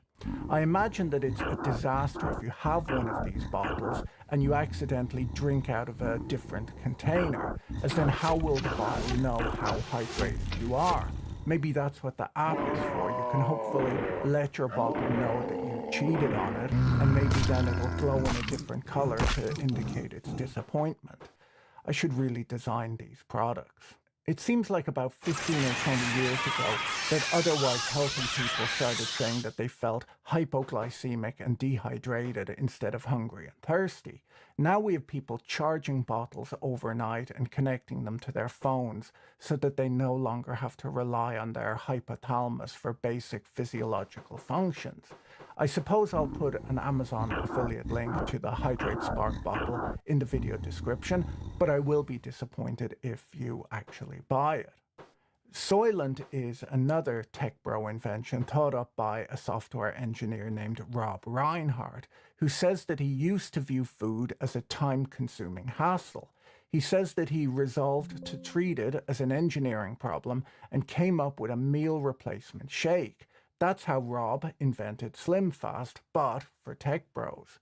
I'm not sure how wise it is to have someone who views food as a time-consuming hassle preparing meals for you, but this is the high-tech world that we live in today, so stop your complaining and drink your lunch.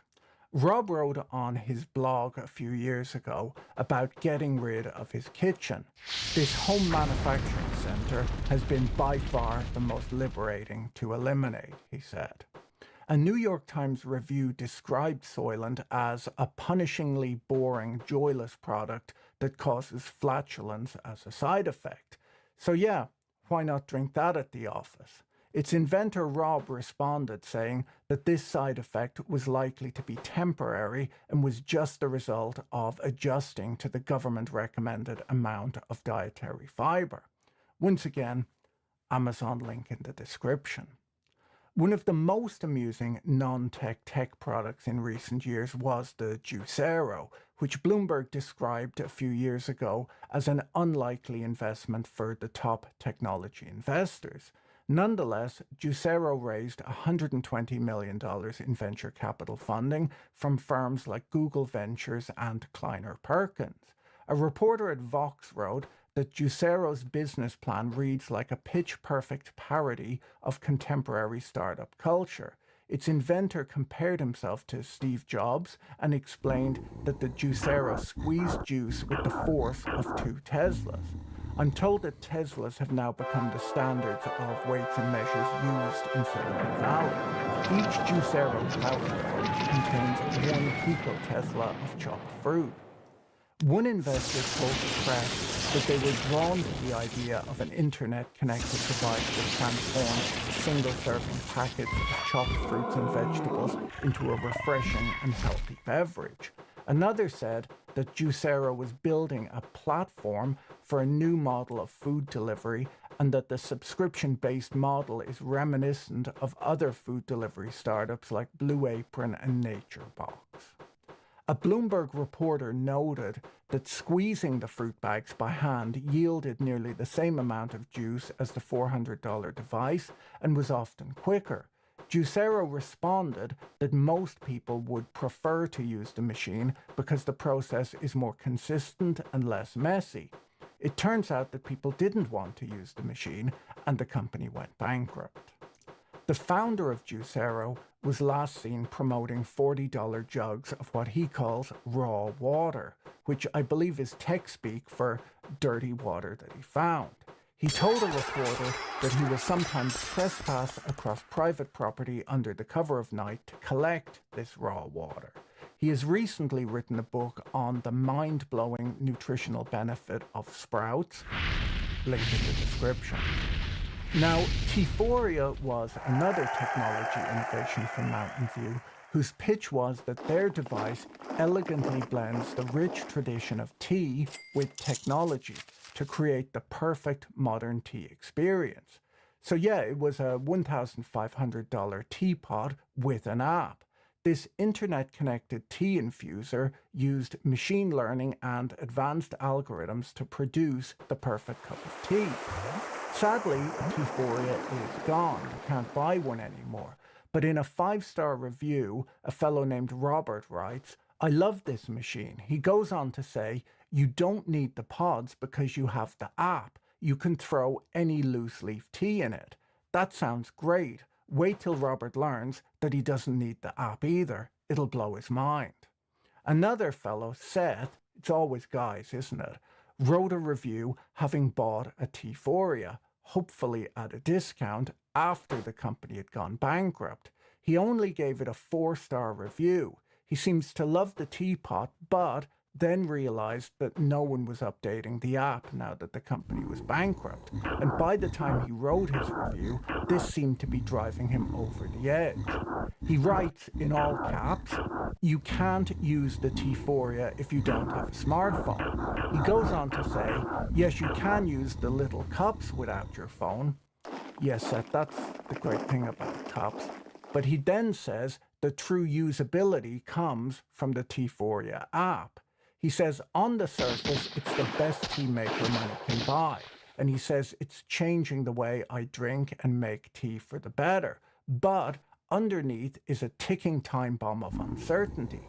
If the app isn't updated, I will eventually lose the ability to use my T-Foria. Yeah, that sounds awfully stressful to me. Look, tech bros are obviously not big fans of food, and that's okay as long as they're getting their government recommended amount of dietary fiber and not sitting next to me. I'm fine with that.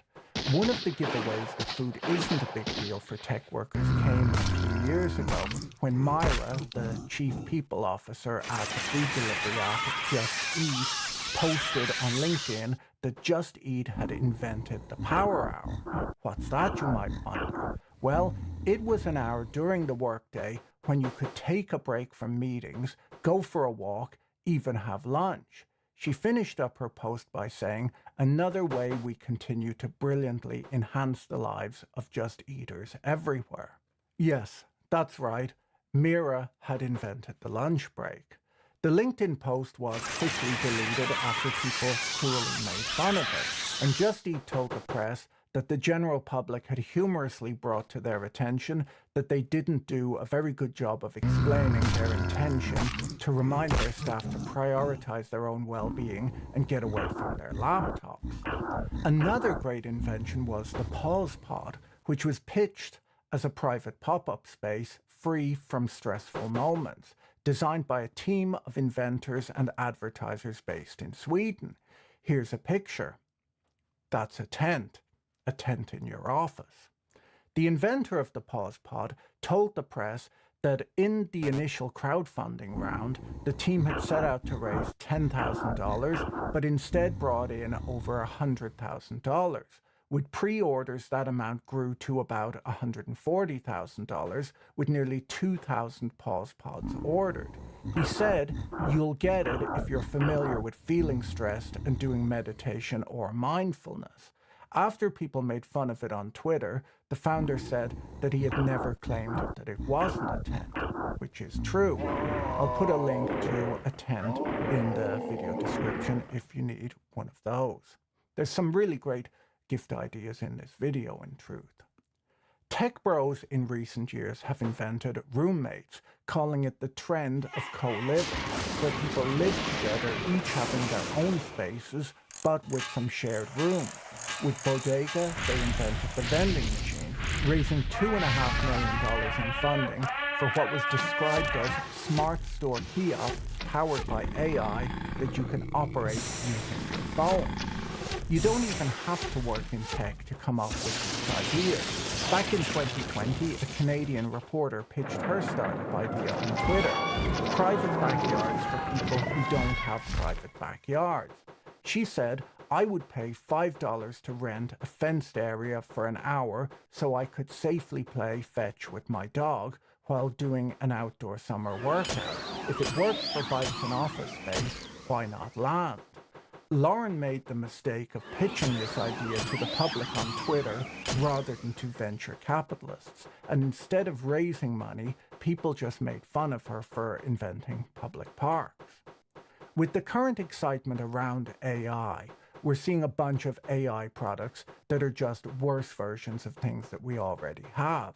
Amazon has become inundated with AI-generated books. Apparently, it's become such an issue that to combat it, they've started restricting authors to self-publishing a maximum of 3 books per day on their platform, which I imagine is unfairly holding back some of the more productive authors out there. There are all sorts of startups pitching AI therapy where a chatbot helps you with your problems. It's hard to think of anything more depressing than that. Spotify announced earlier this year an AI DJ feature which will pick music for you to listen to. Isn't that what Spotify already does? Microsoft has been forcing AI features into all of their products whether users want them or not. I guess they have to justify how much they've been spending. Oral-B has an AI-powered toothbrush, which of course connects to an app on your phone. They say that they've trained the toothbrush on thousands of different users to assess the different brushing styles.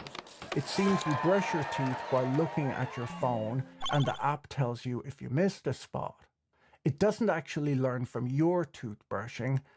Look, I don't really know what it does, but link in the description. It's hard to know if we've reached peak AI yet, but I saw in the news this morning that you can now buy a purse that's made out of an NVIDIA GPU, so maybe that's it.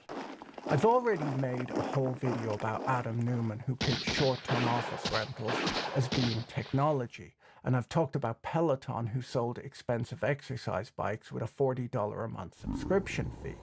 The bike wouldn't work if your internet went down. There were also tech bro companies like Washboard, which charged subscribers $27 to send them $20 worth of laundry quarters every month. Sometimes Silicon Valley doesn't just invent physical products that already exist, they invent websites that already exist, the kind of websites that they should probably have heard of. A few years ago, the founder of the dating app Bumble launched Bumble Biz, bringing the company's women-first angle to professional networking. She invented a strange version of LinkedIn where you couldn't just search for someone in your industry, you instead had to swipe left or right on whoever else was also logged into the app. I don't believe it worked out. Tech bros reinvented the space race too. Here's a clip of Elon Musk announcing his plan to land a man on the moon.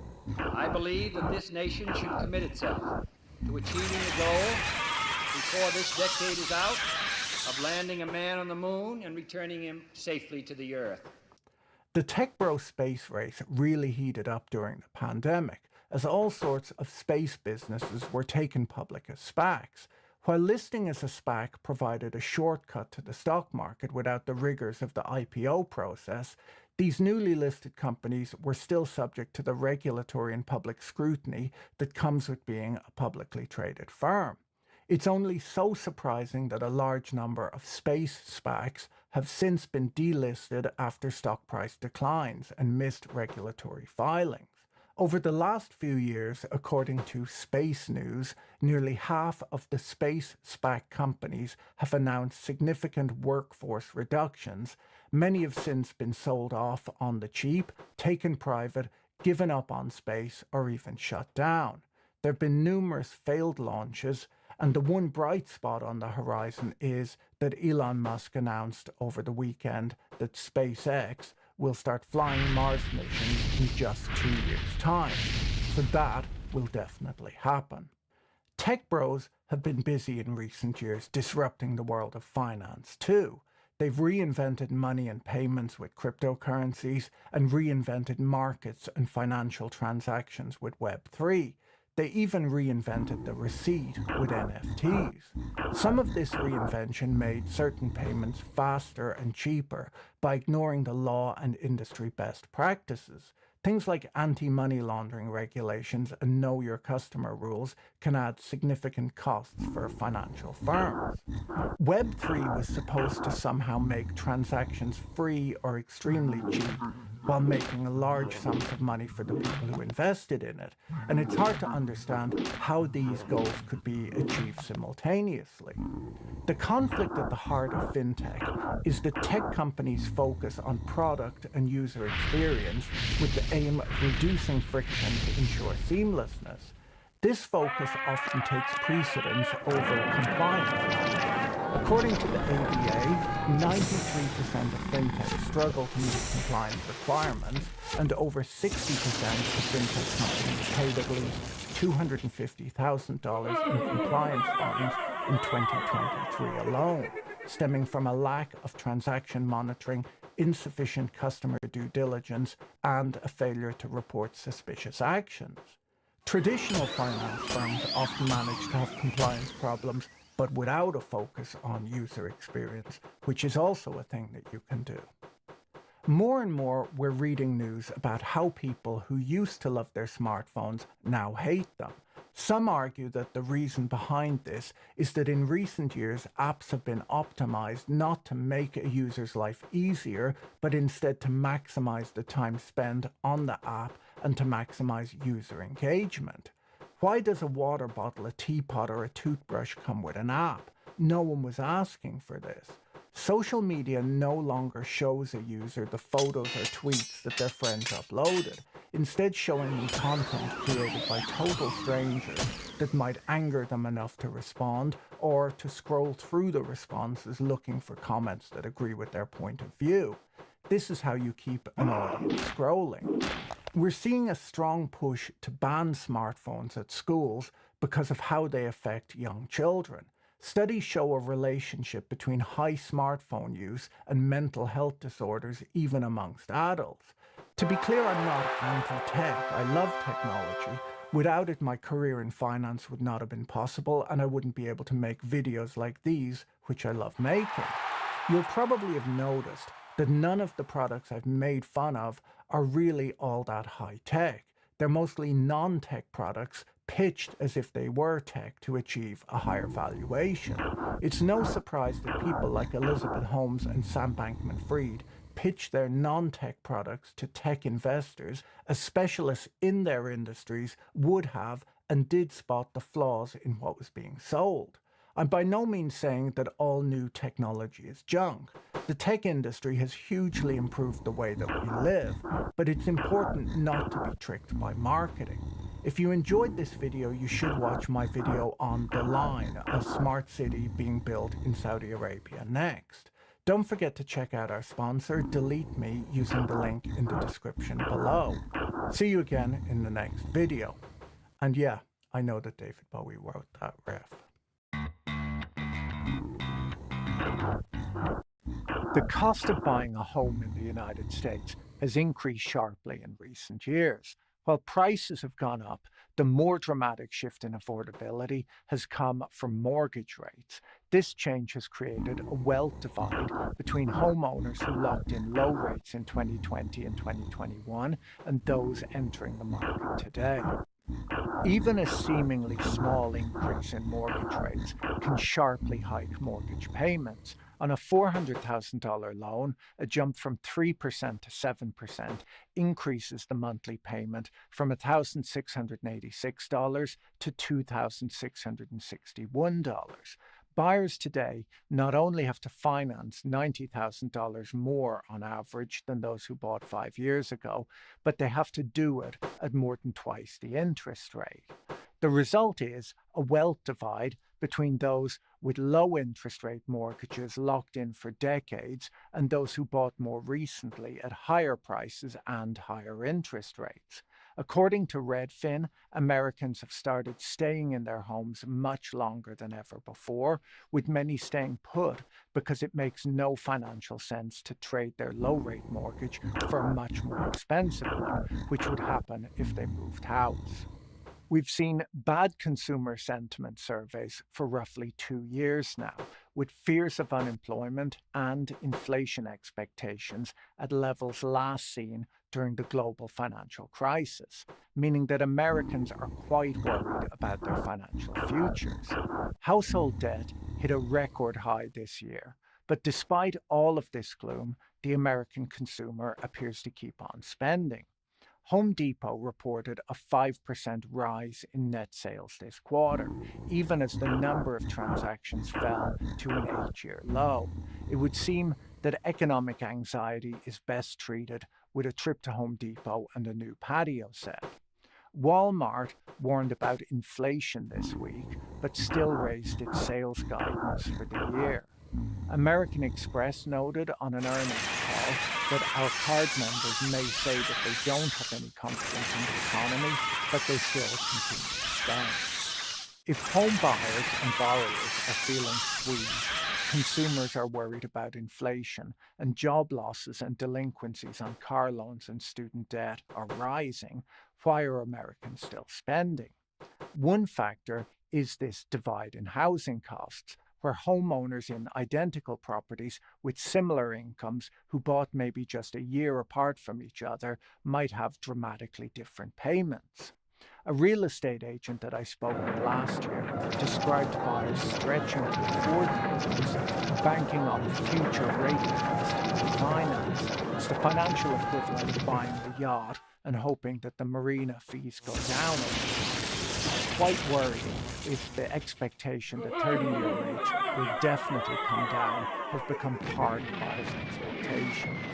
Another reason that consumer spending has been so strong in the United States, despite the higher interest rates, is that the unemployment rate is very low today, and it has been very low for a few years now.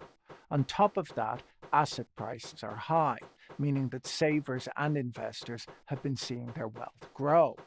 65% of Americans own homes, and 40% of American homeowners own their homes outright. So a big chunk of American homeowners don't have to worry about interest rates at all. There was a huge boom in mortgage refinancings when interest rates were low, and during that period, most existing homeowners who had mortgages refinanced and will be enjoying low financing costs for decades to come. If we make the reasonable assumption that long-term homeowners' incomes have been growing at the average rate of income growth in the United States, they will be spending less than 9% of their income on housing. On the other hand, those who bought in the last 3 years find themselves spending about a quarter of their income on their mortgage payment. So not only do we have the haves and have-nots of renters versus homeowners, we also have the haves and have-nots of those with low versus high interest rate mortgages. The cost of housing is only part of the story.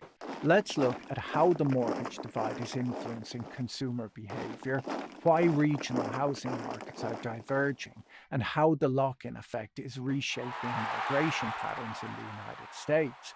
We'll also explore how inequality among millennials is widening, sometimes more dramatically than the gap between millennials and boomers, and examine the strategies homeowners are using to think about their mortgages, not just as debt, but as financial instruments.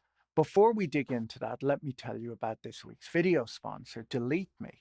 Delete Me is a subscription service that removes your personal information from hundreds of data broker websites where it's being sold online. Data brokers are businesses that collect huge amounts of personally identifiable information on individuals and package it all together to sell profiles or listings with your personal data.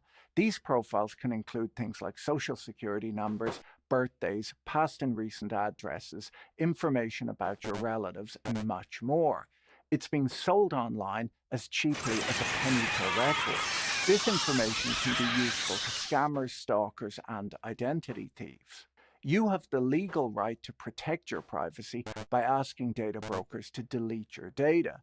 But unfortunately, there are hundreds of data brokers, and they make it incredibly tedious to get off their lists. It could take forever to get this done on your own.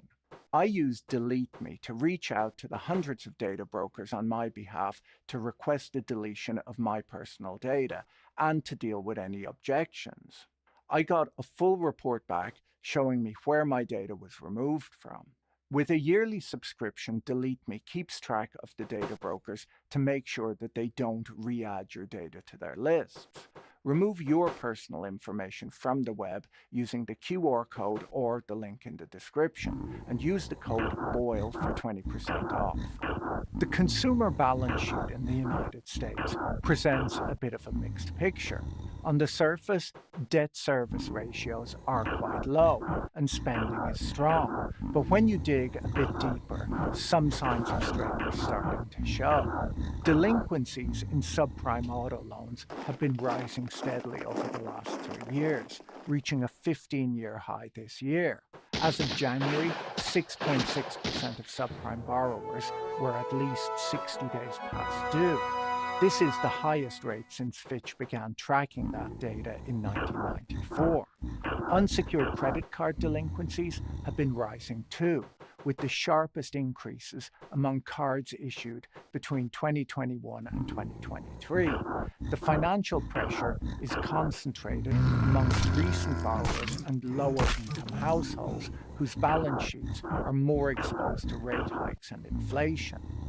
On top of this, consumer spending has been distorted this year as consumers rushed out to buy durable goods before tariff price increases hit. According to Morgan Stanley, a lot of the growth in consumer spending in the first quarter likely reflected hasty buying ahead of expected inflation, especially amongst higher income households. McKinsey's survey found that 91% of consumers were aware that tariffs were coming, and many adjusted their spending habits, buying goods before price hikes hit store shelves. One of the more interesting effects of the spike in mortgage rates, however, has been how they're influencing geographic mobility within the United States.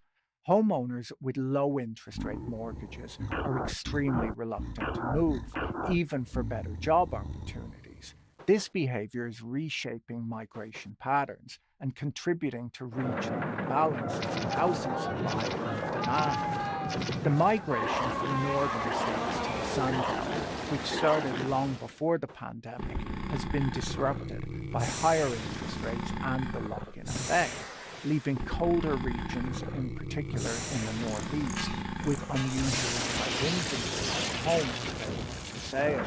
Meanwhile, Florida and Texas, the states people rushed to during the pandemic, are seeing some of the steepest inventory increases in the country, with several metro areas showing year-over-year price declines. While homeowners as a group have seen their balance sheets improve as rates have gone up, renters have absorbed the full brunt of the housing inflation. And not just in the United States. Across advanced economies, rents have been rising at their fastest sustained pace in decades, around 5% annually. According to the Federal Reserve, median monthly rents in the United States jumped 10% in 2023, contributing to a surge in homelessness and widening the gap between renters and owners. According to The Economist, in recent years, American homeowners increased their spending on things like hobbies and eating out by 25% in nominal terms, while renters increased their leisure spending by only 16%. One of the biggest problems affecting affordability in the United States is that America's housing market has been stuck in a supply shortfall for years. U.S. home builders added 1.4 million new homes in 2023, which was the highest number since 2007. But that was not enough to serve the 1.8 million new households formed that year. Builders in the United States have been struggling with rising material costs, labor shortages, and zoning restrictions that slow progress and inflate house prices. The new tariffs can be expected to push construction material prices even higher, and anti-immigration policies will reduce the number of skilled construction workers in the country, as when we look at the different sectors of the US economy, the sector with the highest percentage of foreign-born workers is construction. Now, on the other hand, Trump has promised to open up tracts of federal land for housing construction and to speed up permitting. In the wake of the Liberation Day celebrations in April, single-family home starts fell 12% compared to a year earlier. This sudden drop was driven by home builders' nervousness over tariff volatility. As if they bought supplies when tariffs were high, only to see them fall later, they would find themselves building homes with a higher cost basis than their competitors. There's been a lot of talk in recent years about institutional purchases of homes and how that's pricing out new buyers. According to the National Rental Home Council, large investors made 0.74% of single-family home purchases in 2021, meaning that someone other than a large investor purchased 99.26% of single-family homes. According to data from Redfin, real estate investors have been cutting their purchases as higher interest rates aid into potential profits. Despite the frequently cited negative effects of investor purchases of homes, research shows that large institutional investors typically buy homes in need of repair and upgrade them to rent them out. The homes bought by investors are not left unoccupied, so while they reduce the number of owner-occupied homes in a neighborhood, they increase the supply of homes available to renters who might otherwise not be able to afford to live in predominantly owner-occupied neighborhoods. overall, the effects of investors on the housing market are mixed. According to Redfin data, while large corporate buyers have pulled back from real estate investments, smaller firms and individual investors are still active buyers, particularly in the Southeast and Southwest. They say that these investors have a preference for investing in low-priced homes and condos, with starter homes making up 40% of investor purchases. One of the big trends in the housing market, which is frequently discussed, is the fact that 1 out of 3 homes in the United States is owned by people over the age of 65. The percentage of retiree homeowners had stayed flat for decades but began to surge starting in 2012. This group are particularly concentrated as a percentage of homeowners in the Northeast, where their tendency to age in place rather than to move to retirement communities has grown over time. This concentration of ownership amongst older generations has deepened the generational wealth divide, but increasingly the sharper fault line is within generations themselves. As John Byrne Murdoch explained in the Financial Times, while the average millennial in the United States had 30% less wealth than the average boomer by the age of 35, the wealthiest 10% of millennials are now 20% richer than the wealthiest 10% of boomers were at the same age. In the UK, the top decile of 30-somethings holds £300,000 in property wealth, nearly triple that of the wealthiest boomers at the same age. Much of this advantage is inherited. 36% of young American homeowners received family financial help to buy their first home, and among UK recipients, the top 10% received £170,000 compared to an average gift of £25,000. These transfers compound over time. A larger deposit not only lowers monthly payments, but also reduces total interest paid, doubling the value of the original gift. As Byrne Murdoch notes, home ownership in the US is becoming increasingly hereditary, just as it is in Britain. The result is a growing divide between millennials with access to capital and those without, one that is increasingly visible and increasingly bitter. A home is often the largest investment that a household will make, and the mortgage used to finance it becomes the most consequential financial product in a person's portfolio. Fixed-rate mortgages resemble bonds. Their value shifts when interest rates change, even though the repayment schedule remains constant. Floating-rate mortgages behave more like corporate loans, adjusting in real time and maintaining a stable present value. These structures influence the composition of a household's broader financial portfolio. As The Economist noted in a recent article, a homeowner with a fixed-rate mortgage worth 20% of their savings and a classic 60-40 stock bond allocation is effectively holding a 60-20 portfolio. The mortgage offsets their bond exposure. For first-time buyers with little savings, the leverage effect is even more pronounced. Their portfolios resemble those of hedge funds, heavily leveraged, long equities, and structurally short fixed-income securities. The decision to repay early, then, hinges on opportunity cost. Historically, investing spare cash in equities has outperformed early repayment. A $1,000 repayment in 2005 would have saved $1,800 in interest. The same amount invested in a global index fund yielded $6,500. With interest rates elevated and equity valuations high, the balance between risk and return is shifting. The Economist argues that households should think of their mortgage as an important part of their investment portfolio, rather than just thinking of their home as an investment. In most parts of the world, 30-year fixed-rate mortgages are extremely rare or entirely unavailable.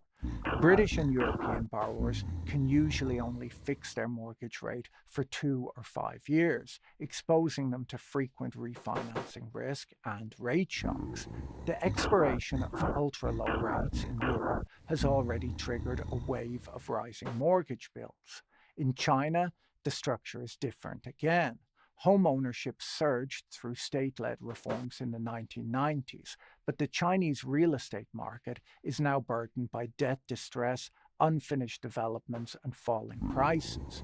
The Chinese model concentrated household wealth in real estate, often bought with massive leverage, and this is now undergoing a painful unwinding.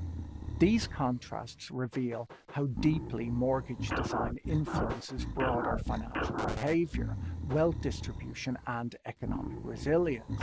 America's long-term fixed-rate mortgage offers stability, but also creates lock-in effects when interest rates rise and can amplify inequality based on when a homeowner financed their purchase. State-led housing booms can accelerate wealth accumulation to begin with, but also concentrate risk. The design of mortgage systems, to a certain extent, reflects national priorities and determines how households build, preserve, or lose wealth. Market chatter around Federal Reserve rate cuts has intensified, but the structure of the U.S. mortgage market limits how much relief homebuyers can expect. Most 30-year mortgage rates are tied to long-term Treasury yields, which respond to inflation expectations and investor sentiment, not directly to short-term Fed moves. Even as the Fed signals caution, mortgage rates remain near 6.75%, and Redfin economists expect them to stay in that range through year-end. Meanwhile, the housing market is shifting. There are now roughly 500,000 more sellers than buyers, and pending sales are down, but prices have not meaningfully declined. Sellers are adjusting slowly, with asking prices rising 2.2% year over year, the smallest increase in nearly 2 years, but still an increase. Buyers appear to hold more leverage, and many remain hesitant, backing out of deals or waiting for deeper price cuts that may not materialize. This imbalance reflects deeper structural forces. Inflation remains sticky, especially in the US, where fiscal expansion and tariff policies continue to push up costs. Mortgage-backed securities, most of which are government guaranteed, anchor the system, but also tie it to broader macroeconomic risks. The result is a housing market caught between policy expectations and financial reality. For future buyers, the promise of lower rates may not translate into affordability. For policymakers, the challenge lies in aligning monetary tools with the realities of housing finance. If you found this video interesting, you should watch my video on America's shopping addiction next. Don't forget to check out our sponsor, Delete Me, using the link in the description. Have a great day and talk to you in the next video. Bye. Kanye West, who legally changed his name to Ye a few years ago, but is also known by the nicknames Yeezy, Yeezus, Louis Vuitton Don, and Saint Pablo, announced earlier this month on Twitter, which legally changed its name to X, but is also known by the nicknames This Hell Site, The Bird Site, and the Everything app, that he had rejected a $2 million offer to scam his followers with a fraudulent crypto promotion. He included in his tweet a screenshot showing how the scam would work. He would receive an upfront payment of $750,000 to tweet about a fake Ye currency. He would have to keep that tweet live for 8 hours, after which he could delete it, claim his account had been hacked, and say that he didn't write the post. He would then receive an additional $1.25 million payout. The message he shared went on to explain that the company asking you to do this will be scamming the public out of tens of millions of dollars. Now, Kanye didn't agree to this. He has a reputation to preserve. He's a rapper, after all, not a politician.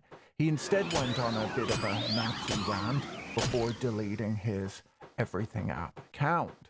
About a week later, the Argentinian president Javier Milei promoted a crypto token on Twitter too. This one was called Libra, and it started trading just minutes before his tweet. His tweet said that the project would be dedicated to encouraging the growth of the Argentine economy by funding small Argentine businesses and startups.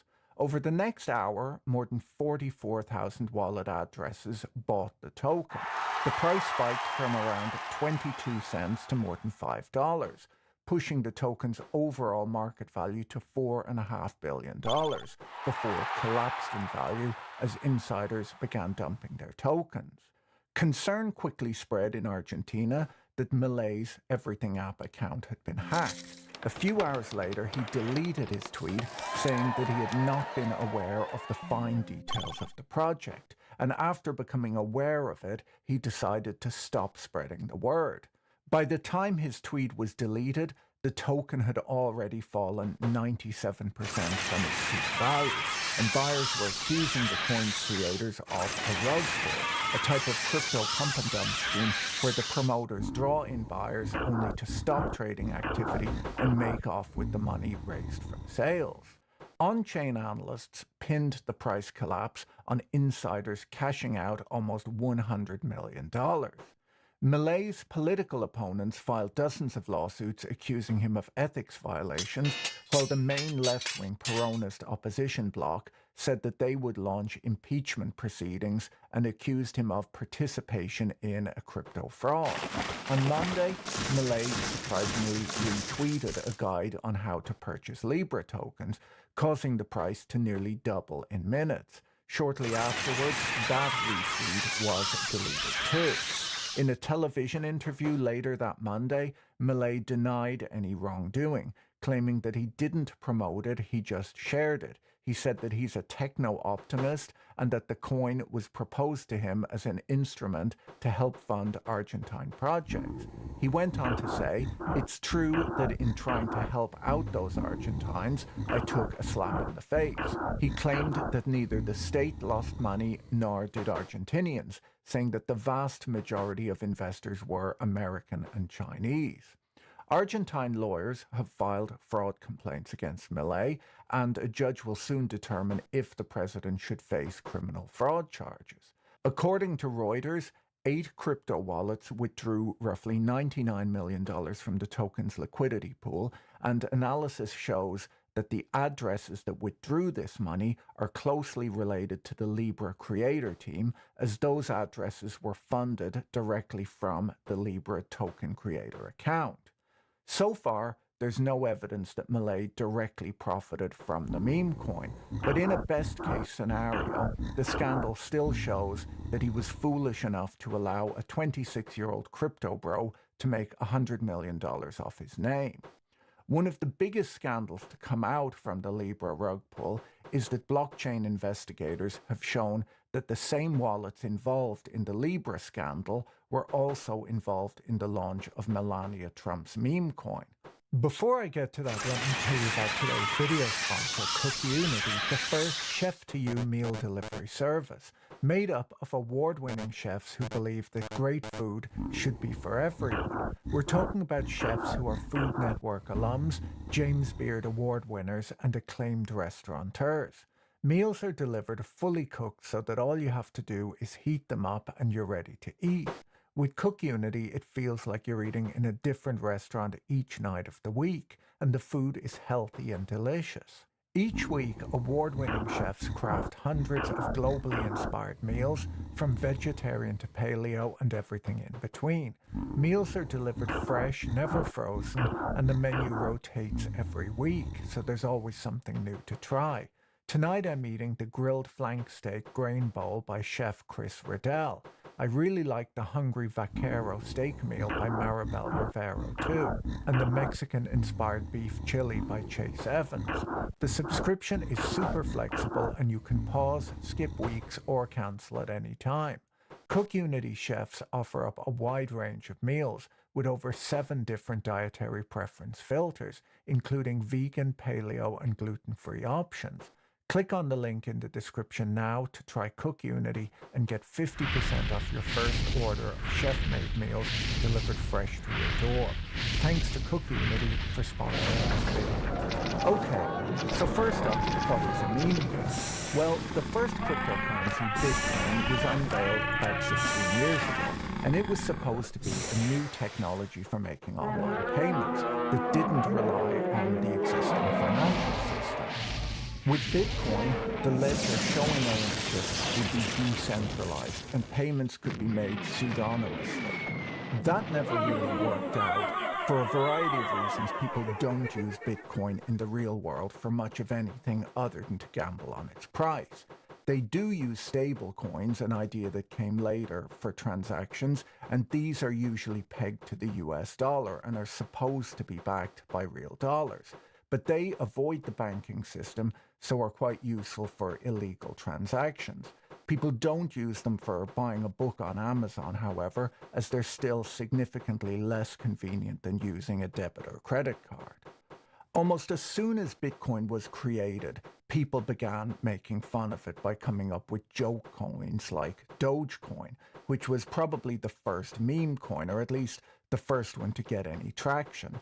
There was no earnest promise that Dogecoin would be the future of finance. It was just a cryptocurrency whose logo was a picture of a dog that had become a bit of an internet joke or meme in 2013. Its creators didn't expect anyone to take it seriously. The idea was that it was a bit funny, and if you think it's funny, you can buy it just like Bitcoin. Additionally, if other people find it funny, maybe they'll buy it too, and the price will go up.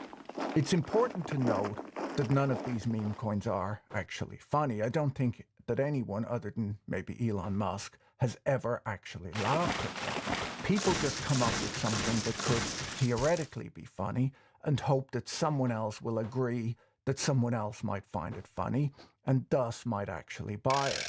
It's sort of like the greater fool theory, but for bad jokes. If you Google around, you'll find crypto influencers, usually on their own podcasts, having earnest conversations about how these things could be considered funny or culturally important, and thus take on some sort of value. I wouldn't recommend listening to too many of these conversations, as you'll quickly lose the will to live. Anyhow, this idea of meme coins has been around for quite a while. It got a bit big during the pandemic, along with NFTs and the idea of the electric pickup truck. Over the last year or so, it picked up again as the crypto industry became increasingly cynical and decided that if there was no claim of actual value or use case for a coin, it couldn't be regulated. The feeling was that the issuer couldn't be sued for fraud either if they could claim that it was all a joke. And that's how bad jokes became weaponized by fraudsters. Over the last few years, there's been an explosion in the number of new meme coins, some with names like Fartcoin, others backed by Z-list celebrities like the Hawk2 girl. Many were just versions of Dogecoin, but with a slightly different name, but always the same dog. The goal with almost all of these tokens is to get people on the internet to think that they are funny, or at least to think that other people might think that the coin is funny and invest in it. Usually there's a group of insiders who launch the coin, own almost all of them, and try to promote it online with the goal of selling them to the public and making money. Of course, whatever money they make, their audience loses. It used to require some basic coding skills to come up with a new cryptocurrency, but today there are websites like pump.fun where you can type in a token name, a ticker symbol, and upload an image, which you're supposed to own the rights to, but no one who does this actually does, and you can then launch your own meme coin. Then you have to go on Twitter and pretend that it's funny or interesting and hope that someone will buy it. Looking at the website, these things are mostly Elon Musk, dog, or Trump themed, with a few Javier Milei chainsaw images thrown into the mix. To be clear, these people are greedy, not creative. Now, for a long time, politicians around the world kept their distance from the crypto industry. There were a few exceptions, like El Salvador's failed experiment in making Bitcoin legal tender and Rishi Sunak's plans for a UK government-backed NFT. I think he was trying to appeal to a youth audience. Donald Trump initially called all crypto a scam. Last year, the crypto industry made a big coordinated effort to donate money to politicians on both the left and on the right to win influence within government. And this was really successful. I made a video about it a few months ago. Trump had dipped his toes in crypto already by selling NFTs, which are basically hyperlinks to bad art. He did this a few years ago, but made big commitments to the crypto industry at a Bitcoin conference in the run-up to the election. Around this time last year, the Trump family backed a DeFi company, a type of crypto trading platform called World Liberty Financial, which he and his sons promoted quite actively online. While the sons are allegedly very knowledgeable about crypto, they partnered with a guy called Chase Harrow, who uses the alias the Dirtbag of the Internet, to launch their platform. I guess you hire the best people that you can find. Here's a clip of Chase, or Mr. Bag as I prefer to call him, explaining crypto on a now deleted podcast episode back in 2018. This space is run by a bunch of middle-aged men, like the mid-30-year-old men who understand the power of social media. And you can literally sell shit in a can, wrapped in piss, covered in human skin for $1 billion if the story's right. Because people will buy it, and that is what is going on in the crypto space. Now, Chase is not really being truthful in that clip. You don't actually get any of the revolting items that he mentioned if you hand over $1 billion. You just get your account number recorded in an overly complicated online database showing that you paid him $1 billion. If you actually wanted the disgusting can that Mr. Bag described, there are cheaper and more efficient ways of acquiring one. So, along with the launch of World Liberty Financial, the business, the Trump family and the dirtbag of the internet sold a World Liberty coin, which, while not a meme coin, didn't offer investors very much. It was described at the time as a bunch of nonsense and a terrible investment opportunity. While investors could buy this coin, they couldn't sell it. It didn't guarantee any share in the profits of the World Liberty Financial business either, and 75% of the proceeds went straight to the Trump family. The coin launch didn't go particularly well because of the terrible investment terms. It's hard to understand why crypto investors would buy a coin that can't be resold. But then, Justin Sun, the guy in the oddly fitting suit here, stepped in and bought $75 million worth of these coins, which according to friend of the show, Luke Fox, generated a payout of $56 million to the Trumps. It's hard to know what Justin saw in this coin, but Zach Folkman, one of the founders at World Liberty, said that Justin saw that regardless of the outcome, this project is a monumental move forward for the entire community. So maybe that's what he saw. Now, Justin is not necessarily known for his careful spending. 2 months ago, he spent $6.2 million on a banana, and he likely also paid for that suit. If you're wondering where his massive fruit budget came from, he is the founder of a crypto firm called Tron, and he's facing charges of fraud and market manipulation from the SEC. Some have argued that Sun made this World Liberty Financial token investment to influence the outcome of this lawsuit. When asked about the conflict of interest, Trump's spokeswoman told the BBC that unlike most politicians, President Trump didn't get into politics for profit.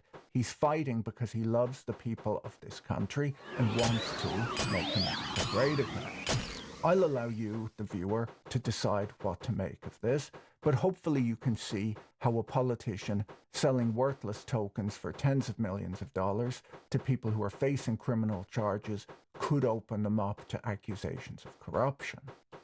World Liberty Financial was announced 2 months before the US election and raised at least $300 million according to Reuters. The costs of setting up a crypto company like this is negligible. You can hire a dirtbag to advise you, and 75% of the money then goes to the Trump family. The World Liberty Financial Token is not considered a meme coin, though, as it gives investors a vote on decisions about product features and marketing, for whatever that's worth.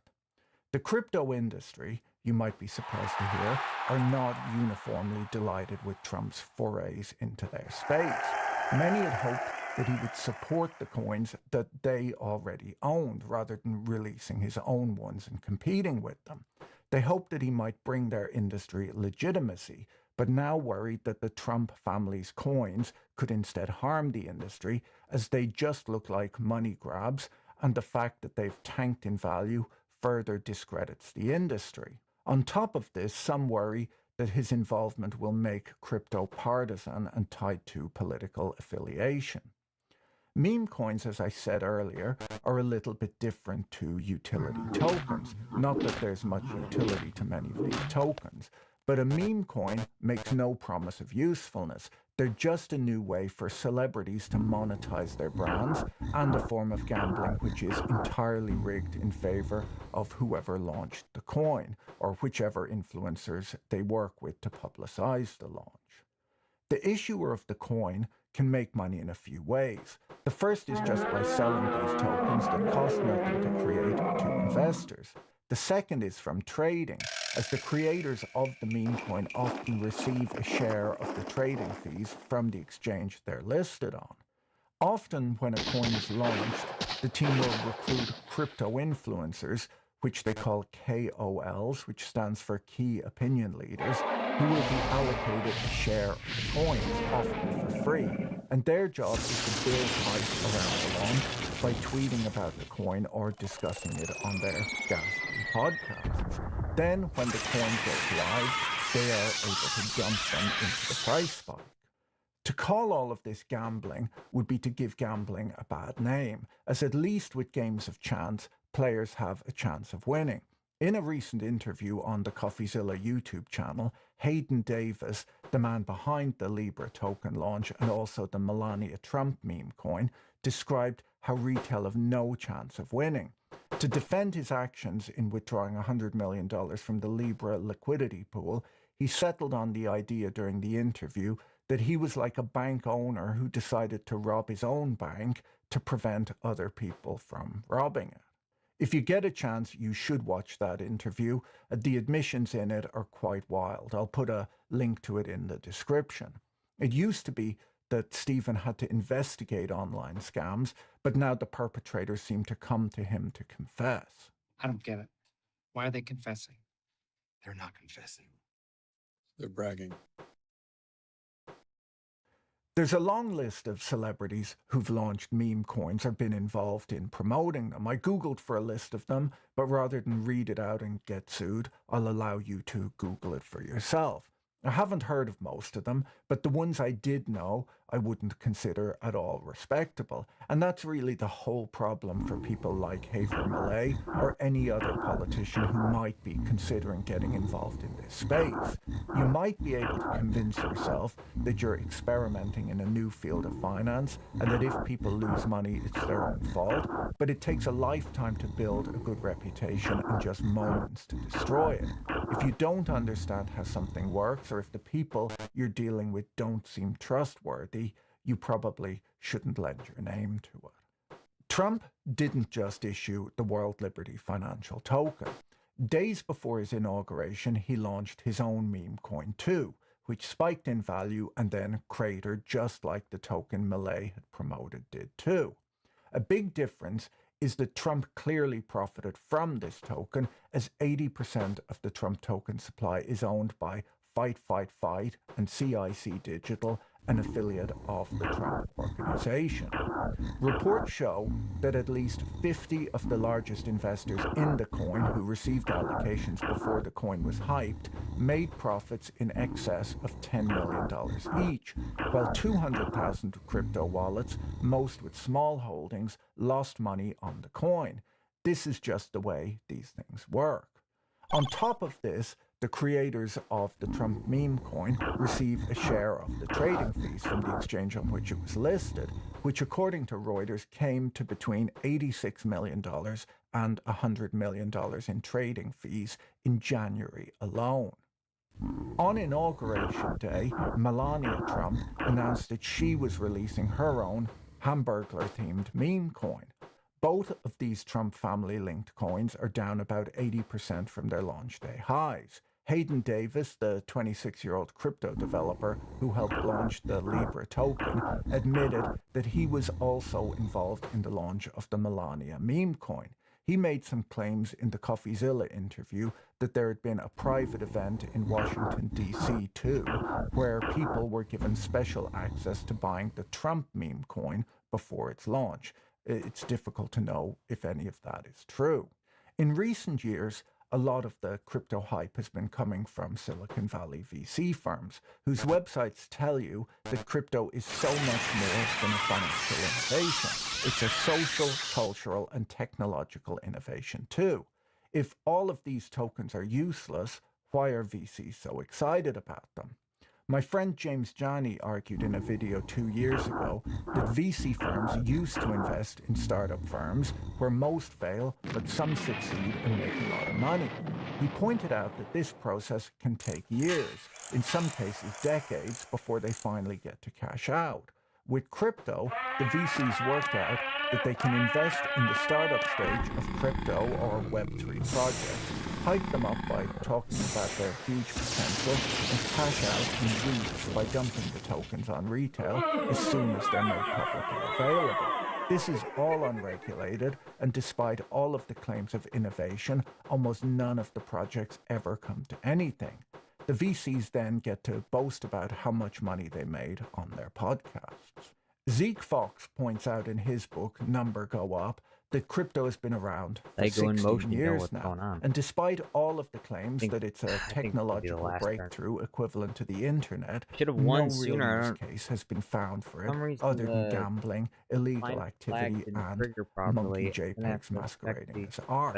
The internet, on the other hand, first became available to the public in 1993. It was working fine, 16 years but then later, once I we killed had the flag Amazon, unit, YouTube, Wikipedia, Spotify, online banking and brokerage, social networks, and we're on the iPhone 3. If crypto is going to be as useful as the internet, it's a bit surprising that so few real use cases have been found for it over the last 16 years. Despite people telling you that meme coins are just fun or gambling, that's not at all accurate, as at least if you go to a casino, you know what the odds are, and you might get a free drink.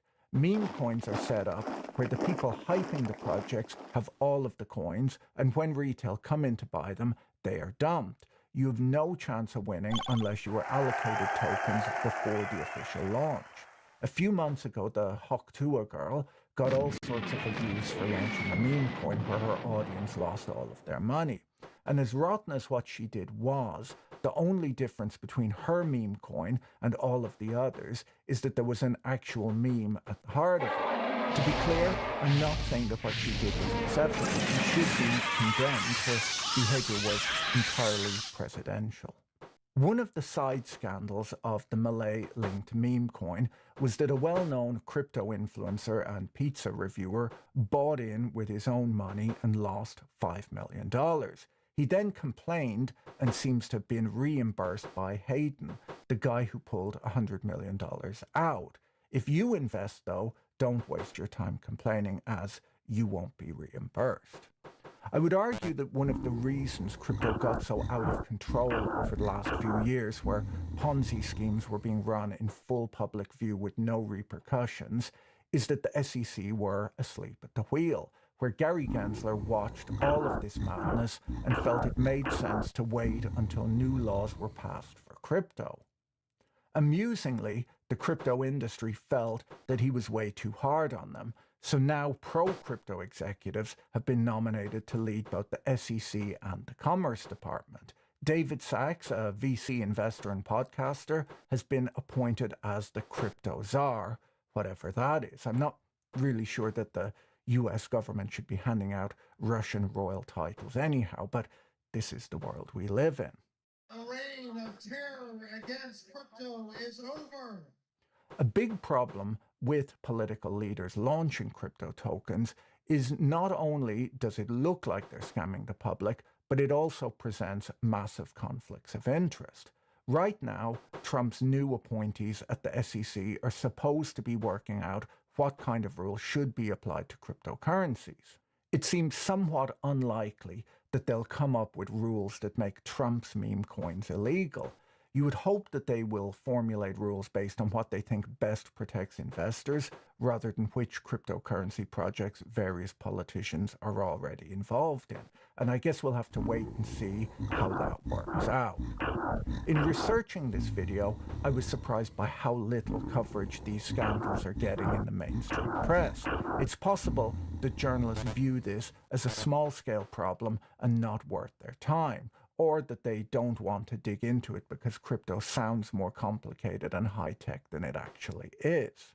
I did a search to see how wealthy notorious criminals from the past became. Al Capone was possibly worth as much as $100 million. The Cray brothers made about $2 million in the 1960s, which would be worth around $18 million today. Whitey Bulger is estimated to have made around $30 million before finding himself #1 on the FBI's most wanted list.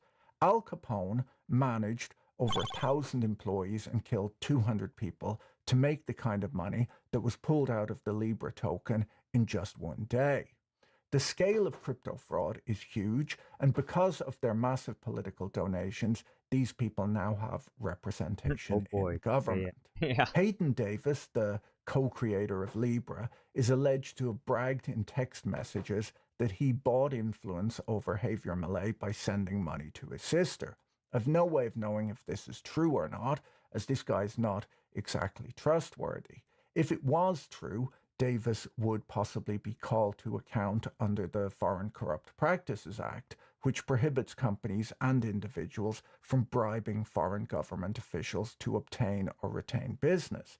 That act, unfortunately, was suspended a few weeks ago by the US government in the name of economic competitiveness, so he's probably okay.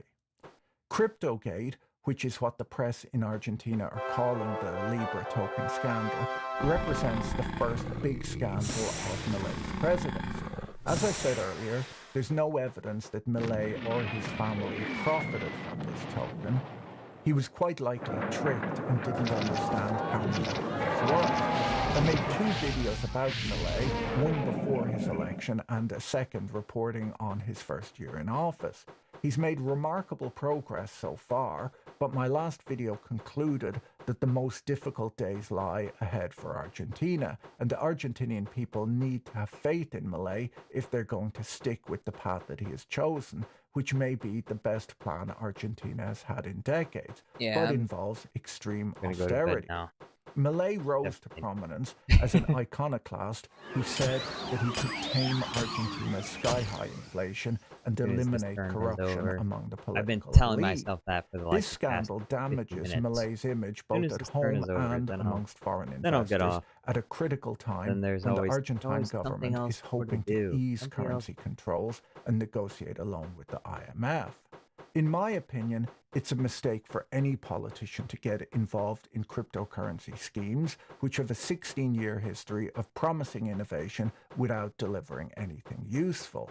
You can't reasonably expect to build an economy on nonsense like this. You would hope that our elected officials could meet the same moral standards that we've grown accustomed to expect from Kanye West. Oh wait, hold on. It seems that Kanye West might now be launching his own coin. Look, I don't know what to tell you. Maybe in the future we can all print our own currencies and we'll all be rich without working. If you enjoyed this video, you should watch my video on the world's dumbest mega projects next. Don't forget to check out our sponsor, Cook Unity, using the link in the video description. See you in the next video. Bye.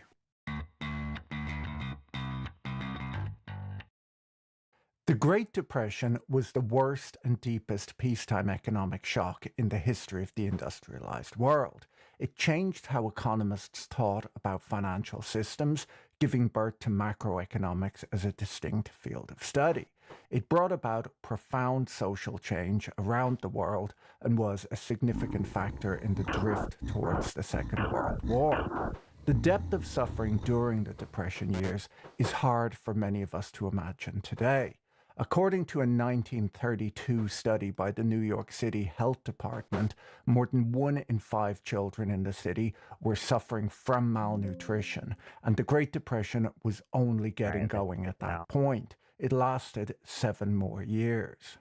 It's easy to look at the Great Crash of 1929 as the start of the Depression. It's convenient to start with a dramatic and well-known event and claim that it both started and caused everything that followed.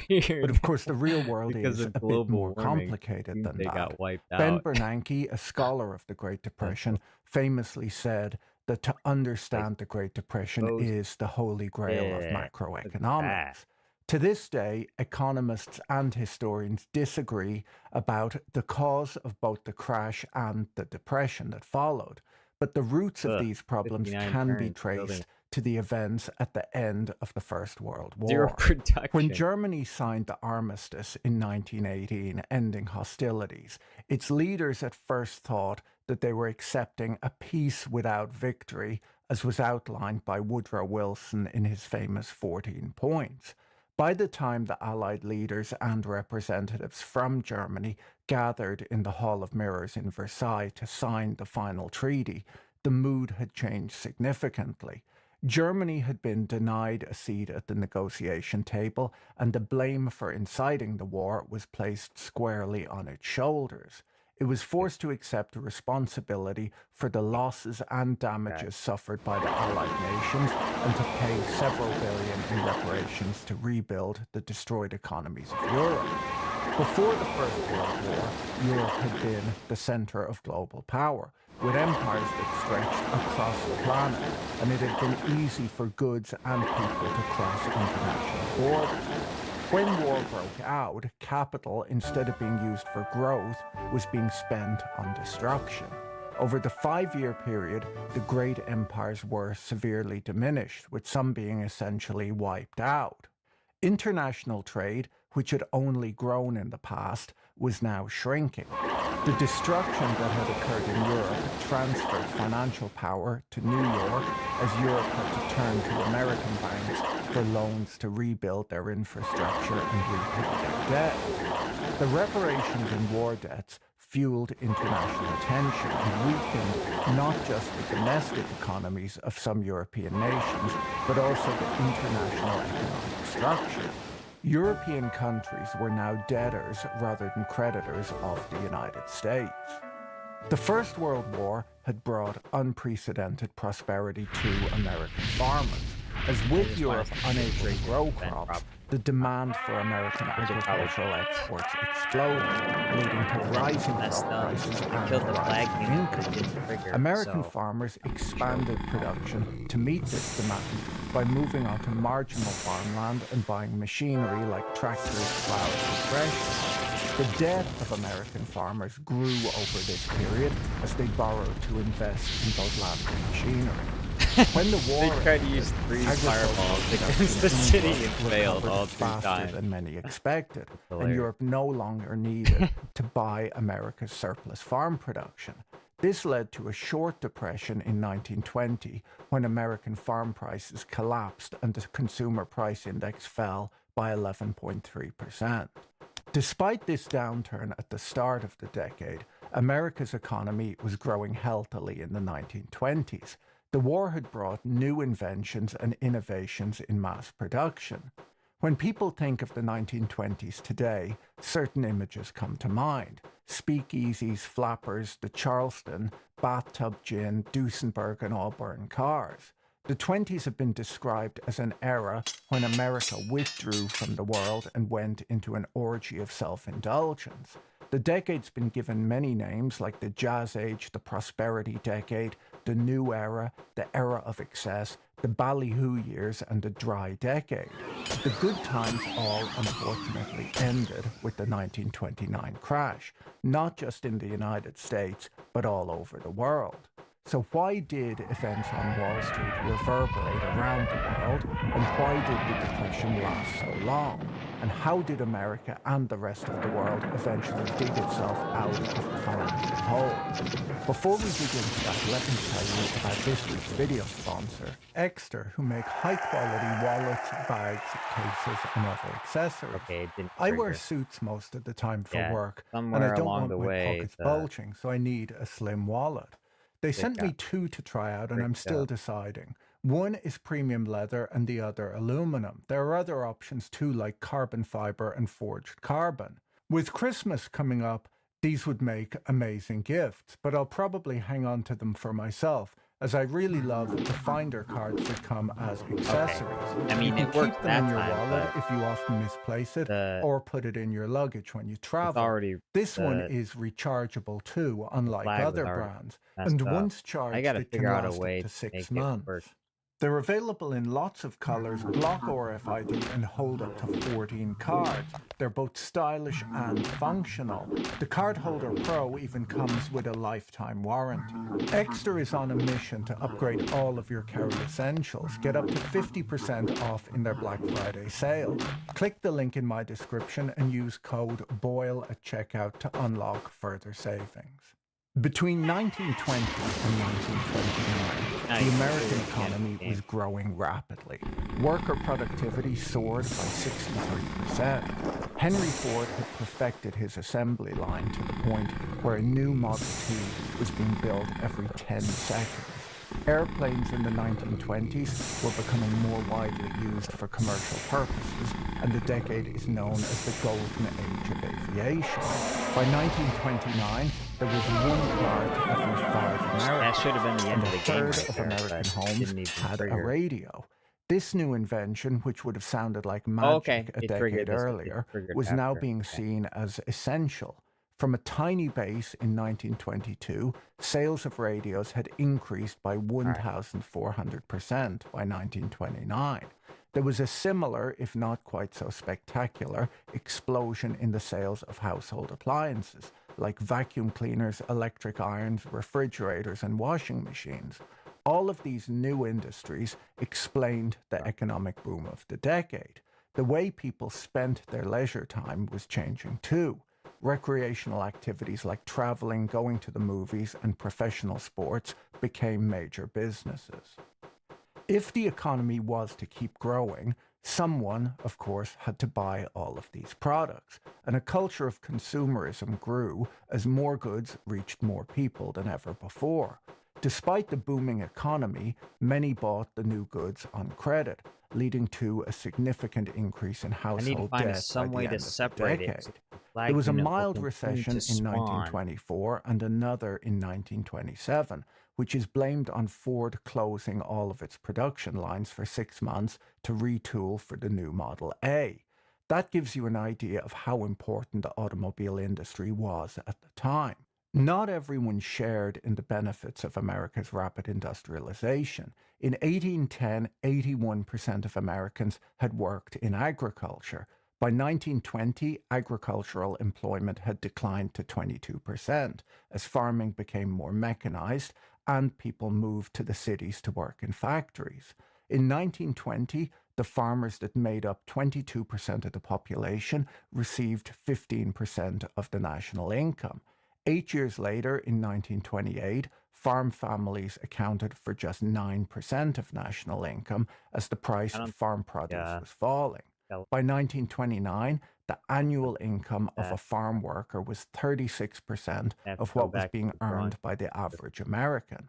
While farm workers suffered heavily during the Great Depression, it's worth remembering that they'd been suffering in the decade leading up to the Great Depression too. Colonel Arnold, It's Lego argued Motion, that the Oliver Great King, Depression had Llama, roots in a SNG number of Don global Official, economic Iron T, dislocations that Mindless, arose when Daphne, European agricultural Hugo production Doofus. came Thank you back for watching. online Have a after nice the night. First World